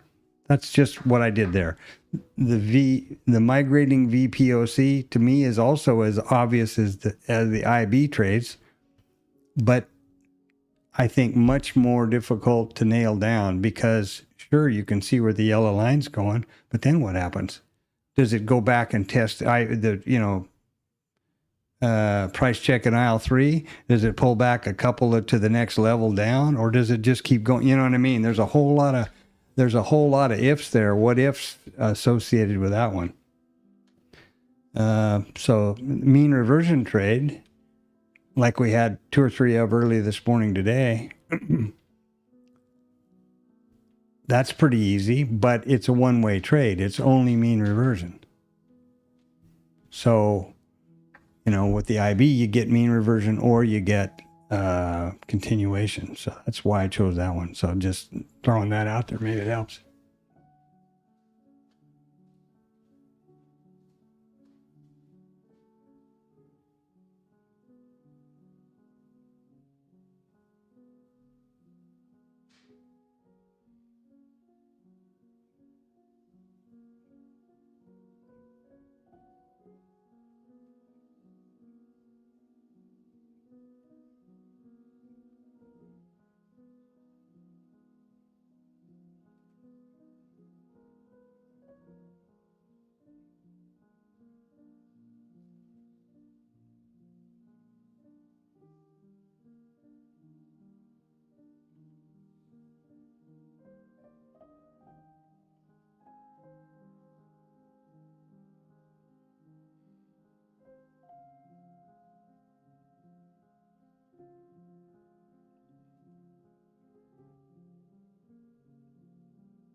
Well, I don't know that one. I don't know. It is a statistical market fact that the majority of trading days are mean reversion. They are rotational, which provides an environment for mean reversion. They are not directional. They're, the balanced or rotational days are a much higher percentage of the 257 or whatever it is trading days in a year than our directional days.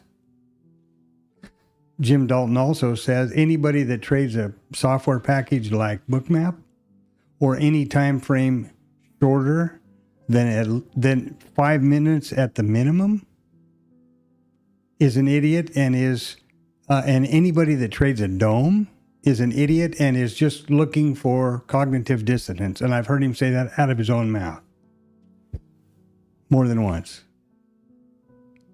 because he's got a big account. He trades a longer time frame. I mean, you can trade market profile. He still doesn't believe in volume profile. He still thinks you should trade market profile with the TPOs and exactly that. If you've got a big enough account and you can trade in that time frame. He also doesn't trade the market. If he says or doesn't say it in the book, he trades options. He doesn't trade futures. He trades short expiration options. And he also says never, ever under any circumstances sell premium. Trade your direction, but and he trades with options. And that I've been in, I've heard him say that, and those are things I've heard with my ears out of his mouth. So I have no clue what's in his latest book, but so there's a lot of sides to every coin, I guess. And he's got some experience, no question about that, and some great tales. And seems like a pretty nice, funny guy. No question about it.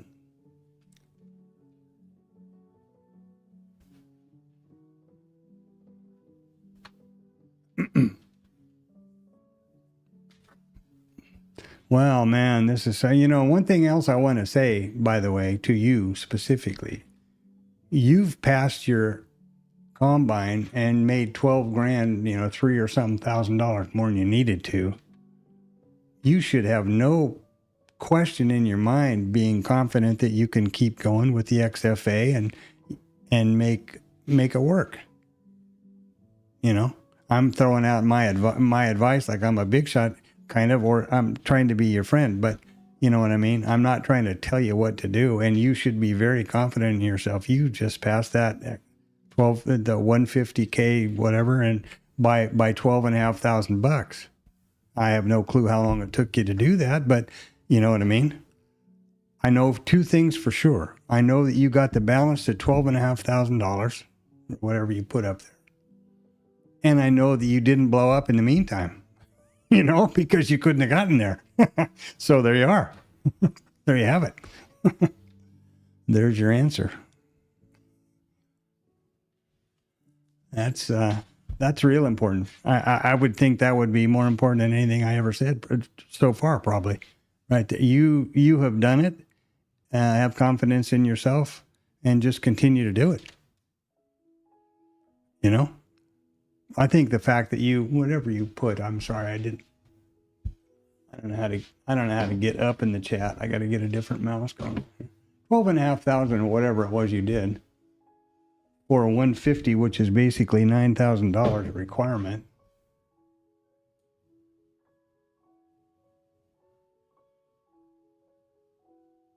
$12K profit. Okay, there you go. Yeah, so you made $3,000 more.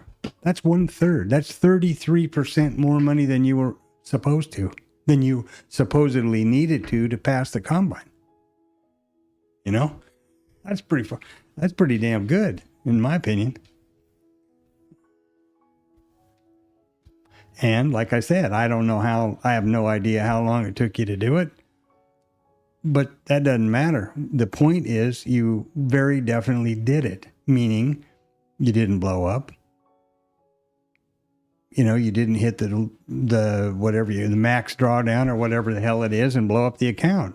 Whatever you did, you managed it properly and got to $12,000, 3,000 or 33% more than you really needed to, because at one point in time you made way too much money in a day. Those ought to be things that really boost your confidence, man.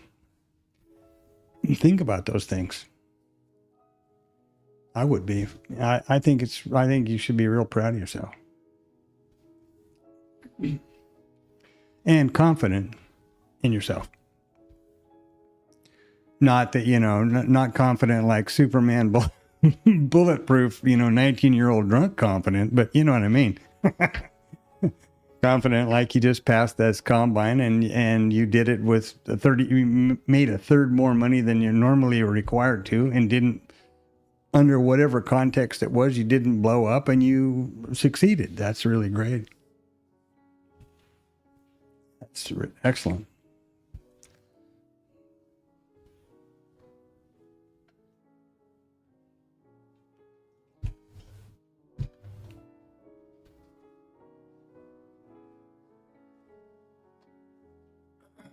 Well, and there was that a ridiculous market on close came and went, didn't even do anything. Busy talking, and it was obviously talking about, your achievement, and talking to you about it was better than the market on close. Now here it is, pretty amazing though. Look at this. Sell side, 2,243,000,000 contracts to sell market on close. NASDAQ, 1,033,000,000 contracts to sell on the close.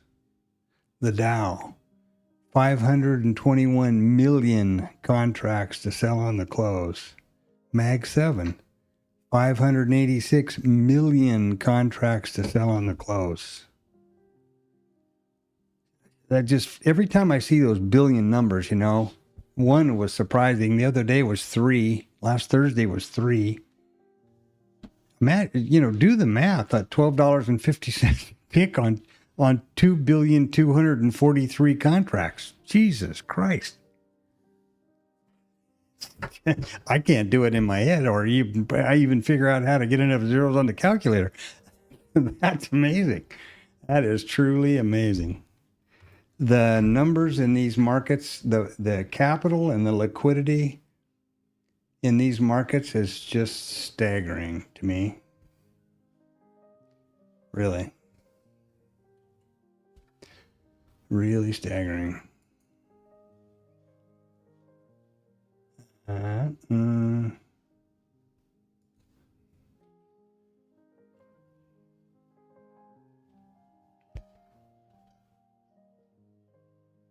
am I doing? Where am I here?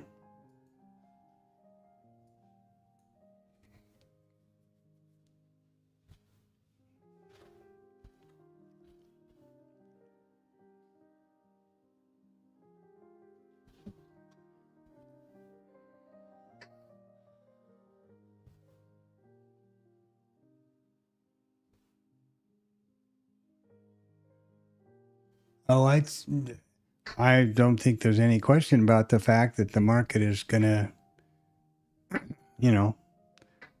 the market goes up to go down and goes down to go up. There's no reason on earth why we're doing this irrational, what did Greenspan call it? Irrational exuberance or whatever, yeah, of course. I think so. I agree with you. And remember, futures, especially futures, is a zero-sum game. Yeah? So, come on, thing. What?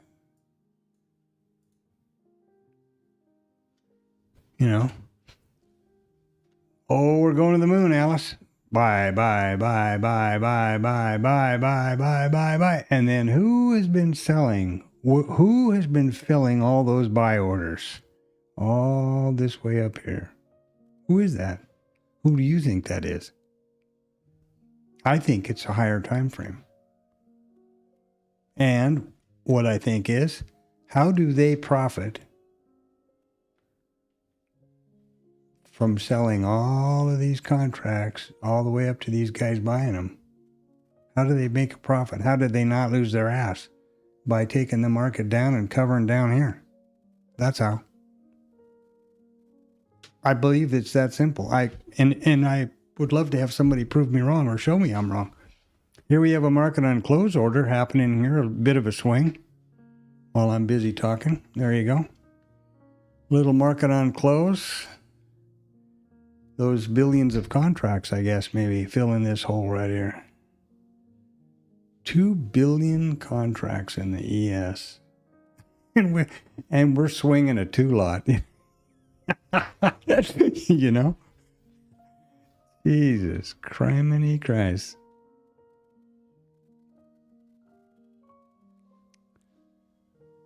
That's pretty incredible.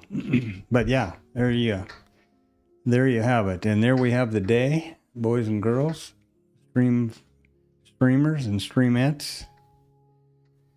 As far as I'm concerned, it was just nothing but a chop fest, and I'm pretty pleased that I was not suckered into it at any point. My IB trade has kept me whole here today.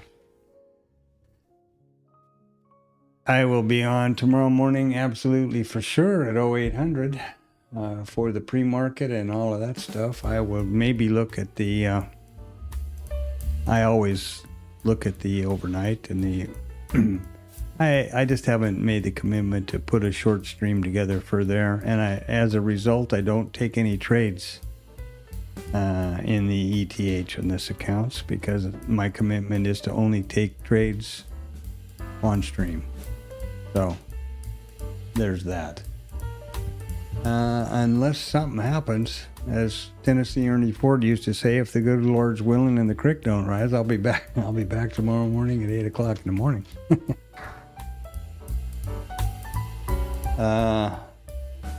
Yeah. Congratulations again, man. That's really great.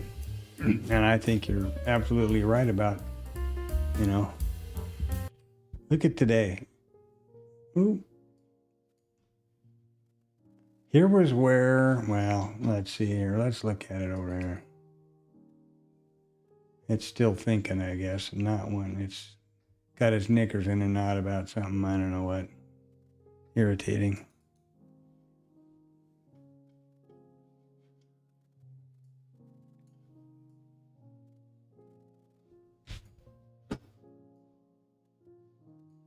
Well, come on down. Well, here we're going to tariff everybody. Here we take the tariffs off for 90 days. The market goes up to go down and goes down to go up. These guys have been buying without taking a breath all the way up to here. Somebody has been selling to these dorks all the way to the top. Now, could some of this buying be short covering from these guys? I guess it could, sure. But there's got to be two sides to the coin, right? And here we are at new all-time highs up here. Here was, I'm going to fire Powell. Here's no, you're not. Here is, we got a deal in China. We got a deal with the EU. Well, maybe not really a deal. And I saw, incidentally, about that whole deal with the EU and all that stuff where the secretary in Lutvin or whatever his name was coming out saying all that stuff. And then Navarro said, well, maybe that's just, don't take any of that with a grain of salt. And then I saw that the White House put out a thing without it being read or anything. And after the market was closed, that, any rumors or any conversation about a deal with the EU is strictly speculation. So it's just, like I said, they run stuff up the flagpole, and if it doesn't play well, then they pull it back down. And it's just it's like reality TV, I guess. They check the ratings, They put on a show, or they put some kink in the show, and then they check the ratings. And here we were yesterday. And here we are today. Never been here before in the history of the markets in America. in the S&Ps.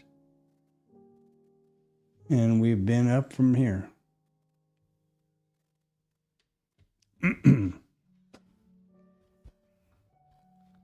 Yeah, I don't know. So there you go. Have yourself a great night. I'm going to unwind a little bit here and shut this other machine off and see if I can get it, breathe some life back into it. At 4 o'clock or 1600, I shut this book map down so that all of the recordings are captured. The full session is captured on every recording. And then fire them back up again at ahead of the RTH Open. So I can't think of anything miraculous to say other than have a great night, and I'll be back for sure with the stream at 0800 in the morning for the analysis of the overnight and the pre-market, and there you go. Good luck again there, GA, and congratulations. Have a good one. That's really great. I'm really wish it was me, but other than that, I'm glad it's you. Take care.